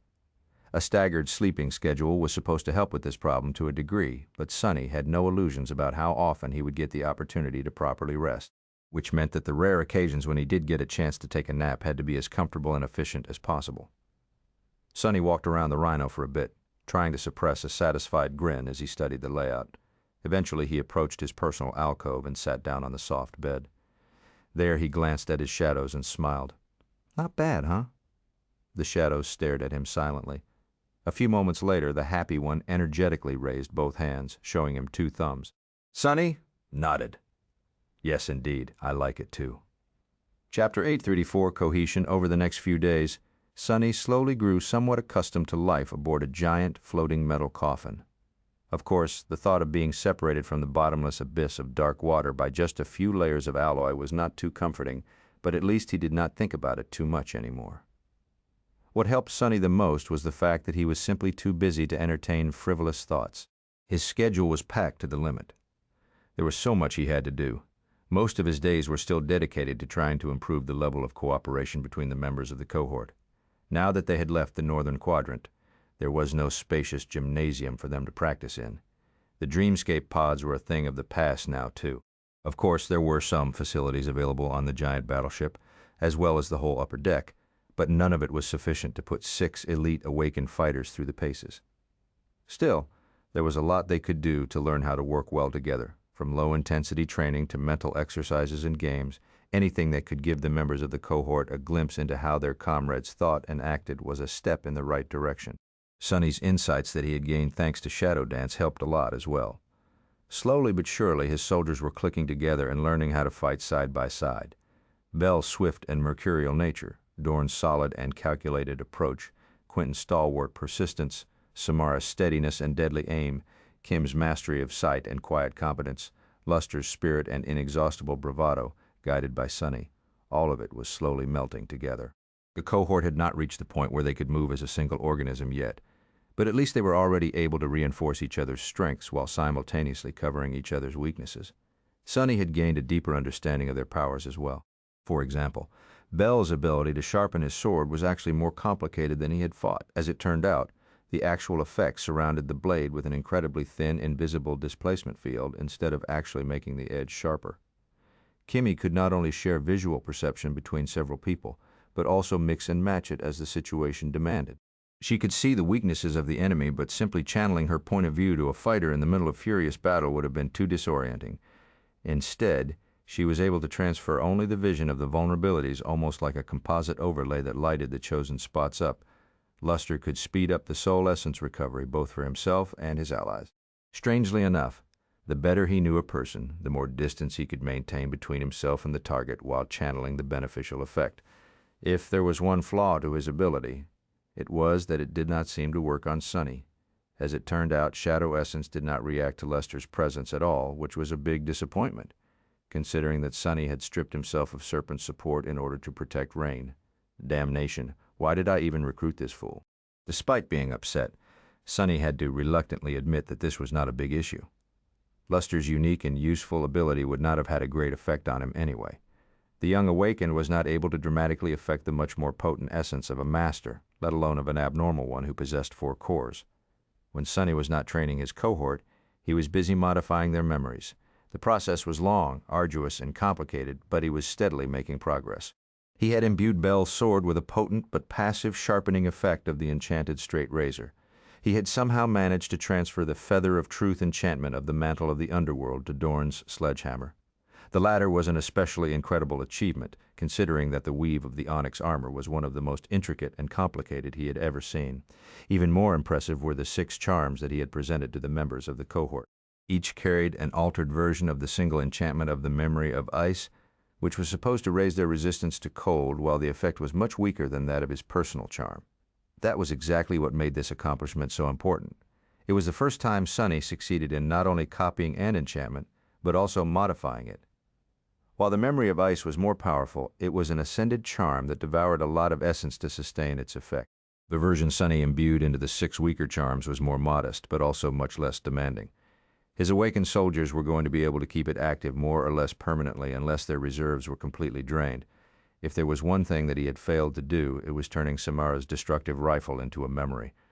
Sonny had really wanted to, but no matter how hard he tried, the high-tech weapon was just too intricate, complicated, and contained too many moving parts. There was a limit to what Sonny could achieve. The more complex the structure of the object was, the larger its size and mass, the harder it was to integrate the rudimentary weave into it. Perhaps if he knew more, he would have known how to overcome this limitation. But as things stood, Sonny had to abandon this particular ambition. Oh well, his dreams of turning the Rhino into a memory were utterly shattered. It had already been a week after the departure from the northern quadrant. Sonny was currently in his private cabin, sitting on the bed as he stared dejectedly at the heavy rifle. The battleship vibrated subtly around him, but its corridors were enveloped in silence. This far into the night, most members of the First Army were fast asleep. Sonny himself had not slept in a long while. Of course, as an ascended, he could easily last a week without sleep. The problem was that it was already his second week. Or was it third? With a sigh, he put the heavy rifle aside and threw the unused soul shards into the maw of the covetous coffer. To hell with it. I need some rest. He yawned and put his head on a soft pillow. Suddenly, all the exhaustion of the past weeks descended upon him, making his thoughts slow and sluggish. A few moments later, Sonny was already asleep, and after what felt like a minute, he was rudely awoken by a loud and persistent sound. Irritated, he turned on his other side and tried to dive back into the rejuvenating darkness. Bastards, quiet down. But no matter how hard Sonny tried to continue to sleep, he couldn't. After a while, he sat up and listened to the noise with a resentful expression on his face. He could clearly hear several voices. By the sound of it, they all belonged to young women, and these women were, Sonny gritted his teeth, singing Who the Hell Sings in the Middle of the Night. People are trying to sleep here, damn it. Chapter 835, Siren's Song. Sonny sat silently on his bed for a while, irritated by the fact that someone had disturbed his sleep. With singing no less slowly, however, his expression softened. Well, at least they have good voices, yeah. The young women sang beautifully. Their voices flowed and resonated with each other, creating harmonies that made him feel tingly. The song was neither sad nor happy. Instead, it made Sonny feel a deep, poignant longing. A wistful sigh escaped from his lips.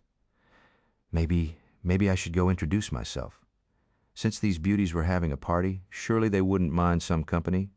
Sonny lingered for a few moments, then frowned. Slowly he looked down and studied his shadows, which were silently trembling. His face darkened. There is just this one problem. How the hell was he able to hear the singing so clearly? His cabin was separated from other neighboring compartments by thick alloy bulkheads. The entrance hatch was securely fastened, isolating him from the rest of the battleship. No sound should have been able to penetrate inside so easily. Suddenly, an old memory surfaced from the depths of his mind. For some reason, Sonny remembered how the members of the cohort had sealed their eyes with wax before traversing the dark river below the hollow mountains. Odysseus, his frown turned into a deep scowl. Sonny hesitated for a moment, then summoned the undying chain as the lusterless, bleak steel of the slender armor weaved itself from light and encased his body. His thoughts seemed to have turned a little clearer. The chains of longing enchantment provided the wearer with a high amount of protection against mind attacks. However, contrary to his expectation, the beautiful singing was not affected at all. Sonny could still hear it clearly. He still felt moved by the alluring voices. Wait, what language are they singing in? Strangely, Sonny found himself unable to understand the words of the melodious song. Even stranger, he had somehow failed to notice that fact earlier. The words of the unknown language seemed to seep straight into his mind, unobstructed. They echoed and resonated with each other there, making him feel a bit weird. However, their influence was not invasive or harmful. Instead, it was rather pleasant. Sonny blinked. I'm hearing voices. Then he tilted his head a little. Does hearing voices constitute an auditory hallucination? Wasn't there a rule concerning exactly these circumstances in the safety manual? Right, he was supposed to immediately inform the nearest Navy officer in case something like that happened. Sonny sighed, then stood up.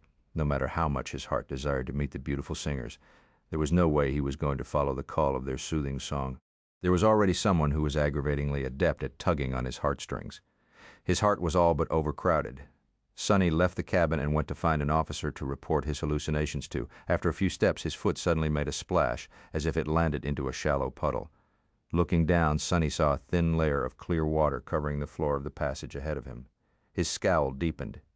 It was still night, so the passageways of the colossal battleship were mostly empty. Of course, activity never ceased on a vessel of this size. The crew slept in shifts to make sure that a complete complement of sailors and specialists always tended to its internal systems and manned the posts. One such post was right ahead behind a corner. There was not a soul around, and the thin layer of water made Sonny feel uneasy. After hesitating for a moment, he sent one of his shadows to take a look. To his relief, the security checkpoint seemed in perfect order. A junior officer in a blue uniform was standing near the wall, studying the panel mounted on it, or maybe simply staring at the wall in boredom. Does he not see all that water, or was the water a hallucination as well? Sonny gritted his teeth, then walked forward and approached the security checkpoint. Excuse me, the officer turned around and looked at him without any particular expression. Yes? The man was seemingly in his early 30s, with pale skin and dark, slicked back hair. There was nothing particularly memorable about him, except for how still his face seemed to be. Sonny sighed and then said awkwardly that the safety manual says to inform the nearest officer if I hear voices. Well, I do hear them. So, the impassive man suddenly became more lively. A strange gleam appeared in his eyes. Oh, what do you hear? Sonny rubbed his face. Singing. I hear beautiful singing. The officer stared at him for a few moments, then nodded. I see. In that case, please follow me to the upper deck. Sonny shifted his weight to take a step forward, but then lingered for a moment and leaned slightly to the side instead. Glancing behind the naval officer, he took a short glance at the man's shadow. The shadow appeared exactly how it was supposed to appear. It swayed slightly on the surface of the water, staring at Sonny as shadows often did. Nevertheless, he felt very disturbed for some reason. His intuition was not exactly ringing an alarm, but it had become strangely alert. Sonny looked back to the officer. Why the upper deck? The man smiled. Please, follow me to the upper deck. Something is wrong. Sonny frowned, trying to understand what was making him uncomfortable. Was it the Navy officer's unblinking stare? Unblinking, yes. The man wearing the uniform of a junior officer had not blinked once since they started talking. Sonny stared at him for a few moments and then took a tentative step back. I'd rather not. The polite smile slowly disappeared from the officer's pale face. His dark eyes turned a little hollow. Oh. As Sonny backed away under the man's glossy stare, his communicator suddenly vibrated and let out a sharp sound. The Navy officer did not seem to react to it at all. Sonny, on the other hand, recognized the sound immediately. Crap! In the next moment, the lights in the passageway blinked in a specific pattern and simultaneously went out, submerging it in utter darkness. The battleship vibrated intensely for a split second and then went still as its reactors were shut down. Absolute silence enveloped the mighty vessel. Condition black had gone into effect. Chapter 836 Blackwater, as the lights went out and the reactors of the colossal vessel grew quiet. Sonny froze. His shadow sense extended outward as he sensed other people doing the same. Condition black meant that the fleet was on the cusp of dire danger. After the alert was issued, every member of the First Army aboard the 40 ships had to cease all activity. They weren't supposed to make any noises or movements. They were not even allowed to agitate their essence in any way. The problem was the strange Navy officer was still mere meters away from Sonny. He too stood motionlessly in the darkness. His head was lowered, so Sonny could not see the man's face. He could only hear his breathing. It sounded wet. Don't do it. Don't. Suddenly, the man's shoulders twitched, frozen a few steps away. Sonny gritted his teeth. Curse it all. The officer swayed slightly and then took a step forward. The water covering the floor parted, allowing him to move without making any sound. The air grew colder. A resentful expression appeared on Sonny's face. Don't move. Don't make noise. Don't circulate essence. Don't summon memories. What was he supposed to do? Break the regulations of Condition Black and risk putting the fleet under threat, or remain still and allow the officer, or whatever it was pretending to be one, approach him? Sonny could not summon any weapons or use his stronger aspect abilities. Simply backing away was against the rules. Damnation, the man, meanwhile, took another step. Now only a couple of meters separated them. Sonny tensed. To hell with this. The moment the bastard tried to make a sudden movement, he would learn not to mess with a master. High alert or not, Sonny was not going to let the creepy thing touch him. The singing voices suddenly grew louder. He even thought that he started to understand the meaning of some of the words of their beautiful song. The man took another step toward Sonny and suddenly disappeared. For a few moments he was surrounded by nothing but darkness. Where? And then the water quietly splashed right behind him. What? His shadows did not see anything. Before Sonny could turn around, something flew through the passageway and collided with an invisible object behind him, producing a blinding flash of light. He was thrown off his feet and landed on the wet floor in a roll. Almost at the same time, the rising voices abruptly disappeared and the battleship trembled as its reactors came back online. Lamps in the corridor ignited, drowning it in light. Jumping back to his feet as the cruel sight was manifesting itself into reality in his hand, Sonny looked ahead and saw a familiar figure pressing something dark and slithering into the metal bulkhead. Master Knive had lost his midnight blue coat somewhere and was now wearing only his black wetsuit. There was a strange bone knife in his hand. Impaled on that knife was before Sonny could make sense of what the creature looked like, it suddenly lost its shape and turned into a formless mass of black water, which then fell to the floor and formed a puddle. Knave's indigo eyes shone with dark light as he turned his head. "Master Sunless, are you all right?" Sonny cautiously nodded. What the hell was that thing?" The scion of the great clan knight opened his mouth. But before he could answer, the battleship around them shuddered and a muffled thunder sounded somewhere in the distance. The main rail gun was firing. Knave shook his head. "No time right now. Check on your cohort." With that, the handsome man seemed to disappear. A moment later, the lamps illuminating the passageway blinked and changed their color to ominous red, condition red. All out battle. Sonny flinched, and then hurriedly used his communicator to send his soldiers an order to gather near the Rhino before he joined them. However, he hesitated for a moment, and then stepped through the shadows, appearing in a secluded spot of the upper deck. It took him a moment to comprehend what was going on. The night was suddenly obliterated by hundreds of bright flashes as hundreds of cannons roared, discharging an endless rain of steel and tungsten rounds into the ocean. A large section of it had changed color at some point, becoming absolutely black. Although the force of the wind had not increased, the black waves seemed taller and more violent than fired, causing countless tons of the black water to be displaced and rise high into the sky like a colossal pillar. A second later, the thunderous roar of its discharge reached Sonny and made him grimace. The scope of the heavy bombardment was truly mind-boggling. However, it did not seem to do much except for slowing down the churning black water a little. As Sonny watched, he noticed human figures diving into the waves from the tall decks of the ships. They were the cohorts of Awakened that the House of Night had stationed on the 40 ships. Although the flagship was situated at a considerable distance from where Sonny stood, he still noticed a lonely figure jumping into the ocean from its towering bow. For some reason that diver in particular demanded attention. A moment before the figure hit the waves, it shimmered slightly, then something massive and ferocious dove under the water. A giant black fin cut the waves before disappearing into the depths. The Saint Guardian of the convoy had joined the battle. Sonny stood among the thunderous roars of the firing cannons and stared at the rolling black waves, awed and dismayed. Slowly, a grim expression appeared on his face. There is no place for me in a battle like this. None at all. What could an ant like him do when it seemed like the heaven itself went to war against the ocean? His eyes gleamed in the darkness. Not yet, at least with that thought. He swallowed the bitter feeling of powerlessness and disappeared into the shadows, leaving to join his soldiers. Tonight, all they could do was stick together and hope to live until the morning. Chapter 837, Naval Engagement. The vehicle stable of the battleship was quiet and tense. Hundreds of people were moving with somber haste as they secured various tools and pieces of machinery. Thankfully, most of the vehicles were safely fastened in their cradles. As Sonny stepped out of the shadows, he had to make way for a lumbering loader that thundered past, carrying a half-disassembled bulk of a massive engine all around them. The colossal vessel was trembling as its cannons continued to fire without stop. Muffled sounds of heavy ordnance sliding into the feeding mechanism spread through the deck. From time to time, an especially loud noise announced that a powerful torpedo or a salvo of ballistic missiles were launched from their nests. Sonny was not the only person who felt a grim sense of powerlessness as the titanic battle continued to unfold in this nameless patch of the deep, dark ocean. While the crews of the battleships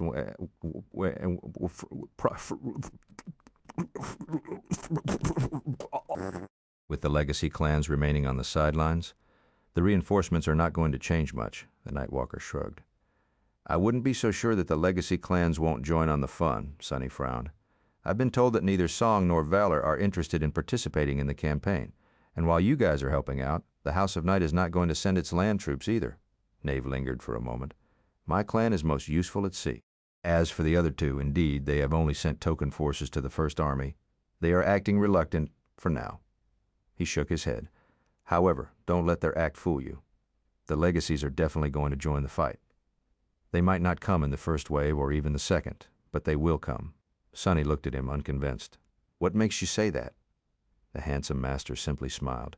Have you ever met a legacy that could resist joining a glorious fight? He leaned back and let out a laugh. Especially when there are countless treasures, advancements, and spoils of all kinds to be made in the fight. Sonny's expression darkened. Legacies were known to pursue power and opportunity. Indeed, if the two remaining great clans did really join the Antarctica campaign, the army would be relieved of a large part of its burden. However, with what he knew about the conflict between Song and Valor, would they be joining the struggle against the chain of nightmares to help humanity? Or would they be joining it simply because Antarctica could become the most convenient battlefield for their own private war? Chapter 840, Mobilization. As the naval convoy moved closer and closer to Antarctica, Sonny had to accelerate his attempts to weave new and better enchantments into the memories of his soldiers. Although his rudimentary knowledge of sorcery was not nearly enough to create something truly powerful, He did manage to comprehensively upgrade the cohort's arsenal. Even if the modifications he had made were mostly modest, they were all targeted and suited the tasks facing the first irregular company. While Sonny failed to make the memories considerably stronger, he succeeded in tailoring them to the situation and, more importantly, to their users. This was already enough. Now, many of the memories that his subordinates wielded looked rather peculiar to his eyes. If he were to touch them and peer deep inside, he would see strange weaves that combined the usual strings of ethereal light with the lightless threads made of shadow essence. The sight reminded Sonny of himself and Naphis, and speaking of changing star, a few days before the fleet reached Antarctica, the world was shaken by an emergency announcement transmitted by the government. Of course, the propaganda machine managed to present the approaching cataclysm in an easily digestible and inspiring light. It was almost as if the chain of nightmares was going to be a glorious stage for heroism, valiance, and human triumph, instead of a bloody, unmitigated disaster. However, no matter how hard the government tried, people weren't that easy to fool. Although nothing much changed for the soldiers of the 1st Evacuation Army, Sonny was sure that a wave of panic was spreading through the rest of the world. The population centers of the southern quadrant were, of course, hit the worst. He could not even imagine what the people living there were going through, but other continents had to be consumed by fear as well. If something like that could happen in Antarctica, then it could happen anywhere else. Infrastructure was bound to come under terrible strain when hundreds of millions of refugees from the besieged continent arrived, if they could even be saved. What if the evacuation failed?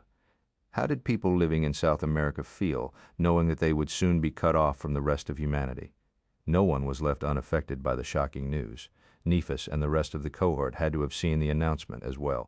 Knowing that the next few weeks were going to be extremely turbulent, Sonny retreated into his cabin, spent some time establishing a new tether, and then closed his eyes. It took him several minutes of intense concentration to grasp the elusive sensation of the dream realm anchor.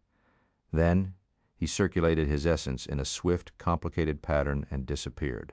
The cabin was suddenly silent and empty. All that remained was a slight, eerie feeling of coldness that permeated the air. Ivory Tower did not change much in the many months since Sonny last visited his current citadel, at least on the outside. Well, what did he expect? The Great Pagoda remained the same for thousands of years, so why would it suddenly change now? The firekeepers might have made it their home, but they were hardly capable of reshaping the ancient structure. The island itself, however, looked a bit different. To his surprise, Sonny noticed a large garden surrounded by a neat and tidy wooden fence. Inside, various vegetables were growing in the soil. There were also several other structures here and there, all built of wood. Some seemed like they were meant for training, some resembled simple barns. They all looked rather harmonious. That's probably Kaor's and Shakti's handiwork. The two members of Cassie's former cohort had used to be artisans in the Bright Castle. One was an awakened carpenter, the other Keto's disciple with an aspect related to plants. The Ivory Island looked much more inhabited now. More than that, a familiar ship rested on the surface of the lake.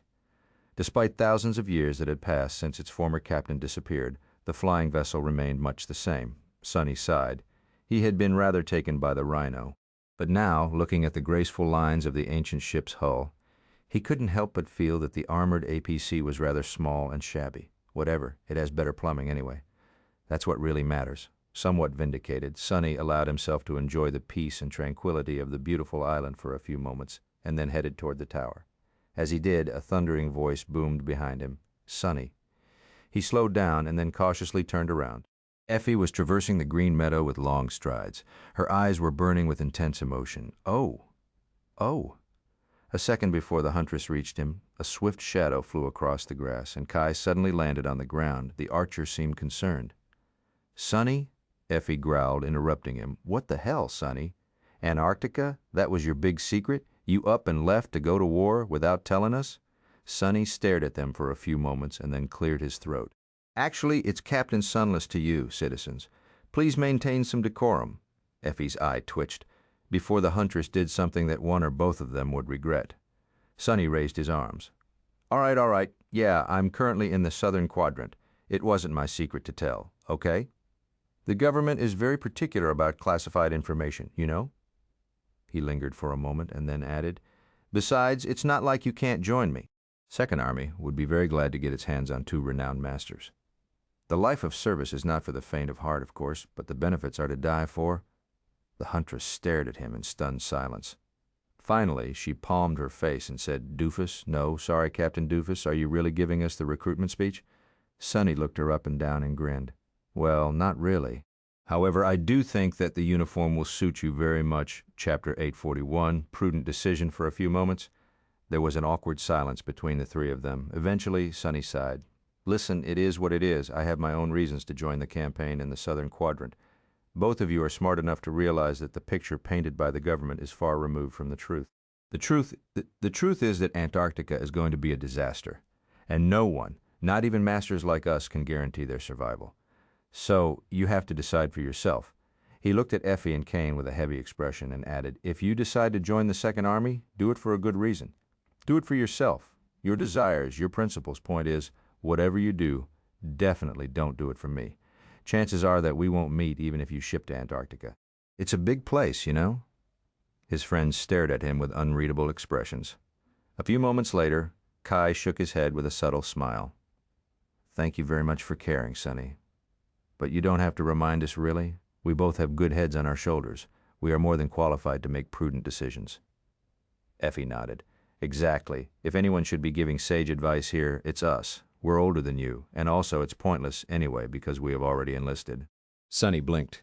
"You? What?" The huntress grinned and patted him on the shoulder. "What? Did you think that we would miss our chance to fight an apocalyptic horde of nightmare creatures? Dream on, buddy. Both Kai and I were among the first ones to submit our applications to the recruitment bureau." He stared at her for a second, then rubbed his temples. "Wait, you did? Why?" Effie and Kai glanced at each other and shrugged. Archer was the first one to respond. "Because there are hundreds of millions of people that need help. Is this not reason enough?" The huntress shook her head. "Because I am a warrior. When an enemy invades your home, you don't hide. You go to war and kick the enemy's butt. We humans need to protect what's ours. If we can't even do that much, then we won't be humans for much longer. We'll just be food." Sonny studied their faces, then scratched the back of his head. "Well, all right. I guess that makes sense. Welcome aboard, then. With your power and abilities, the Second Army is probably salivating over your applications right now. Chances are you guys are going to outrank me very soon." Prudent decisions, huh? Doubtful. As they walked toward the ivory tower, he shared some details about the operation with them, including the disposition of human forces, the intended phases of the campaign, and his own role as a captain of the first irregular company. As he did, both Effie and Kai grew a little pensive. "Yeah, I'm not sure that the government can actually pull it off. Even if we maintain control over the evacuation centers, repelling the siege of the nightmare creatures for months won't be easy. It would be a miracle if we hold out for a year. But can the fleets even evacuate everyone in a year?" Sonny hesitated for a moment, then tentatively nodded. "That is the plan. The ships. They are massive. The naval convoy I'm currently at is carrying 100,000 soldiers, but that is only because most of the space is taken by the war machines, supplies, and all the logistical stuff needed to support a massive army. On its way back, the same convoy can carry millions upon millions of refugees.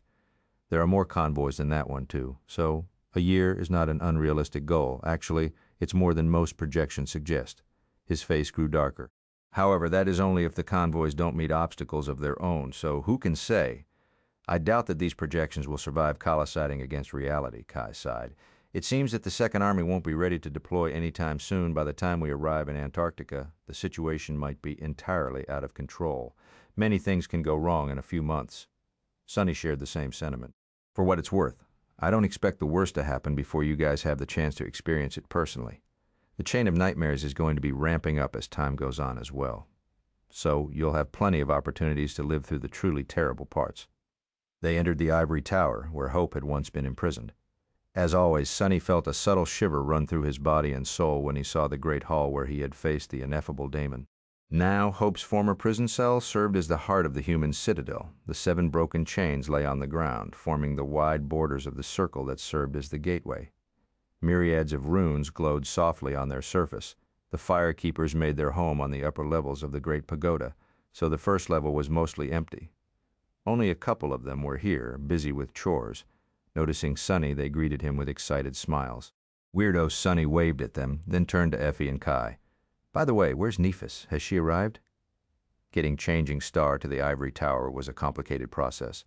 She had to travel to the sanctuary of Noctis first, which demanded cooperation from the saint that had replaced Skytide as the person in charge of the chained isles.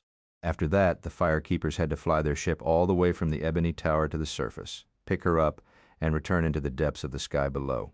However, it had not escaped his notice that the flying ship had somehow ended up on the ivory island itself. Had the firekeepers found a way to brave the crushing? Kai nodded. She reached the tower a couple of days ago. It didn't take as long as we thought. With Noctis's help, Cassie had studied the flying ship extensively in the Nightmare. I don't know how exactly, but she managed to repair its enchantment circuits enough to move directly between here and the Isles. The process is a bit precarious, but the travel time between here and the sanctuary was cut by several weeks. Sonny lingered for a moment and then sighed. Well, where can I find her? Effie gave him a long look and gestured back to the gates that they had walked through. She's there by the lake. Do you want to say hi?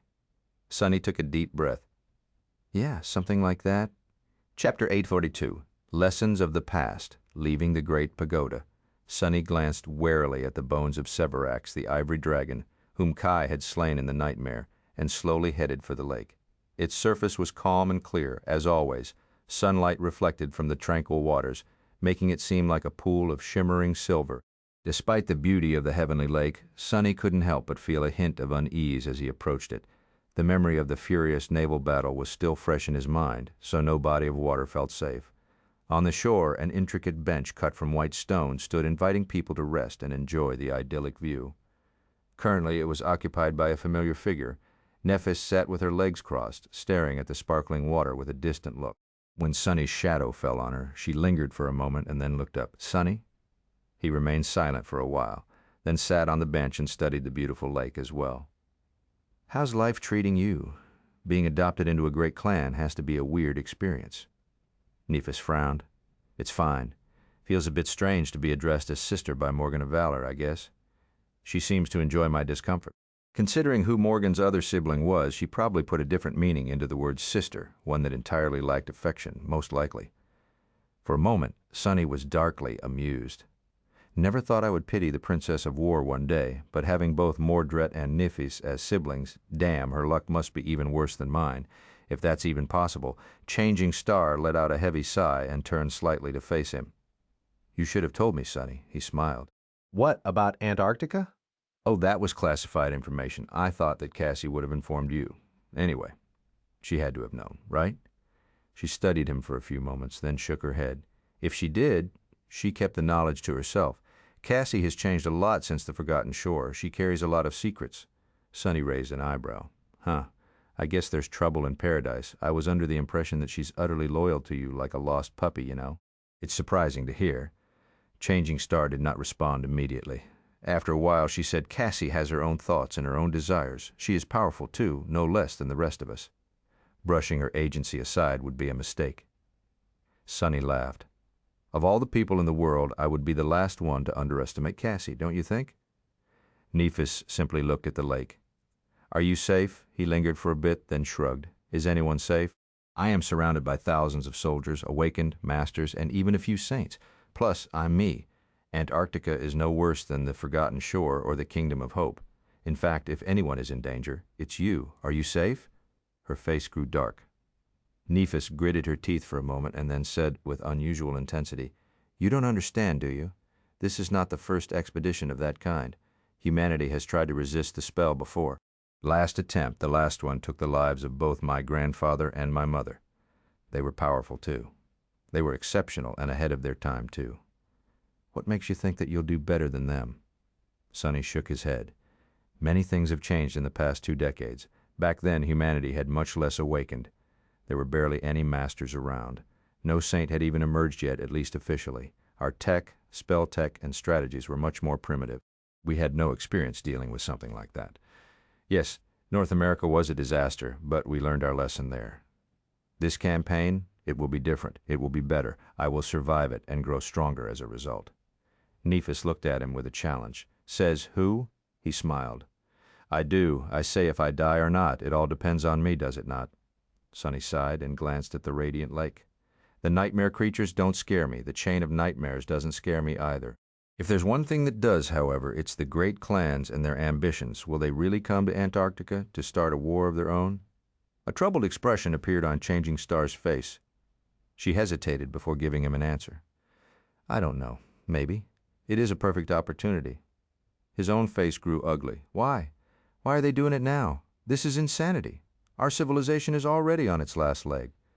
Nephis lingered for a while, then sighed. There has to be a logic to their actions, but what is it? I'm not sure. All of it is very strange.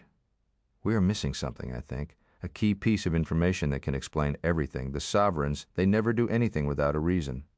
Sonny scoffed. Is there something you are sure of? She looked at him and said in a serious tone, There is one thing. Changing Star remained silent for a moment, distant flames dancing in her cold gray eyes. When the great clans do come to Antarctica, all of us better be ready. Several days later, Sonny and there on the deck let him pass freely, both because of the 3 stars on the shoulder insignia of his black bodysuit and his close relationship with Knave of House Knight, their direct superiors stopping in the shadow of a massive cannon turret. Sonny endured the cold winds that pelted him with drops of icy water and looked ahead. In front of him were the towering hulls of other metal leviathans of the naval convoy, which cut the waves as they sailed toward a distant horizon. And out there on the horizon a dark line slowly appeared, finally putting an end to the vast expanse of undulating water. Antarctica, after several tumultuous weeks at sea, the fleet had reached its destination. Chapter 843, Falcon Scott. Perched precariously on a broken mountain road, the Rhino stood still as the members of the cohort cautiously climbed higher. Bell, Dorn, and Luster were hiding 100 steps ahead, just below the crest of the tall hill, while Sonny and Kim were currently on the roof of the armored vehicle. I see them. Samara was tensely studying the screen of her military communicator, which was receiving the video feed from a compact spy drone that she had sent ahead. On it was a small valley. Image was grainy and noisy, sometimes breaking out entirely because of the interference of the nightmare gate exerted on it. Flooding the valley, a swarm of nightmare creatures could be seen. There are hundreds of them. Most are awakened, but there are several fallen abominations as well. The gate guardian has already emerged. It seems to be a devil. Sonny nodded. Correct? There are 274 abominations. Of them, 242 are awakened, while 32 are fallen. The guardian is indeed a fallen devil. One of his shadows had snuck much closer to the swarm of nightmare creatures. It wasn't suffering from any interference as well. Sonny, however, maintaining a calm facade, he shivered inwardly. The gate was whispering into his ears, calling to him on a level much deeper than thought or emotion. He had experienced the call before, but now that he was a master, it became so much stronger and harder to resist. Sonny had experienced this change almost instantly after the first evacuation army made landfall in Antarctica, while the other 3 convoys were sent to East Antarctica, the largest and most populated region of the southern quadrant. The one he had traveled with was meant to deliver troops to the Antarctic Center. Antarctic Center was a long, narrow, mountainous landmass that served as the administrative and industrial center of the continent. As such, it harbored many priority targets that had to be evacuated at all costs. The first several days after the arrival of the army was pure chaos. The large city they entered, Falcon Scott, was in a state of utter havoc. Millions of people had just learned that their entire lives would be uprooted or maybe even lost. While the local government forces had done their best to maintain order and prepare the civilians for evacuation, that did not amount to much in the end. The situation had been only made worse by all the gates that were opening near and within the city. As one of the southern quadrant awakened had put it, it used to be that one gate opened every few weeks. Then it was one every week. Then several a week. Then one every day. By the time the evacuation army arrived, the situation was swiftly growing even worse. With so many gates around, every awakened master and saint felt their call, some more than others. It wasn't easy for Sonny to adjust to this new, subtly maddening reality. He wouldn't be surprised if the prolonged exposure to the call drove many people insane, but they had not reached that point yet, even if the world seemed to have lost its mind. After spending several days in the panicked chaos consuming Falcon Scott, a large chunk of the Army Corps stayed behind to start converting it into an impregnable fortress. The northernmost city of the Antarctic Center was going to serve as its largest evacuation center, so it had to be converted into a full-fledged siege capital in the coming months. Most of the government forces, however, moved out and started their long march south. Their job was to reach other population centers, establish safe evacuation corridors, and start moving civilians through them to the handful of siege capitals.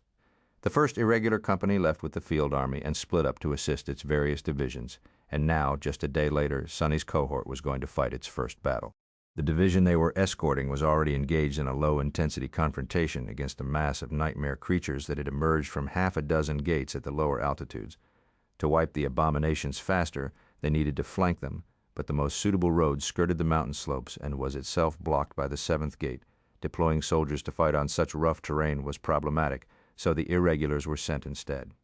Standing on the roof of the Rhino, Sonny sighed. "We are in luck." Both Samara and Kim turned and stared at him with inscrutable expressions. After a few moments of dead silence, the latter said in a timid voice, "I am sorry, sir, but how can facing 300 nightmare creatures and a fallen devil bee be called luck?" He shrugged. "That is what I call a low-threat gate." "Do you have a guess why?" Samara frowned. "Because there's no tyrant?" Sonny nodded with a smile. "Indeed. Sure, there are a lot of abominations, but without a tyrant or a terror to control them, they're just a herd. Things would have been much, much worse if all these creatures could coordinate their attack. Plus, we're smarter. That means that we can stack the odds in our favor." She lingered for a moment. "I think the odds are already in our favor. We have higher ground, and the wind is blowing in the right direction. Nightmare creatures have not caught our scent yet, which means that the element of surprise is on our side." Sonny shook his head. "Don't be fooled. They already know that we're here. Abominations have other ways of sensing human flesh and souls. In fact, they would not have stayed put near the gate unless they were up to something in the first place. They would have spread around and tried to find something to tear apart and devour." Kim shivered. "Then what are they waiting for?" He glanced at her with an amused expression. "Isn't it obvious? They're waiting for us to walk into the trap. That fallen devil is much smarter than it looks." Sonny's expression hardened. "Which is why it has to die first." Samara studied the screen of her communicator for a few moments and sighed. "I can probably make the shot from this distance, but we don't have a direct line of fire. The crest of the hill that hides us from sight also protects the enemy from ranged attacks." Sonny's smile turned into a dark grin. "That is true, as far as your rifle goes." A swarm of scarlet sparks shimmered into existence around his hand, and then a black bow appeared in it, radiating a feeling of devastating strength. Its string was bright red, and there was a small brand of the same color on one of its limbs, in the shape of an anvil pierced by a straight sword. But arrows, unlike bullets, do not have to fly in a straight line. Chapter 844, Opening Act. Sonny studied the swarm of abominations that flooded the small valley. These ones didn't seem as dangerous as the primal hunters he had once fought in front of Rain's school. The creatures had bestial bodies, with 4 bony limbs that ended in sharp claws and long slithering tails. Ridges of jagged spikes rose from their spines, and their maws were full of sharp fangs. Most disturbingly, all except for the fallen ones seemed to have had their eyes violently torn out. Now, only darkness nestles in the empty, gaping holes of their eye sockets. The abominations did not move as if they were blind, though there was a strange, predatory precision to their subdued motions. The devil was different from the eyeless beasts, though. It resembled them outwardly, but possessed a more humanoid body. The creature stood on its hind legs, while his front limbs resembled human hands. Its eyes were closed, and even seemed sewn shut. Something constantly moved behind the eyelids, giving Sonny the creeps. The powerful abomination towered above its ilk, reaching almost 3 meters in height. 274 nightmare creatures was a lot. Most cohorts of Awakened would not have even considered attacking that many abominations, and quietly retreated instead. "I need to be careful about this." Sonny thought for a few long moments and then spoke. "Samara, move forward and assume a position higher up the slope where you'll be able to shoot over the crest of the road. Vanguard, prepare to advance and secure the crest. Kimmy, work your magic." His words reached the melee fighters of the cohort without any problem. Of course, he could have used the usual technological solutions to ensure good communication, but with how unstable tech was near Nightmare Gates, it was always good to have a backup. For that reason, Luster was currently in possession of an extremely ordinary, very unassuming rock, which nevertheless was somehow able to speak with their captain's voice. One of Sonny's shadows was following the vanguard as well, so he had no trouble hearing their responses. As the cohort's ranged specialist hoisted the heavy rifle on her shoulder and jumped down off the Rhino, the melee vanguard crept forward. Quentin served as the center of the formation, with Bell and Dorn flanking him. Luster stayed behind to cover their backs and prevent any monsters from escaping toward the Rhino. He was confidently wielding a beautifully etched halberd in his hands, which both gave him some range and allowed the young man to support the 3 fighters from the back, should the need arise. Its versatility also gave him a lot of options on how to engage the enemy.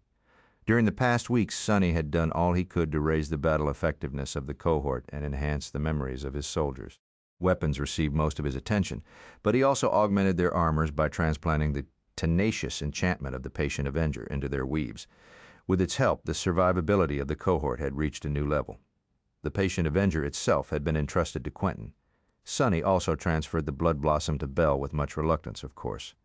With his current strength, the augmentation granted by the morbid charm could not benefit him in any substantial way. It was a different story for the awakened swordsman, however, so the decision sadly made too much sense. Each member of the cohort was additionally protected by a charm that gave them slight resistance to cold, which is why they were able to all but ignore the slowly falling snow and the chilling wind that blew through the mountains. Standing near Sonny on the roof of the Rhino, Kim, who was wielding a round buckler, a sharp rapier, and had a snub-nosed automatic carbine slung around her back, concentrated and unleashed her ability. First, she borrowed Sonny's sight. This also allowed her to see what his shadows saw, even though receiving so many different perspectives put an immense strain on her mind.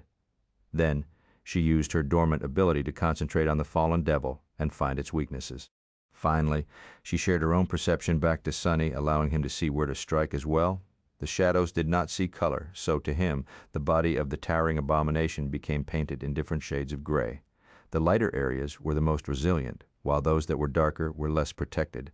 Strangely enough, a small spot at the very center of the devil's forehead was almost entirely black. That was where Sonny aimed. As he wrapped two shadows around his body and strained his muscles, the black bow bent, despite possessing an enchantment called unbending. Because of it, Morgan's warbow required a giant's strength to draw, but was also capable of sending arrows very far and translated devastating force to them. Luckily, Sonny was incredibly strong, even for a master. A ghostly shade appeared on the string of the bow, and then turned into a black arrow with dark fletching and narrow arrowhead that seemed to have been crafted from a long, sharp piece of obsidian. The shadow arrows were swift, flew without producing any sound, and had an unnatural ability to find cracks in the enemy's armor. Sonny closed his eyes and moved the bow higher. Aiming at an abomination that was more than a kilometer away and was only seen by his shadow was not an easy task. But he had not trained with Kai for nothing. He held his breath and then corrected his aim by a couple millimeters when the wind suddenly picked up. Lastly, Sonny poured his essence into the bow, instantly emptying one of his 4 cores. The Death Dealer enchantment was a gluttonous one as far as essence was concerned, but it was worth it. A moment later, Sonny relaxed his fingers, allowing the string to slide off them on its own. The black arrow noiselessly disappeared into the sky, so fast that it was hard to see it at all. It arched above the crest of the road, soared high, and then fell down. The fallen devil might have still dodged if it knew what was coming, but the shadow arrow was so swift and silent that the abomination never stood a chance. A black streak flashed in the air, piercing the center of the gate guardian's forehead with stunning ease and exiting from the back of its head a split second later. The devil's eyes suddenly opened, revealing Sonny never learned what had been hiding behind the creature's eyelids, because a moment after his shadow arrow disappeared into the ground, the creature's entire skull suddenly deformed and violently exploded. Every bone in its upper body was shattered by the residual force of the impact. The misshapen, headless corpse was thrown back with so much momentum that it killed several nightmare creatures that just happened to stand in the way. Just like that, the fallen devil who guarded the nightmare gate was gone. All members of his cohort froze for a moment, astonished by the ghastly sight. The nightmare creatures seemed to have been stunned by the sudden and gruesome death of their leader as well. Standing on top of the Rhino, Sonny lowered his bow and smiled with vicious glee. Not a bad start. A second later, the small valley exploded with movements as hundreds of abominations lunged in the direction from which the black arrow had arrived. Chapter 845, Ranged Specialists, you have slain a fallen devil, defiled witness. Your shadow grows stronger. You have received a memory. A swarm of fearsome nightmare creatures flowed up the slope of the small mountain valley, rushing toward the crest of the road where a handful of awakened warriors were preparing to make their stand. The eyeless abominations were moving with ferocious determination, covering many meters with each stride as viscous saliva streamed from their terrifying maws. To their right was the slope of the mountain, while to their left was a canyon that grew deeper and deeper as the road climbed up. Standing at the top of the hill, Quentin, Bell, Dorn, and Luster studied the approaching avalanche of monsters with grim apprehension. Lowering the enchanted sledgehammer off his shoulder, the striker of the melee vanguard glanced at his comrades and spoke in a reserved tone. "What do you think?" Bell readied his sword and smiled. "This is going to be fun. If we survive, I won't have to be embarrassed about sleeping through the last one anymore." Quentin silently shook his head, while Luster, who stood behind the 3, closed his eyes for a moment. "Crazy bastard," the swordsman simply laughed. At that moment they heard a subtle electric whine and then a loud crack of a highly compressed sonic boom. A moment later, the head of a hulking abomination that towered above the rest of the swarm exploded into bloody chunks. Massive carcass toppled over like a marionette that had its strings cut, instantly turning into a lifeless heap of twitching meat. Standing on the roof of the rhino, Sonny drew his bow and let an arrow fly. "Keep aiming for their foreheads, Samara. Take down as many fallen as you can before the enemy reaches the 200 meters mark, then switch to explosive ammunition and concentrate on the front rows of the awakened abominations. We must break their momentum." Hidden between large rocks higher up the slope, the deadly sharpshooter recharged her coil gun as she poured a steady flow of essence into an armor-piercing tungsten slug. Understood, a heartbeat later, the rifle whined again, and another abomination fell to the ground. At the same time, a black arrow pierced the head of an especially frightening creature.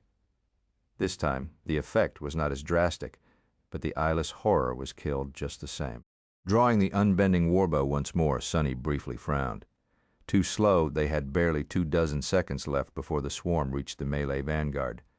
That was not nearly enough to kill all the remaining fallen abominations, and then there were the 240 awakened ones left as well. Sonny and Samara would just had to do their best. Standing by his side, Kim nervously grasped the grip of her carbine and checked its magazine, which was loaded with bullets that seemed to glow slightly in the dim twilight. Each had been charged by Samara prior to the battle. Sadly, the supply of this powerful rounds was limited. The bullets slowly lost their charge as time went by, so the cohort could not hoard them. Black arrows rained from the sky, reaping one life after another. Head after head exploded, turning the cracked asphalt on the mountain road slick with blood. A fearsome nightmare creatures fell almost every second as the number of the fallen abominations slowly dwindled. At some point, Samara shifted her aim to the mass of the rabid, eyeless beasts. Her eyes shone with ethereal light as a different kind of bullet escaped from the thick barrel of the Gauss rifle with a thunderous roar. In the next moment, a powerful explosion tore through the front row of the rushing swarm. A dozen abominations were instantly ripped apart. Chunks of mangled flesh flew into the air in a cloud of bloody haze. Sharp shards of broken bones pelted the surrounding creatures like shrapnel, wounding and maiming them. Almost instantly after the disfigured corpses fell to the ground, the sound of another thunderous explosion rolled over the mountains, and then another. 2 more bloody rifts appeared in the mass of the frenzied abominations. Now that Samara didn't have to aim, her rate of fire increased.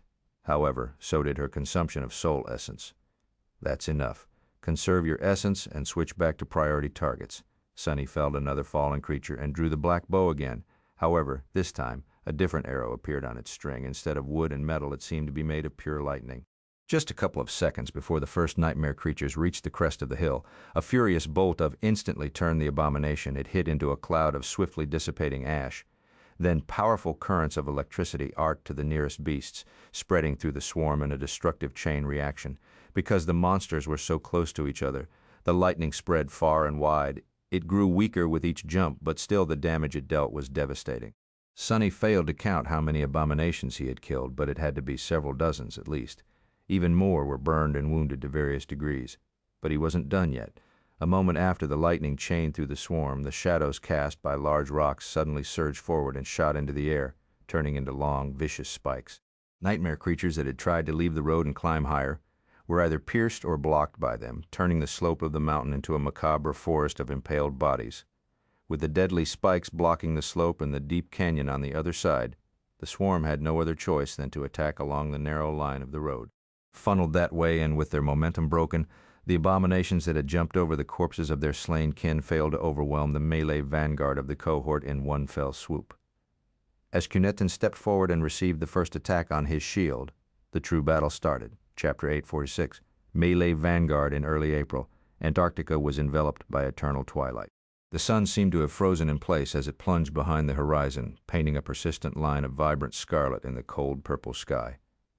Stuck between night and day, the southern quadrant was slowly slipping into the embrace of pure darkness that would last for many months. The behavior of the moon was strange and erratic as well. It remained in the sky for several weeks, then disappeared without a trace for long stretches of time. Radiant tapestry of aurora australis sometimes appeared to keep it company. Sonny had heard that the southern lights were breathtakingly beautiful, but he was yet to witness them himself. In any case, he did not care about heavenly miracles right now. All he cared about was whether his soldiers would be able to see the enemy clearly. Even though the long night had not descended yet, it was already hard enough to discern important details in the dim twilight. For that reason, Kim was currently channeling his vision to the rest of the cohort. The difference it made could be easily seen. Unencumbered by the absence of bright light and without the need to rely on luminescent memories, the Malay vanguard moved as confidently as they would have in the middle of the day. Quentin stepped forward and leaned into his shield, meeting the charging abomination without giving any ground. His sword flashed forward, dealing a deep wound to the beast. Already the edges of the cut started to rot, and the damage was even worse inside since the blade bit deep. The combat healer flung the convulsing body of the nightmare creature aside and slashed at another one without any hint of hesitation. To his right, Dorn brought his heavy sledgehammer down, turning the head of a snarling abomination into bloody pulp. To his right, Bell's sword shimmered through the air, decapitating another. The road was narrow enough to prevent the swarm from surrounding them, and the slope of the mountain had turned into a killing field because of the bloodthirsty shadow spikes. The enemy could not flank the vanguard, so all the abominations could do was charge forward and up, half a dozen at a time. As the pressure of the mass of nightmare creatures mounted, the three fighters turned into an impregnable bastion. Quentin drew most attention, and withstood an attack after attack, which granted Bell and Dorn a modicum of freedom. They used it well, visiting unabashed slaughter upon the tide of eyeless beasts. The swordsman danced between them, phasing through his enemies and slicing their bodies apart as if they were made from paper.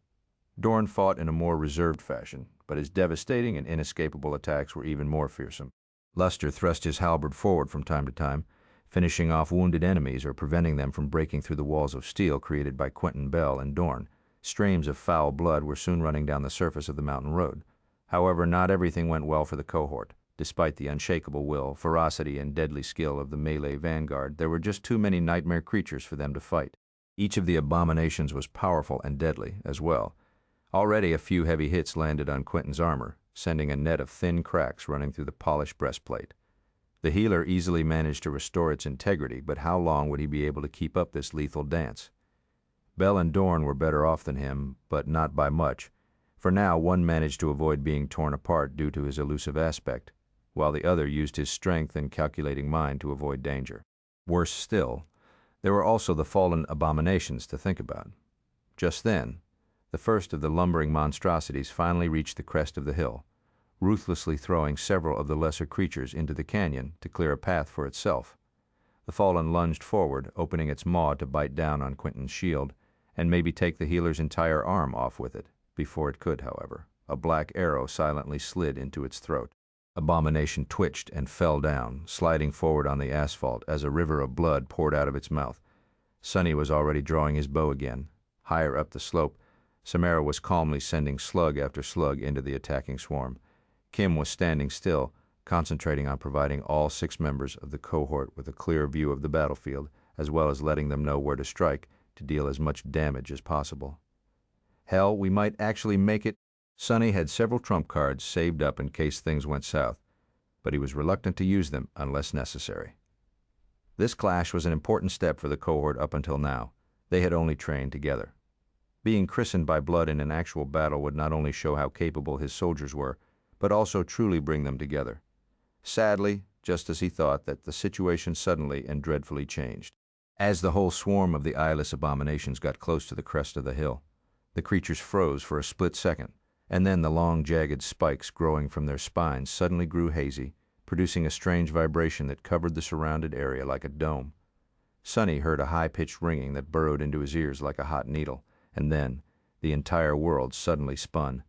Curses! He swayed, almost falling off the rhino's roof. Suddenly Sonny couldn't tell where was up and where was down, where was left and where was right. Everything around him turned blurry, disorienting, and impossible to tell apart. Through the shadows, he felt Quentin missing a step and being thrown back by a charging abomination. Dorn swung his sledgehammer to cover the falling healer, but missed and was pulled off balance by the inertia of his mighty strike. Bell phased back and staggered, almost tumbling to the ground. Sonic attack? Sonny gritted his teeth and dove through the shadows, disappearing from sight and emerging between the fighters of the Malay vanguard a moment later. A flute carved out of emerald bone appeared in his hands. Kicking a nearby beast hard enough to crush its ribs and send the revolting creature flying away, Sonny brought the flute to his lips and blew into it softly. A moment later, a cone of absolute silence enveloped the crest of the hill. Instantly, The world stopped spinning, and he could see clearly again. As Cunetting, Dorn, and Bell picked themselves up and readied their weapons with a visible relief, Sonny smiled darkly and stared at the approaching monsters. The cruel sight was already weaving itself into existence, surrounded by swirling fog. Taking a step forward, Sonny gripped the shaft of the somber spear and grinned. "Denied!" Chapter 847, Slaughter. The swarm had lost its leader. The momentum of its charge had been crushed. The secret weapon of the eyeless abominations had been rendered useless, and most importantly of all, scores of them had already lost their lives. But the nightmare creatures still presented a mortal danger to the cohort. There were still enough of them to bury Sonny and his soldiers under a mountain of flesh, claws, and fangs. More than a dozen fallen abominations remained as well, rushing forward to devour the 7 humans. An ugly smile appeared on Sonny's face. "Come get us, then!" As the blade of the cruel sight shone with incandescent light, he sliced through the body of a lunging beast and issued a quick command. "Vanguard, follow me!" He put the shaft of the somber spear in the way of a snarling maw, shifted his weight to throw the enemy to the ground, and struck another abomination with the butt of his weapon. Kim moved forward to the crest of the hill. "Samara, get closer and keep pressuring the fallen," as he spun and unleashed a diagonal cut, beheading a disoriented monster. A new memory was already weaving itself into existence. A thin iron chain was soon wrapped around his neck. On it hung a small statuette in the form of a beautiful young woman that held a spear in one hand and a human heart in another. Blood was pouring from a gaping wound on her bared chest. Dying Wish seemed to come alive as his essence flowed into it. Death Wish enchantment description. Those who witness the wielder of this memory are compelled, friends to be inspired, foes to seek the wielder out. The power of the memory grows the more enemies they give the gift of death, and can be consumed to heal the wielder's wounds. Death charge 000 now that Sonny was at the front of the cohort's battle formation, both his soldiers and the nightmare creatures could see him clearly. Well, he wasn't sure if the eyeless abominations could see anything, but they definitely perceived him in some mysterious way. The effect of the transcendent charm could be felt instantly. Behind him, the 4 fighters of the melee vanguard were suddenly reinvigorated. Their movements grew faster, sharper, and more focused. Enemies, on the other hand, became even more frenzied. They lunged at Sonny like rabid beasts, consumed by blind hatred, hunger, and madness. With all this fury mostly concentrated on him and him alone, Quentin, Bell, Dorn, and Luster gained some space to breathe, which was a good thing, but crap.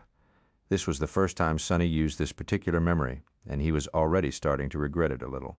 Pressure of the mad onslaught that the affected nightmare creatures unleashed upon him was no joke. Gritting his teeth, he spun and danced, slaughtering one abomination after another. Guided by him, the vanguard slowly pushed into the swarm, taking a few tentative steps forward. Sonny served as the tip of their formation, turning into a bloody hurricane of radiant silver and bleak steel. Despite his superior strength and speed, another fighter would have been quickly overpowered by the sheer mass and ferocity of the countless nightmare creatures, then brought down to the ground and either crushed or torn apart. Luckily, Sonny was just too slippery and elusive to be surrounded and piled upon. As 3 shadows wrapped themselves around his body, his agility and swiftness reached superhuman heights. More importantly, when even that wasn't enough, he easily stepped through the shadows to avoid being swarmed by the onslaught of frenzied beasts. Empowered by his incredibly high divine affinity, the undying chain effortlessly withstood stray blows that managed to get past his defenses from time to time. The cruel sight sang harvesting life after life like the scythe of the grim reaper. Behind him, the melee vanguard fought with murderous resolve and swiftly improving cohesion. Not only were they able to provide Sonny with much-needed support and block the enemies from attacking him from the back, each also killed one abomination after another. Bell's sword sliced through bodies as if not meeting any resistance. Dorn's sledgehammer crushed them like a devastating wrecking ball. Quentin's attacks were not as spectacular, but each abomination wounded by him soon stumbled, convulsed, or simply fell down and died. Even Luster was doing his part, either thrusting his halberd forward like a spear or using its hook to throw the eyeless beasts off balance and make it easier for others to slay them. Samara had abandoned her sniper nest and moved closer to the crest of the hill to dive into the dome of silence created by Sonny. Her new position was not as advantageous, but she still managed to land most of her shots. Although not all of them were able to hit the weak spot on the forehead of the fallen abominations, even those that had not dealt the powerful creatures serious wounds. A few eyeless beasts had managed to slip through the defensive line of the melee vanguard back when the swarm first unleashed its sonic attack. They were already hurtling in her direction with nothing slowing them down. As they did, a hail of bullets suddenly struck the abominations from the side, tearing into their bodies. Kim, who was running up the road, aimed her carbine without ever slowing down and unleashed a rain of charged rounds on the nightmare creatures barreling down on Samara. Reaching the last one, she let go of the weapon and allowed it to hang freely from its sling. The young woman sidestepped the lunge of the rabid monstrosity, then delivered a powerful uppercut with her buckler. As its edge connected with the beast's jaw and jerked the eyeless head up, a slender rapier shot forward, piercing the abomination's neck. A moment later, the beast was dead. Not too long after that, Kim reached the crest, fell on one knee, and took up her carbine once again. Now that the melee vanguard advanced slightly down the road, she had a clear line of fire at the swarm. Firing it in short bursts, the young woman joined the mayhem, suffocating under the constant flood of frenzied monsters. Sonny grinned. "Dorn, don't try to kill every abomination. Just push them off the cliff when you can. The fall is unlikely to kill them, but we can easily clean up the stragglers later. Luster, disengage, and help Samara regain some essence. The rest, continue doing what you're doing. Slaughter them all." The members of the cohort obliged, echoing his last command with